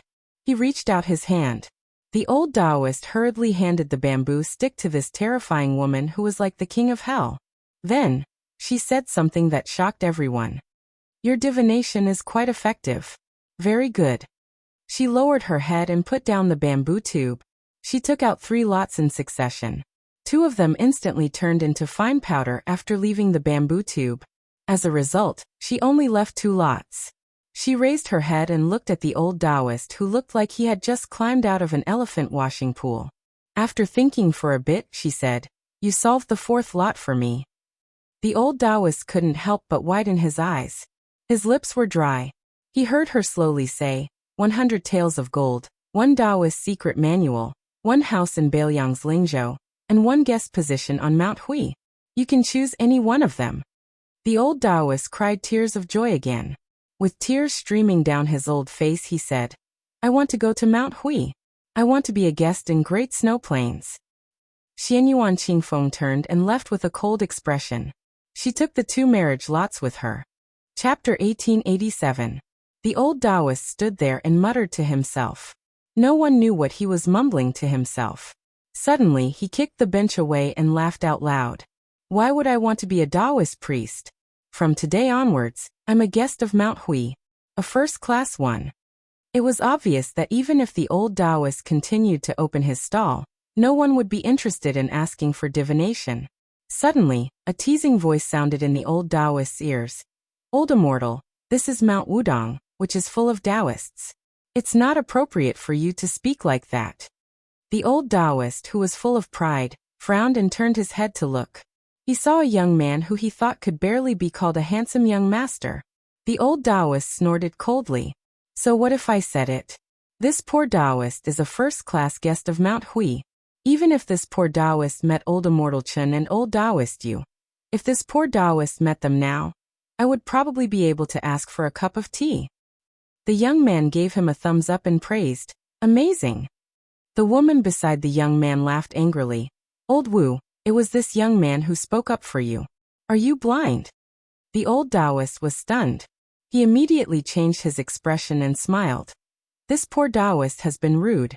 Please don't blame me." The old Taoist strode towards the woman's stall. His Taoist robe sleeves swayed violently. He had the style of a dragon and tiger. "Sister Han, come. Help me and this young man get 2 pieces of Wudong spring sesame seed cake. Remember to spread the cake bigger. I don't lack money. Besides, I'm not a stingy person. The woman shook her head helplessly. She was nimble and skillful. Soon, she handed the 2 a piece of Wudong spring sesame seed cake. It was steaming hot and fragrant. When the old Taoist took the sesame seed cake, he wanted to touch the woman's hand. The latter was faster than him, and did not let the old Taoist have his way. The old Taoist took a big bite of the spring sesame seed cake and said with a smile, "Sister Han, why are you still doing such tiring work? You won't be able to earn much money even if you wake up early and work late at night. Why don't you accompany me to Mount Hui?" The woman rolled her eyes. "Why are we going to Zhongyuan?" The old Taoist chuckled and said, "Sister, don't you know what I'm thinking?" The woman was stunned at first, then she flew into a rage out of humiliation. Scram. The old Taoist did not give up and said, "Sister, didn't your man die a long time ago outside the Liang'o Pass? So what if he remarried after so many years? Your family is so pitiful. It's good to have a reliable man to take care of you. What's more, didn't you ask Big Brother to read the lot before?" The woman, who was already extremely angry, turned pale. She took a few steps forward, grabbed the spring sesame seed cake in the old Taoist's hand, and threw it to the ground. Scram. No matter who I sell spring sesame seed cakes to, I won't sell them to a disgusting person like you. No matter how much money you give me, I'll still find it dirty. The old Taoist wasn't angry, but he said regretfully, "Sigh, Sister Han, you're a good woman, but it's a pity you don't have the life to enjoy life. Forget it, forget it. Let's just assume that we're not fated to be together." The woman no longer paid any attention to this disrespectful old man. The old Taoist sighed to himself, then turned to the young man and said with a smile, "All right, this poor Taoist can only go to the Central Plains to enjoy life. The green mountains never change, and the green water flows forever. Young master, if you want to go to Mount Hui in the future, just mention this poor Taoist's name." The young man smiled and said, "All right." The old Taoist left in a carefree manner. The young man asked, "Old Taoist, you don't even want the stall anymore?" The old Taoist didn't turn around. He waved his hand and said in a seemingly magnanimous manner, "Why would I want those worthless things? If you like them, they're yours." After the old Taoist had walked far away, the woman said to the young man softly, "He didn't even tell young master what his name is, and even mentioned his name. I've seen thick-skinned people, but I've never seen someone as thick-skinned as him. Fortunately, I heard that this old man is from Hezhou. Otherwise, he'd really embarrass our Bailiang." Su Fingyan smiled and asked, "From your accent, you're from Bailiang's Lingzhou?" The woman had a strange look in her eyes. After a while she said, "Young master, why are you asking this?" Su Fingyan, who was swallowing Wudong's spring sesame seed cake, almost choked. The woman covered her mouth and laughed. "Look at how scared you are, I'm just teasing you." Su Fingyan didn't know whether to laugh or cry. He ate the spring sesame seed cake as he walked to the stall next door. He lifted the bench and turned his head with a smile. "Sister-in-law, the guy who treated me to spring sesame seed cake ran away. Why don't I help you solve the lot and treat it as money for the cake?" After the commotion caused by the woman with a frightening aura, the business of the woman's stall had become cold and cheerless. She sat on the bench and gently patted her waist. She looked at the young man with a gentle smile and asked suspiciously, "You know how to solve the lot?" Su Fingyan nodded and said, "It's my old profession." The woman shook her head and smiled. "Young master, you're not as good as that old man. I won't fall for it. Don't worry, I'll treat you." Su Fingyan asked curiously, "Sister-in-law, why did you come from Lingzhou to Wudong Mountain to set up a stall?" The woman said calmly, "My family is here. I came to the mountain to burn incense and pray for blessings a while ago. After seeing the scene here, I thought that I know how to do these things. Since I have nothing to do, I thought that I could earn more money by setting up a stall." Su Fingyan smiled and asked, "I'm guessing that your children are all studying in Mengguan school?" "That's right, in Bailiang, books are expensive. They eat money the most." The woman stopped talking and stared at Su Fingyan in a daze. Su Fingyan, who was feeling aggrieved, said helplessly, "Sister-in-law, I'm really not that kind of person." The woman couldn't help but laugh. You really can't take a joke. You're not like the men in Bailiang. Su Fingyan pretended to be angry. Sister-in-law, don't scold me. The woman waved her hand and brought over a small stool and a bowl of calming soup. She sat opposite Su Fingyan and smiled. The biscuits are for you. This bowl of calming soup can be considered the payment for clearing the sign. Sister-in-law, you can't read, so you can't lie to me. Su Fingyan finished eating the spring sesame seed cake and leaned over to take a big gulp of the calming soup. How can I? The woman held the bamboo tube with both hands. Her eyes were sincere. Su Fingyan sat upright and still. He smiled and didn't say anything. After placing the sign on the table, she used both her thumb and index finger to hold the head and tail. Since she couldn't read, she didn't need to take the extra step of looking at it carefully. She also used both hands to hand the sign to Su Fingyan. That silent solemnity seemed to be handing over her life. The common people who had no fate with history always believed that there was a deity above their heads. They would be willing to believe that there would be blessings in the next life. Only then would they painstakingly climb high and burn incense to pray. Su Fingyan took the bamboo stick. After reading the sign, the corners of his mouth curled up. He said softly, "Forgetting my feet, it's appropriate to wear. Forgetting my waist, it's appropriate to wear." The 72nd lot, the top lot. The woman couldn't read, but she could roughly understand the contents of the sign. As for the two words top lot, it was concise and to the point. There was no need to doubt it. She smiled in relief. Su Fingyan took back the bamboo stick and put it back into the bamboo tube. He drank a mouthful of calming soup and smiled. Sister-in-law is a good person. Good things will happen to you. Her smile was tranquil. Chapter 1888. After that, the two of them chatted casually. Most of the time, she talked while he listened. She talked about the scenery of Lingzhou in her eyes. Of course, most of it was about the education of the two children in her family. She said that the older children were not bad and were not so naughty. Although no one had ever heard the teachers praise them, and most likely they would not be able to pass the county exam. Even passing the county exam and becoming a scholar would not be easy. However, every time she saw the child reading under the light and shaking his head like a scholar, she would feel very happy for no reason. At the same time, the younger child gave her a headache. He would rather work in the fields than study at a private school. At such a young age, he wanted to go to war and kill barbarians. In the end, she said that she did not know how the other places in Bailiang were doing. In the past 2 years, at least the children in Lingzhou could get cheap books from private schools. It was so cheap that even a poor family like her felt it was cheap. This was because there was an official surnamed Su in Lingzhou. It was his idea. That official seemed to have said that Bailiang had fewer people, but there could be more scholars. She did not know if it was true or not. In any case, those books were indeed much cheaper than 5 or 6 years ago. That was why she said that official surnamed Su was a good person. Unfortunately, she heard that he left Lingzhou to become an official in Liangzhou. Su Fingyan smiled gently and looked into the distance. He said softly, "Juzi is good in everything, but his alcohol tolerance is bad." The woman did not understand and did not ask further. There was business at her stall. The woman asked, "Sir, can I have that lot back?" Su Fingyan smiled. "Then I will have to look for it." "Sister-in-law, you go ahead. I will send it back to you when I find it." She nodded. After she stood up, the woman suddenly blushed. "Sir, you can call me aunt. Don't call me sister-in-law." Su Fingyan was confused. The woman snorted and went to the stall next door. Su Fingyan shook his head. He did not understand.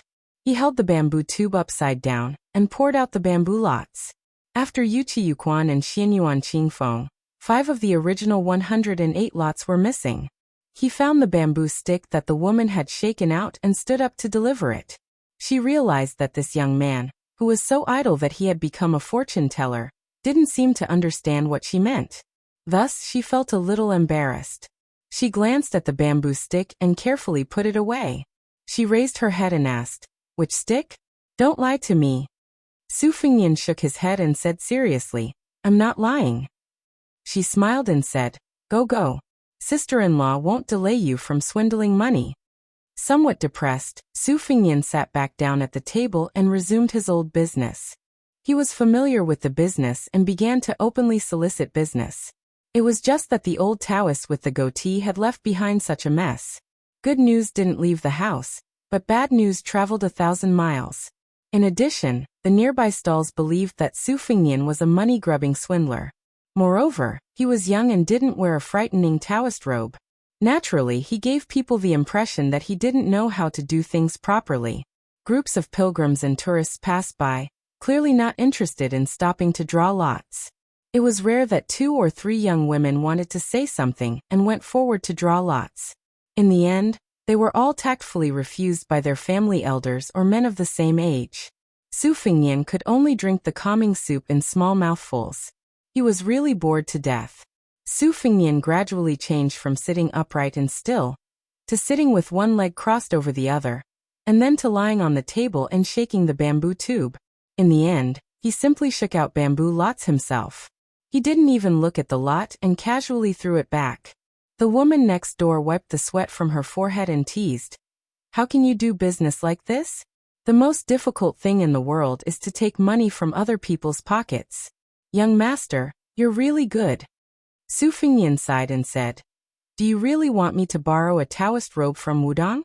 The woman was puzzled and said, "Young master doesn't seem like someone who lacks money.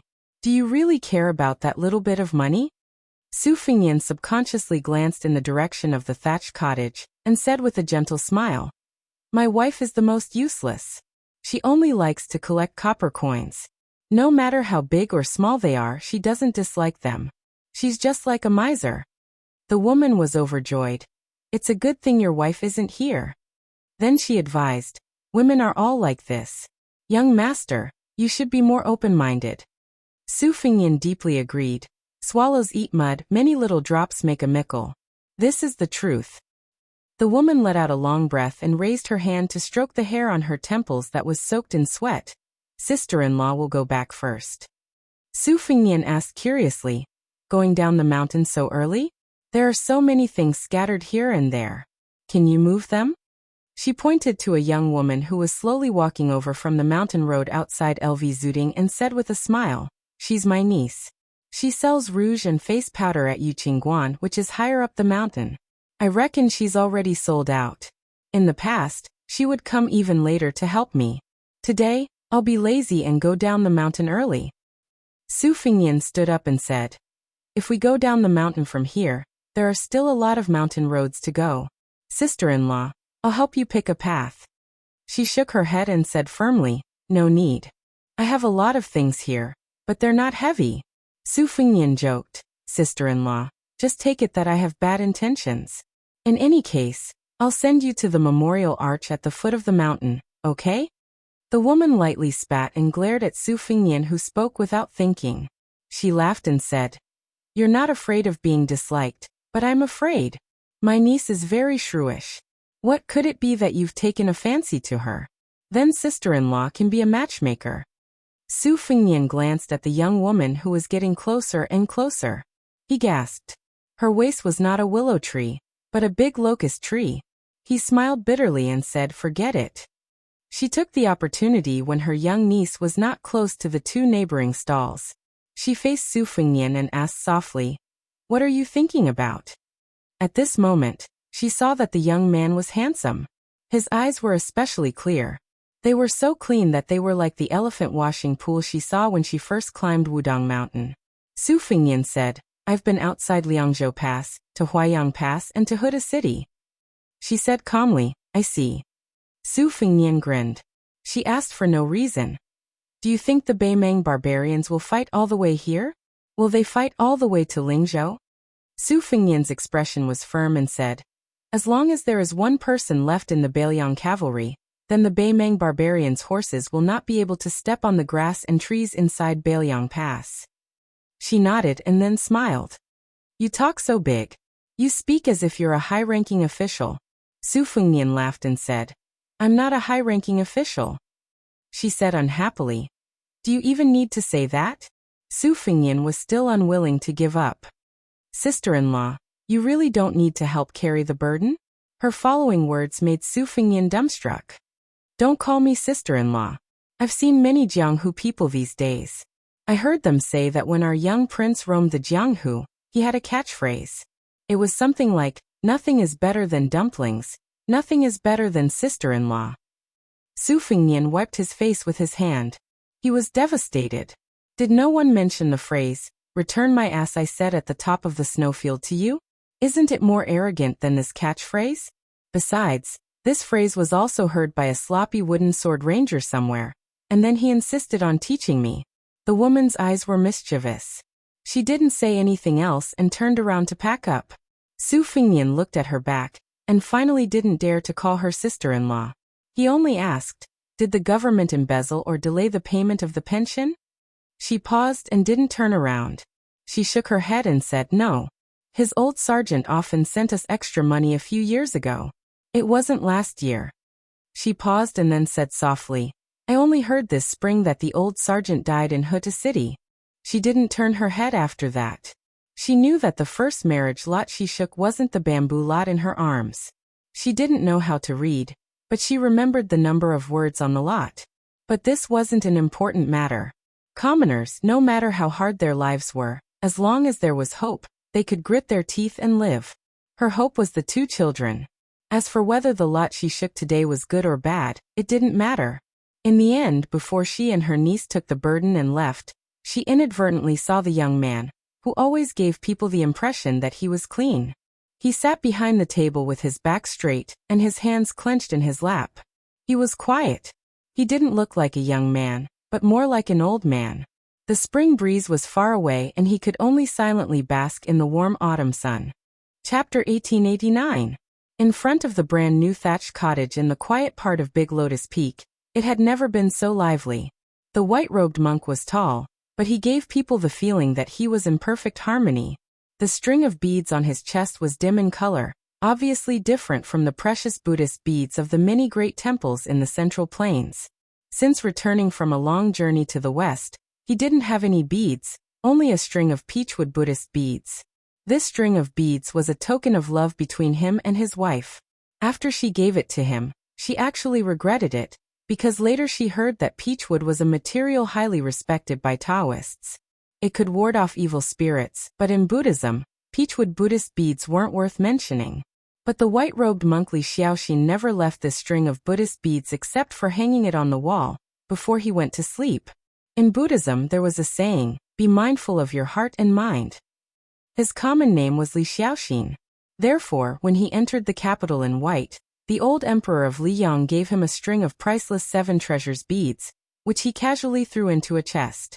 After having a daughter Li Xiaoxin, his wife picked a dozen beads every now and then, weaved them into a ring and put it on her daughter's head. The little girl, who liked to run around the 2 Zen temples, didn't know the value of these beads and would soon lose them. Fortunately, no one in this family of 3 would feel bad. At this time, opposite the white-robed monk sat 3 Taoist priests from the 2 Taoist ancestral courts. Bai Yu, who had just been promoted to governor of Liangzhou, Qi Xianxia, who was also a Taoist priest of Mount Longhu, and Han Gurui, who was from Qingshan Taoist Temple of Wudong. Not far away, Li Xiaoxin Wu Nanbei, the only disciple of the current Wudong leader Li Yufu, and Han Gui's disciple Qing Xian were squatting together, listening to Li Xiaoxin talk about her soul-stirring Jianghu experiences. The white-robed monk's wife had already taken a nap. When she learned that the 3 Taoist priests had come, she leaned against the door and said, there are so many of them. They don't come with good intentions. The white-robed monk smiled and said, it's just a quarrel. Don't worry. She was still worried and said, then I won't prepare tea. Let them be thirsty, but you can find an excuse to come in and drink water. Okay. Won't that be rude? Not at all. By the way, if you really can't beat them in an argument, remember to hit them but not their faces when you hit them. Otherwise, you'll be left with nothing to say. Got it? What, you can't beat them? Then forget it, let's have a peaceful chat. Ha, when we're outside, harmony breeds wealth. We can beat them. Oh, remember not to hit them too hard. Our daughter still wants to play on the mountain for a few more days. I know. Taoist priest, Taoist priest, Taoist temple, Taoist. He asked, Is headmasterly in closed-door cultivation at Small Lotus Peak? Of the Taoist priest. And then Tauha. He gently stroked the string of mahogany Buddhist beads and said indifferently, the earth sinks in the southeast and the 4 desecrations flow to the sun position. Han Gui wore a plain Taoist robe and a Dongxian scarf. He looked a little sad. Bai Yu, who had hurt his eyes from reading, narrowed his eyes out of habit, as if he had nothing to do with it. Qi Xianxia looked up at the rolling sea of clouds at the top of Big Lotus Peak. The white-clothed monk asked with a smile, if you can't do what you want in life, even if you're 100 years old, you'll still die. Did Chao Zhongqing say it after he entered the Great Chu chessboard and waited for the imperial edict? Bai Yu shook his head. Chao Chongqing's teacher, Li Mi, said that Chao Chongqing was able to change from the scholarly sage to the tyrannical way. I'm afraid this sentence was the finishing touch. The white-clothed monk gently twirled his Buddhist beads. If the 3 things of a good flower, a full moon, and a long life are the happiest wishes of mortals, then the pursuit of your Taoists is to have a smooth mind, right? Bai Yu rubbed his eyes lazily and asked with a smile, what, are you going to quarrel? But there's not even a cup of tea here. The white-clothed monk said softly, if my wife doesn't let me prepare tea, I won't dare to make a decision. As for quarreling, the white-clothed monk looked over everyone's heads and looked not far away. He said loudly, disciple, come. Talk to our Mr. White Lotus about Buddhism. Unexpectedly, the young monk slightly raised his little bald head and said reluctantly, Master, if it wasn't for Li Zi not letting me go, I would have gone to the Clear Jade Temple to buy rouge for Master's wife. Master's wife said that there's a young woman as beautiful as a flower there. These days, she's been selling Shu sunflower rouge at a very low price. It's said that there's also Wu Yuyan Lu Fong in Jiangnan. The white-clothed monk glared at him. You still have the nerve to talk about Wu Yuyan Lu? You dare to sell a small box the size of a fingernail for 5 taels of silver. If you didn't mention it to Master's wife, she wouldn't have been thinking about it the whole night. Last night, she was talking about Wu Yuyan Lu in her sleep. The young monk said confidently, I just think that the rouge is really good. Those at the escape summer town at the foot of the mountain are cheap, but the fragrance is too pungent. Although the box is bigger, it's not like Master didn't see it yesterday. Master thought that it wasn't expensive, so Master's wife put so much on her face. When she lowered her head while eating, the rouge would fall into her bowl. It was so scary. Master, you were obviously scared out of your wits, but you still said to Master's wife something like, such a scene is really rare in the world. Then Master's wife grinned and more rouge fell. The white-clothed monk coughed a few times. Bai Yu felt that if this middle-aged monk of the 2 Zen temples hadn't been absent during the battle between Buddhism and Taoism at Mount Longhu more than 10 years ago, he probably wouldn't have been able to turn the tide. The head of the Green Mountain Temple, Han Gui, was looking down. He was like an old monk in meditation. Qi Xianxia seemed to be secretly rubbing the space between her eyebrows. Suddenly, 2 voices sounded from inside and outside the house at the same time. They were full of surprise. My Yanzi from the tobacco workshop? Inside the house, it was naturally the white-clothed monk's wife. Outside the house, it was Li Xianxia. The latter got up abruptly and ran into the house shouting, Mother! Father recently hid 4 or 5 taels of silver under the box of scriptures. When he was hiding the money, I secretly saw it. Father told me to keep my mouth shut. But who am I? I'm Mother's daughter. Suddenly, there was a commotion in the thatched house. There was a rush of people rummaging through boxes and cabinets. The white-clothed monk looked up at the sky with a sorrowful expression. If outsiders didn't know the reason, they would definitely marvel at the solemn appearance of the Buddha, who pitied the suffering of the world. When the 2 women, one older and one younger, walked out of the thatched house, the white-clothed monk rubbed his bald head and stood up. He said with concern, It's so sunny. Do you want an umbrella? His wife thought for a moment and waved her hand. She heroically said, My Yanzi is a rare thing. There won't be many left. What if we miss it? Li Xianxia began to give orders. Stupid Nanbei, go get an umbrella in the house and quickly follow us. Qing Xian and Yufu, Wudong Mountain is your territory. Is there a path to Yuqing Temple? If there is, then lead the way. Tong Qing, who was now full of admiration for the heroine Li Xianxia, stuck out his chest and proudly said, "Yes." Then the group of people majestically went to Yuqing Temple. The white-clothed monk didn't forget to look at their backs and remind them, "The path is difficult. Walk slowly." As if he felt the atmosphere was a little awkward, the white-clothed monk sat back on the small bench and looked at Bai Yu. He casually found a topic. "I heard that Mr. Bai Lian has 3 fears and 2 joys?" Bai Yu nodded. "There are 3 fears. I'm afraid of thunder, afraid of walking, and afraid of Zhao Ningxian asking questions. There are 2 joys. Reading to the eye and speaking to the heart." The white-clothed monk was puzzled. Zhao Ningxian. Bai Yu was a little sad. His real name is Zhao Jingxi. He is the only son of the old headmaster. His temperament is particularly simple and steady. After leaving the mountain, he experienced several tribulations and gained a blessing in disguise. Now his heart is close to the Tao. The white-clothed monk said, "Oh, is he the young Taoist who invited the Taoist Master Mansion's ancestor to come down to the mortal world?" In the end, Su Fingnian smashed the Zhenwu Great Emperor's image with one slap? Bai Yu smiled bitterly and said nothing. The white-clothed monk seemed to have a deep prejudice against the young lord. He said angrily, "If you want to fight, then fight. Why do you have to pretend to be mysterious? What's the difference between you and a child crying and going home to ask for help from the elders? Especially that Su Fingnian, he's even more outrageous. He's bullying others with his power. What a disgrace." Bai Yu, who was now a retainer of the Su family, in Bailiang, tactfully shut his mouth. The white-clothed monk snorted. "My daughter has never complained in front of me. Every time she fought, she beat those little baldies until they cried and ran back to their masters." Han Gui smiled knowingly.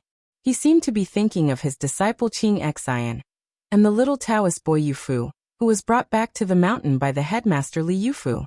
People outside the world may not be heartless. At this moment, Qi Xianxia, the only one of the 3 Taoists who cultivated, suddenly stood up. He turned around and looked as if he was facing a great enemy. The white-clothed monk was still sitting on the small bench calmly, slowly twirling the Buddha beads. A man with white hair on his temples appeared in everyone's sight. He was empty-handed. He smiled and said, "Since the thunder of mind, I have comprehended 2 more moves in the past 20 years. I want to learn from the 2 of you. Now that Wang Xianji is dead, I can only come here to disturb you." Li Dongxin slowly stood up and said indifferently, "Hurry up and fight while my wife is not here. But let's make it clear in advance. Whether it's a fight or a battle of life and death, don't destroy the hut. Otherwise, I will really be angry." Chapter 1890.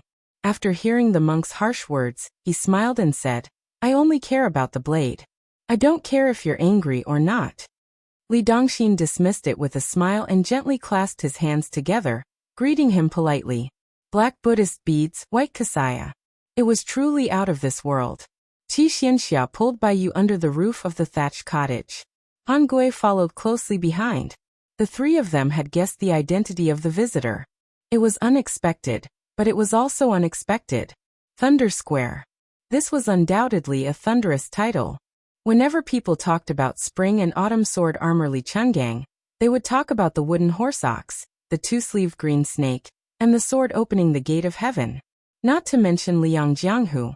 Even in the imperial court, everyone knew the famous technique of the old minister of war, Thunder Square.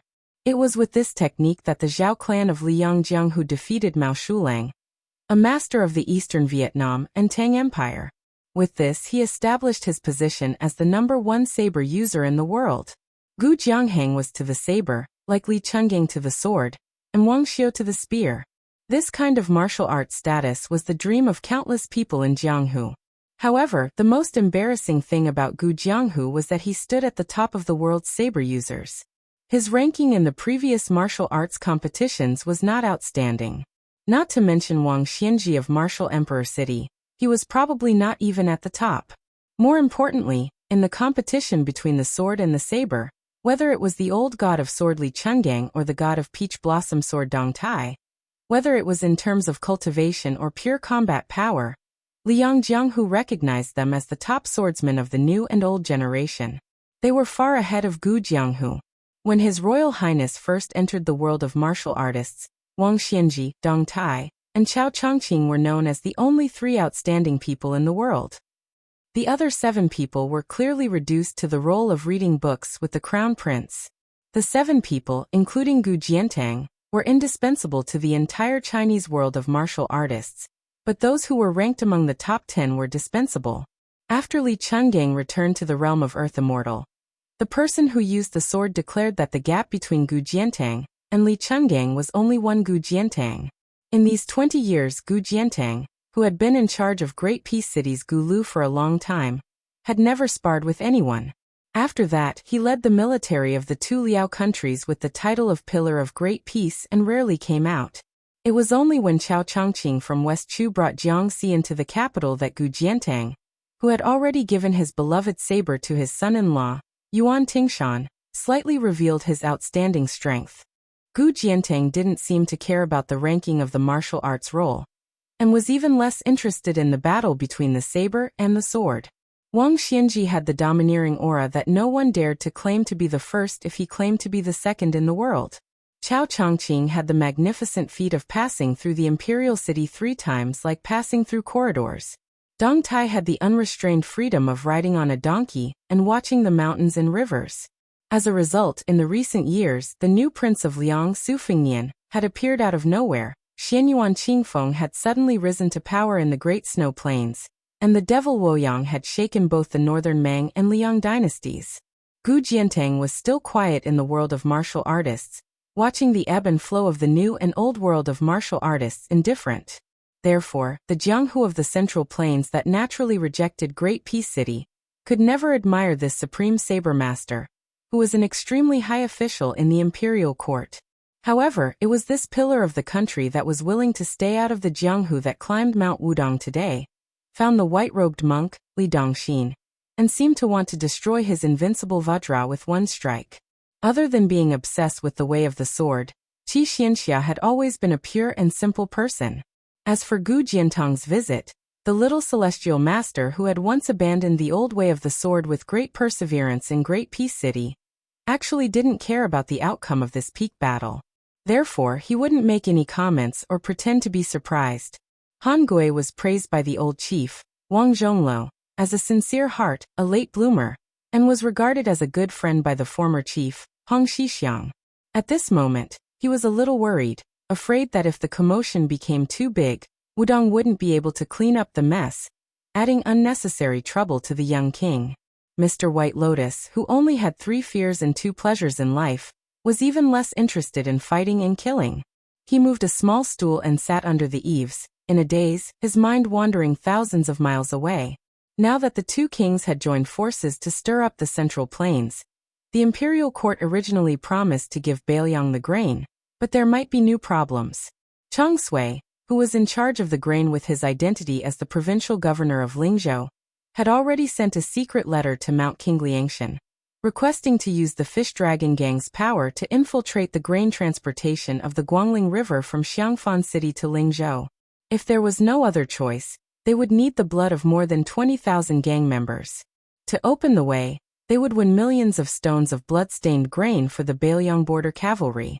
As a result, the 3 of them didn't care why General Gu didn't carry a saber. Gu Jiantang's talisman saber, Nanhua, and Wudong's sword maniac, Wang Xiaoping's talisman saber, Shenshu, were equally famous in the world. Gu Jiantang was tall and had the typical physique of a northerner. His green robe was elegant, and he had the temperament of a southerner. Gu Jiantang, Jiantang. But he used a saber.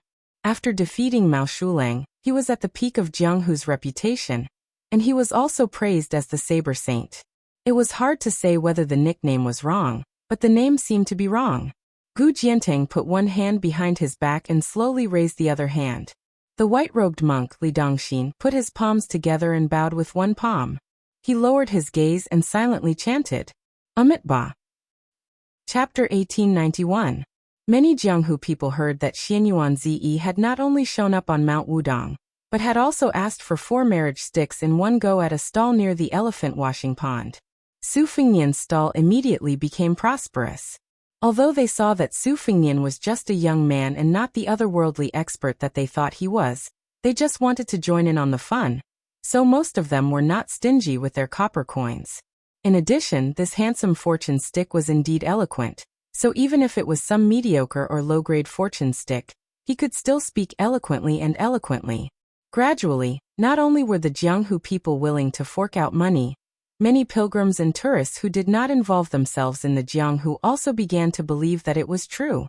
This was especially true when a heroine from outside the Jianghu drew a very auspicious marriage stick, which made people eager to give it a try. This was because her 108th lot, "May we be together for 1,000 li," was not only second to the best lot stick, but also came from that great literary woman's The First Snow. Everyone had the desire to win or lose. Until now, the most auspicious lot king had not been drawn yet, so naturally it made people eager to get into action. Many onlookers who had originally scoffed at the idea of drawing lots to sever marriage also began to try their luck. Unfortunately, it was strange that after more than 2 hours, more than 100 people had finished drawing their lots, but still no one had drawn the best lot stick from the bamboo tube. This kind of scene where people were still hugging their pipa and covering half of their faces thoroughly made people want to win in one move. Many people who did not believe in heresy simply drew their lots again. Everyone saw that the young man who explained the lot drank bowl after bowl of wudang kambing soup. The copper coins were 100 copper coins and 100 copper coins. Therefore, the large and small copper coins on the table could be said to be piled up into a mountain. It was extremely spectacular. The young vassal king, who had made a lot of money, explained to a strong man who had shaken the lot stick 3 times. He reached out his hand to cover the lot stick and suddenly said loudly, "Let's close the stall, let's close the stall. Today is not the day to break a marriage." Behind the man whose face was full of resentment, a young man who had waited bitterly for nearly an hour suddenly jumped up and scolded, "Surnamed Su, are you playing with me?" Su Fingnian rolled his eyes and began to collect the copper coins. That person slapped the table. "If you dare to leave, don't blame me, Su, for exposing your secret." Su Fingnian raised his head and glanced at the exiled crown prince of the old western Shu. "Be careful not to step on dog poop when you cut off someone's path to wealth. Besides, do you think you can afford to pay the fee?" Su sneered. "Is 10,000 enough?" Su Fingnian stopped collecting the copper coins. The meaning behind Su's words was probably only understood by him, the king of Bailiang. 10,000, that was the source of 10,000 soldiers from Shuzhou. So Su Fingnian asked with a smile, "Do you mean what you say?" Swordsmith Qi, who was standing behind Su, said softly, "It is this old man's son's idea." Su Fingnian smiled and put 2 fingers together. "I will only help you with this amount." Su's face was full of anger. He leaned forward and pressed both hands on the table. He lowered his voice and said, "Do you think I am a Taoist immortal who can scatter beans and turn them into soldiers?" Su Fingnian raised 3 fingers this time.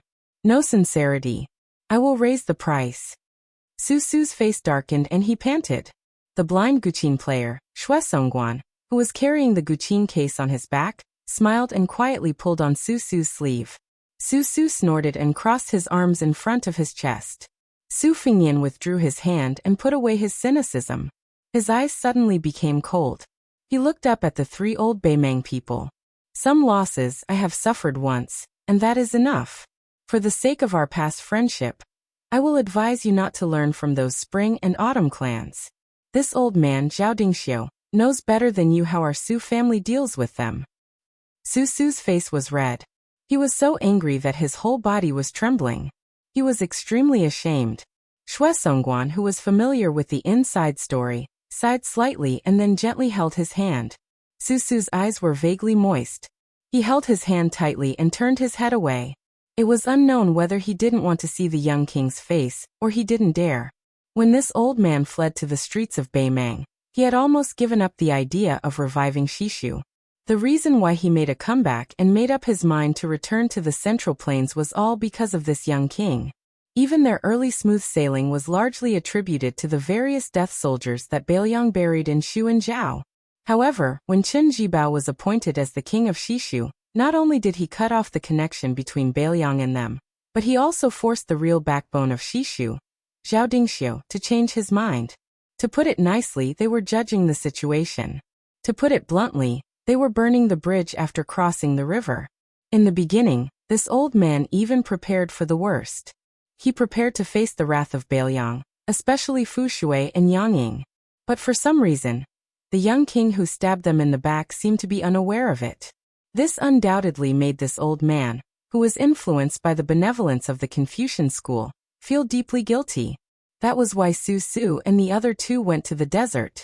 After all, the white-clothed war saint, who once played with the territory of Shu and Zhao, was now in Guangling Road in Liang. In order to fight for the Central Plains, most of the elite troops under the king's jurisdiction went out of Shu to the east. As a result, it gave this old man a chance to make up for it, or to make a new bet. Sword craftsman Qi took off the sword box and gently put it on the table. This old man told me before leaving that 20,000 was the bottom line. Plus this full armor snow, as an extra. Chapter 1892. Su Fengnian slowly exhaled a mouthful of murky air that had accumulated for a long time. Su Fengnian was indeed resentful towards this old man's son who wholeheartedly supported the Su family in western Shu. If they had not rushed to Shuzhou to raise the flag of restoring the country, many of the chess pieces that Bailiang had secretly buried there would not have surfaced so quickly. Even if they were not used, it would have been far better than the current awkward situation. If Chun Jibao had not completely fallen out with Bailiang back then, those spies and men of sacrifice who had used up so much of Bailiang's energy and financial resources would not have survived. According to Master Li Yishan's established plan, once Liang Imperial Court decided to drag them down in the future Battle of Liangmang, Bailiang would directly intercept the local spearhead, Bailiang's strategic rear.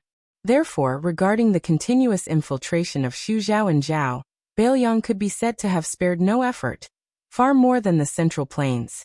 Therefore, a certain diligent steward of a certain Junwang manor, an old-fashioned private school teacher teaching, a peddler running around the marketplace, a beautiful courtesan from the brothel, or even a military officer with real power in the Shuzhou army could all be the men of sacrifice of Fu Shuifang. Taking a step back, Shuzhou and Bailiang were cut in half by Chun Jibao. Even if the Su family's Iron Horse cavalry did not manage to defend Bailiang in the end, causing the Fu Shuifang's chess pieces to be unable to achieve anything in the end, at the very least, those people could slowly grow old and die in Shuzhou and Zhao with a kind of unknown regret. Not like now, where they were like wandering ghosts exposed to the light of day. Not only did Chun Jibao know their identities, even Liang and Zhao Go had probably begun to secretly record it, so that they could settle the score with them in the future. With regards to Su Fengnian did not hold any grudges. This young man was originally a puppet that could not even be considered as a hands-off shopkeeper. Under the general situation, he could only go with the flow.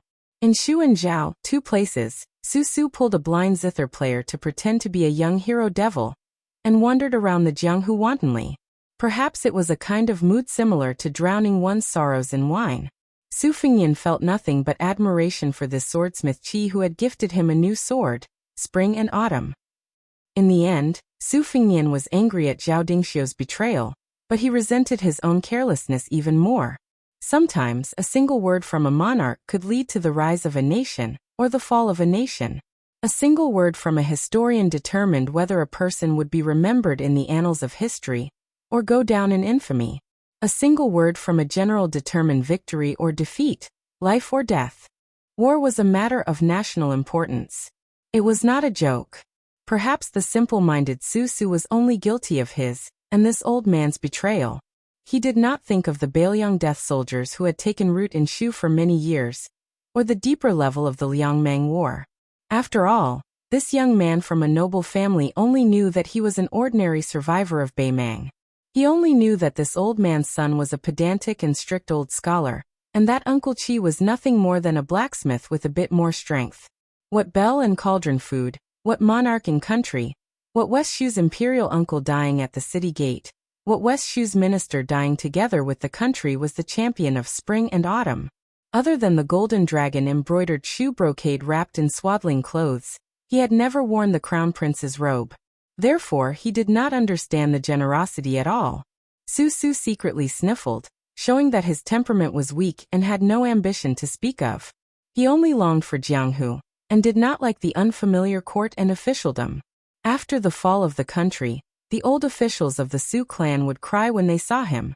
That kind of kneeling and kowtowing ceremony, not only would it not make this unambitious young man feel happy, he would only feel that 1,000 weight was pressing down on his shoulders.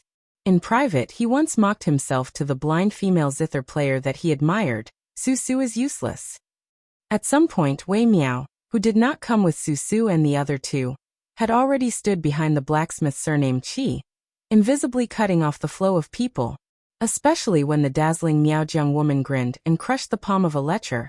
The crowd of kind-hearted men and women who came to Mount Wudong to burn incense began to scatter like birds and beasts. Most of the Jianghu people who were conceited about their martial arts did not go far, but they still stood some distance away and cautiously watched with cold eyes. Wei Miao took a few steps forward and said straightforwardly, "The king of Shu wants me to pass on a message to both of you. There is no problem in crossing the border." Su Fengnian saw that the blacksmith surnamed Qi frowned and understood. He asked, "When did he pass this message to you?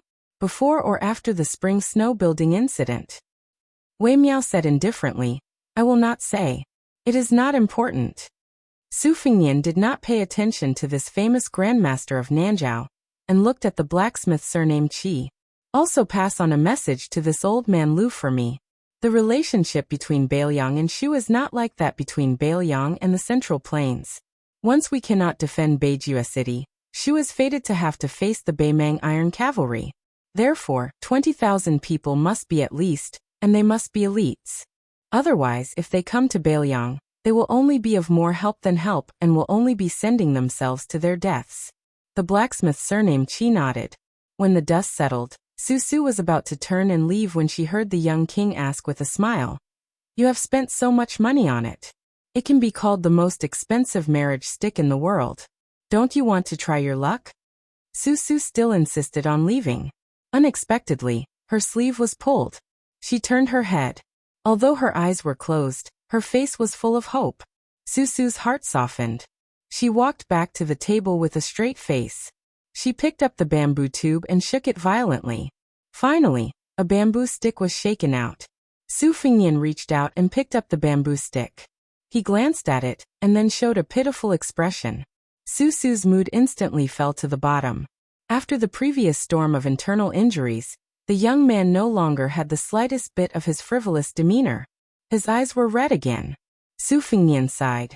Su turned to the blind female Guqin master, and squeezed out a smile.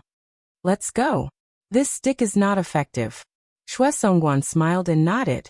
Su Fengnian raised his eyebrows. "Not effective." Su didn't even have the energy to bicker. She pulled Xue Songguan's hand and wanted to leave. But she heard a sentence behind her.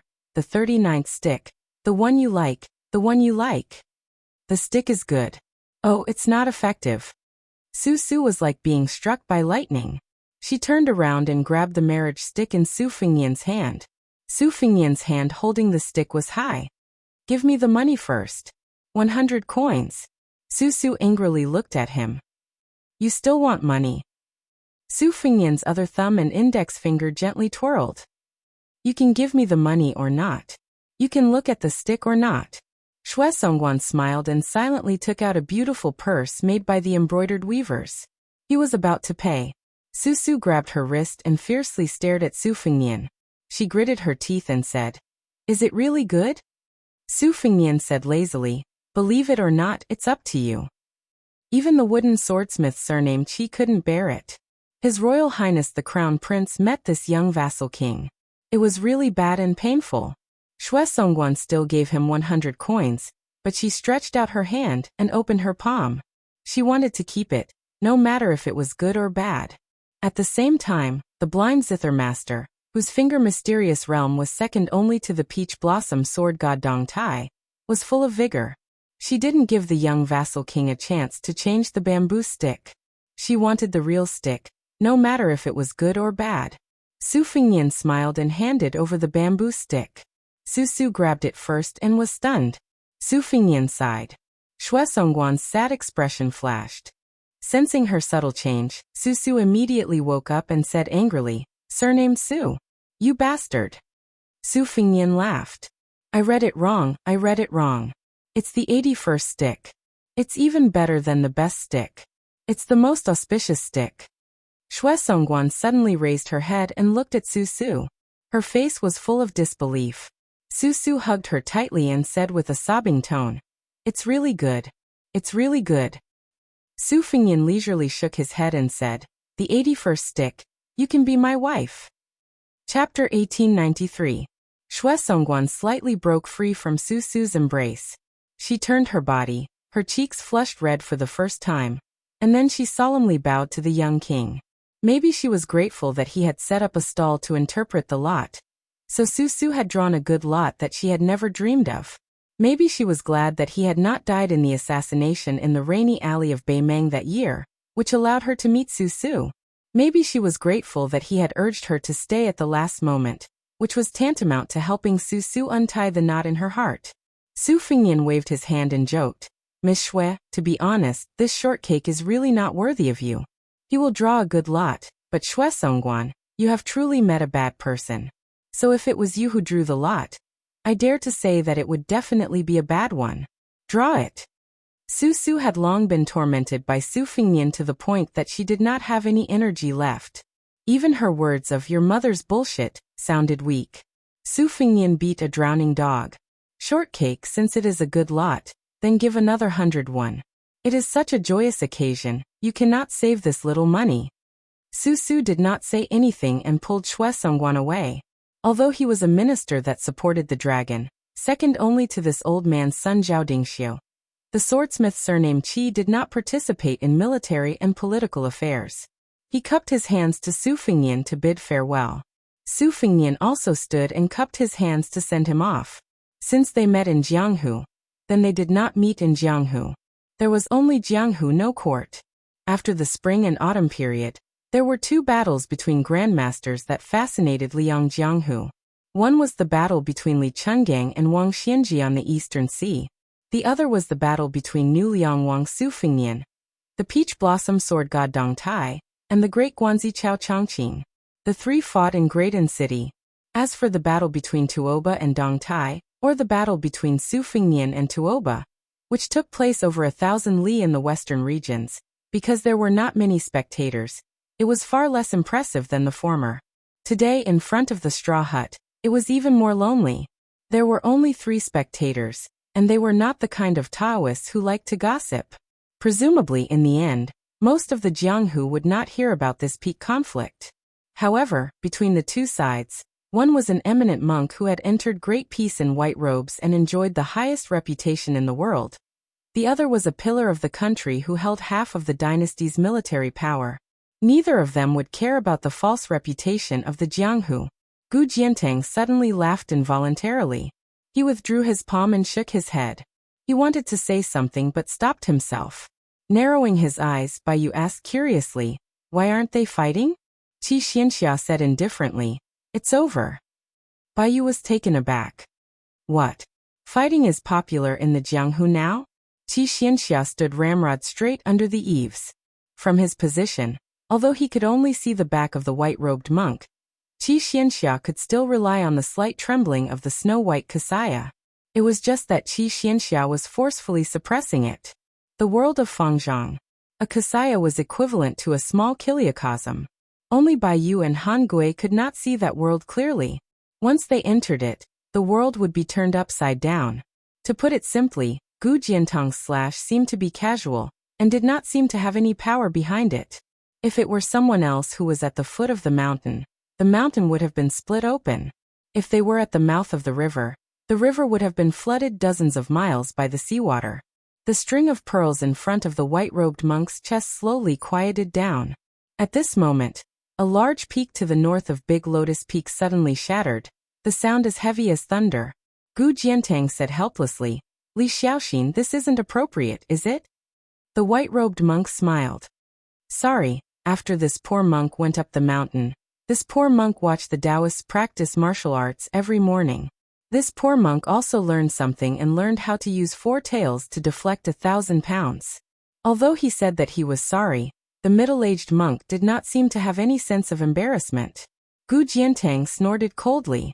The white-robed monk hesitated for a moment, then said with a serious expression, "Grand strength is similar to Wang Xianji's absolute strength.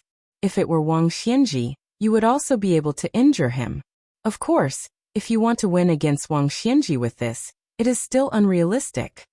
Gu Jiantang asked calmly, "Is that all?" The white-robed monk smiled. "Of course, the most important thing is that this move of yours can damage one's qi.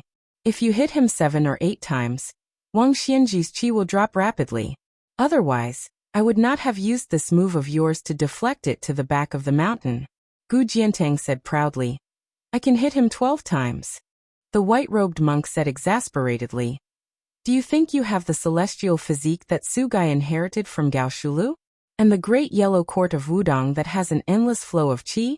Wang Xianji can smash you to death with 3 or 4 punches." Gu Jiantang laughed coldly. The white-robed monk touched his bald head.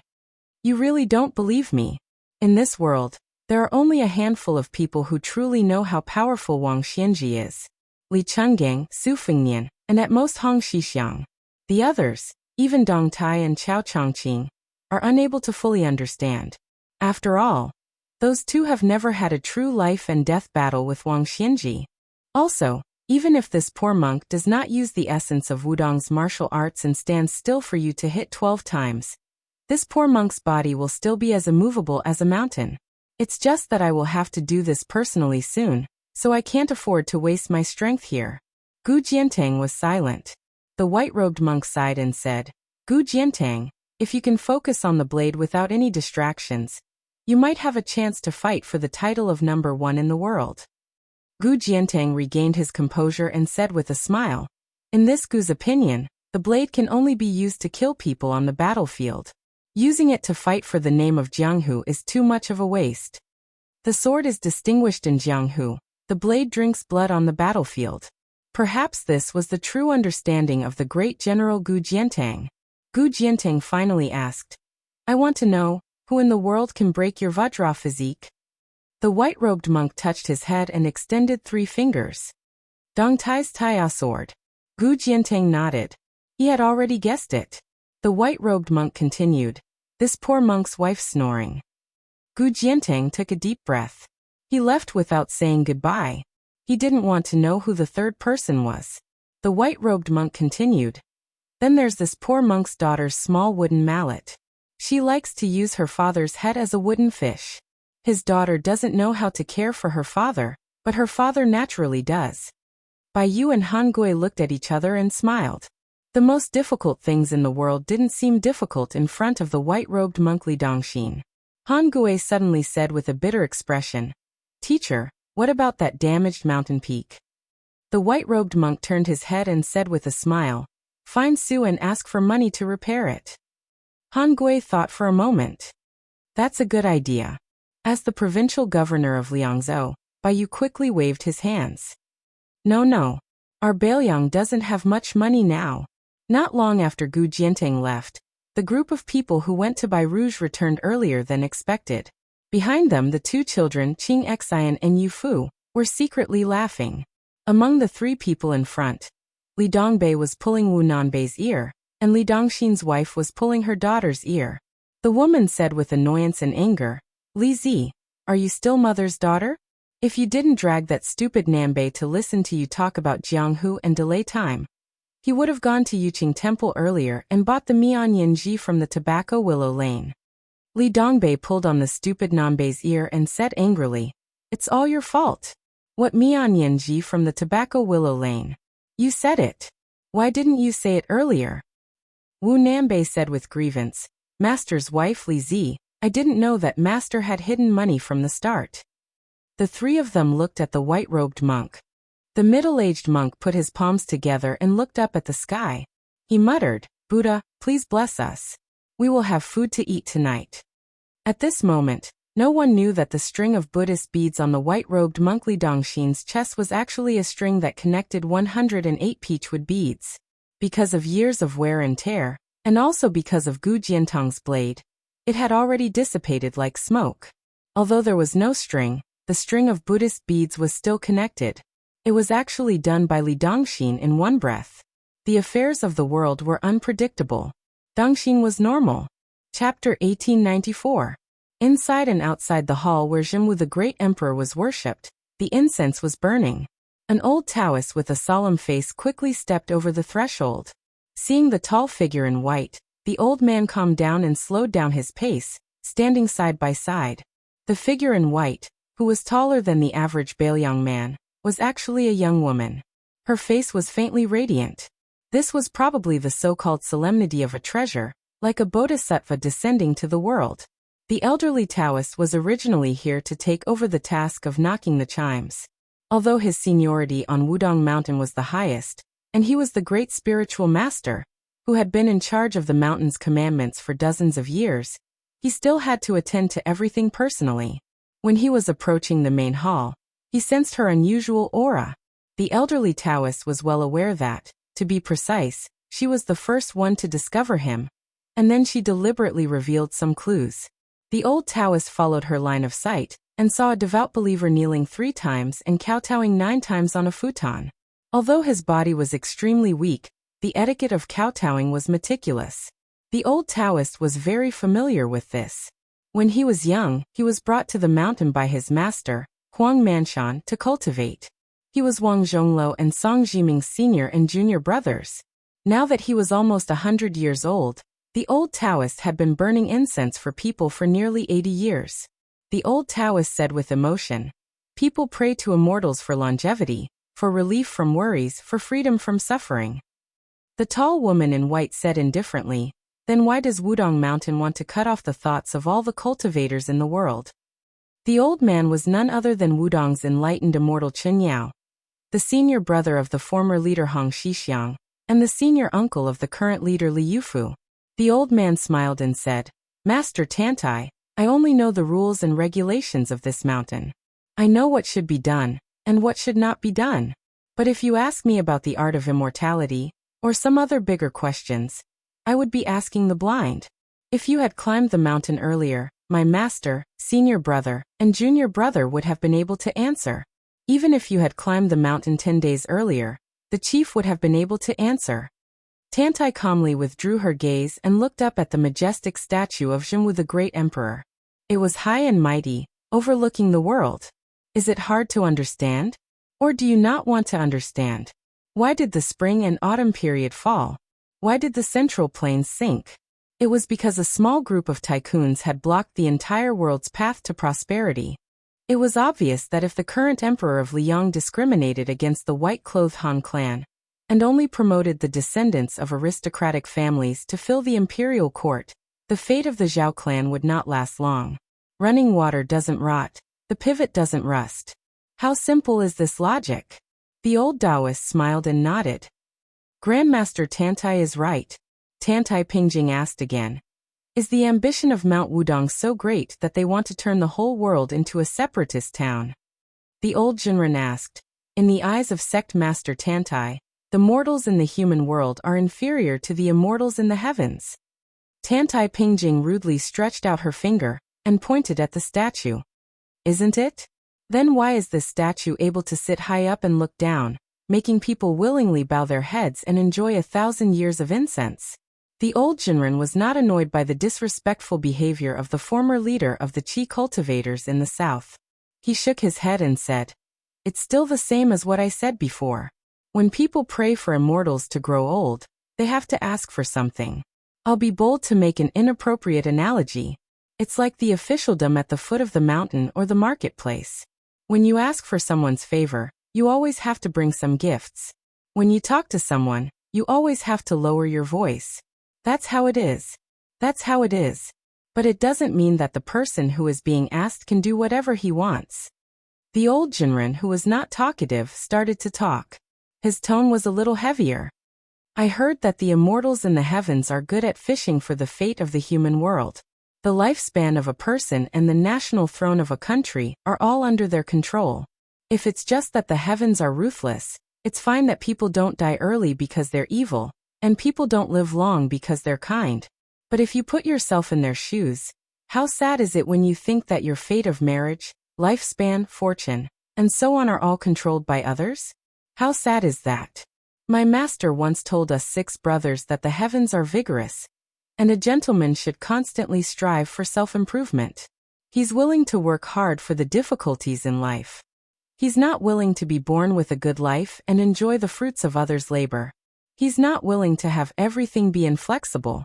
Although we Taoists are people outside the mountain, we can't forget that we're still people of the world. We live in the world and die in the world. From ancestor Lu to Huang Manshan, to Chen Yao's generation of Wang Zhongluo, Song Jiming, Yu Xingrui, Wang Xiaoping, and Hong Xixiang. None of them could live forever. Some of them couldn't and didn't want to, such as Song Jiming and Chen Yao. Some of them could but weren't willing, such as Wang Zhongluo and Yu Xingrui. Some of them were disdainful, such as Hong Xixiang and Wang Xiaoping. Chen Yao suddenly laughed out loud. He turned his head and looked straight at this land immortal who was said to have reached the celestial realm. He was fearless. How many people can ascend in the human world in 100 years? Among the few people, who isn't a banished immortal who descended to the human world? Why, who is Grandmaster Tantai trying to persuade? I only know that the person who can make Sect Master Tantai do this is definitely not the Shimu Great Emperor. Tantai Pingjing frowned. A strange smile appeared at the corner of her mouth. She asked, "Have you ever wondered if the king of Bailiang, Su Fengnian, and your sect master, Li Yufu, are banished immortals? Why do they have to commit treason in this world?" Chen Yao's face was full of righteousness. He laughed and said, "I'm only in charge of Wudong's commandments. Why should I care about that?" Tantai Pingjing's face was cold. What a Wudong mountain. As expected of ancestor Lu's dojo. Chen Yao still smiled and said, "You flatter me." Tantai Pingjing turned and looked, her eyes snow-white. Yu Xingrui stood outside the door of the main hall. However, she looked directly at the small lotus peak outside the big lotus peak. In the next moment, her figure dissipated. Yu Xingrui, who hurried over, was relieved. Chen Yao slowly walked towards this junior apprentice brother. The old spiritual master, who was famous for being serious, made a rare joke. "Junior apprentice brother Yu, quickly wipe your sweat." Yu Xingrui asked worriedly, "Are we letting her go just like that?" Chen Yao said open-mindedly, "Actually, the fact that she's willing to show herself at this time means that she doesn't have any killing intent. Think about it. His Highness is on the mountain, Dong Tai is here, Li Xiaoxin is here, and so many grandmasters are here. Who would dare to behave atrociously here? After all, she's not Wang Xianji from Martial Emperor City." Yu Xingrui nodded and said, "That's true." Chen Yao suddenly asked, "Have you really thought it through?" Yu Xingrui said in a low voice, "Unlike you guys, I, Yu Xingrui, have been born and raised in Liang'o for generations." Chen Yao patted Yu Xingrui's shoulder unceremoniously. "Then go without worry. There's Yu Fu, Han Gui, and that Yu Fu. They're all very good." Yu Xingrui said regretfully, "Unfortunately,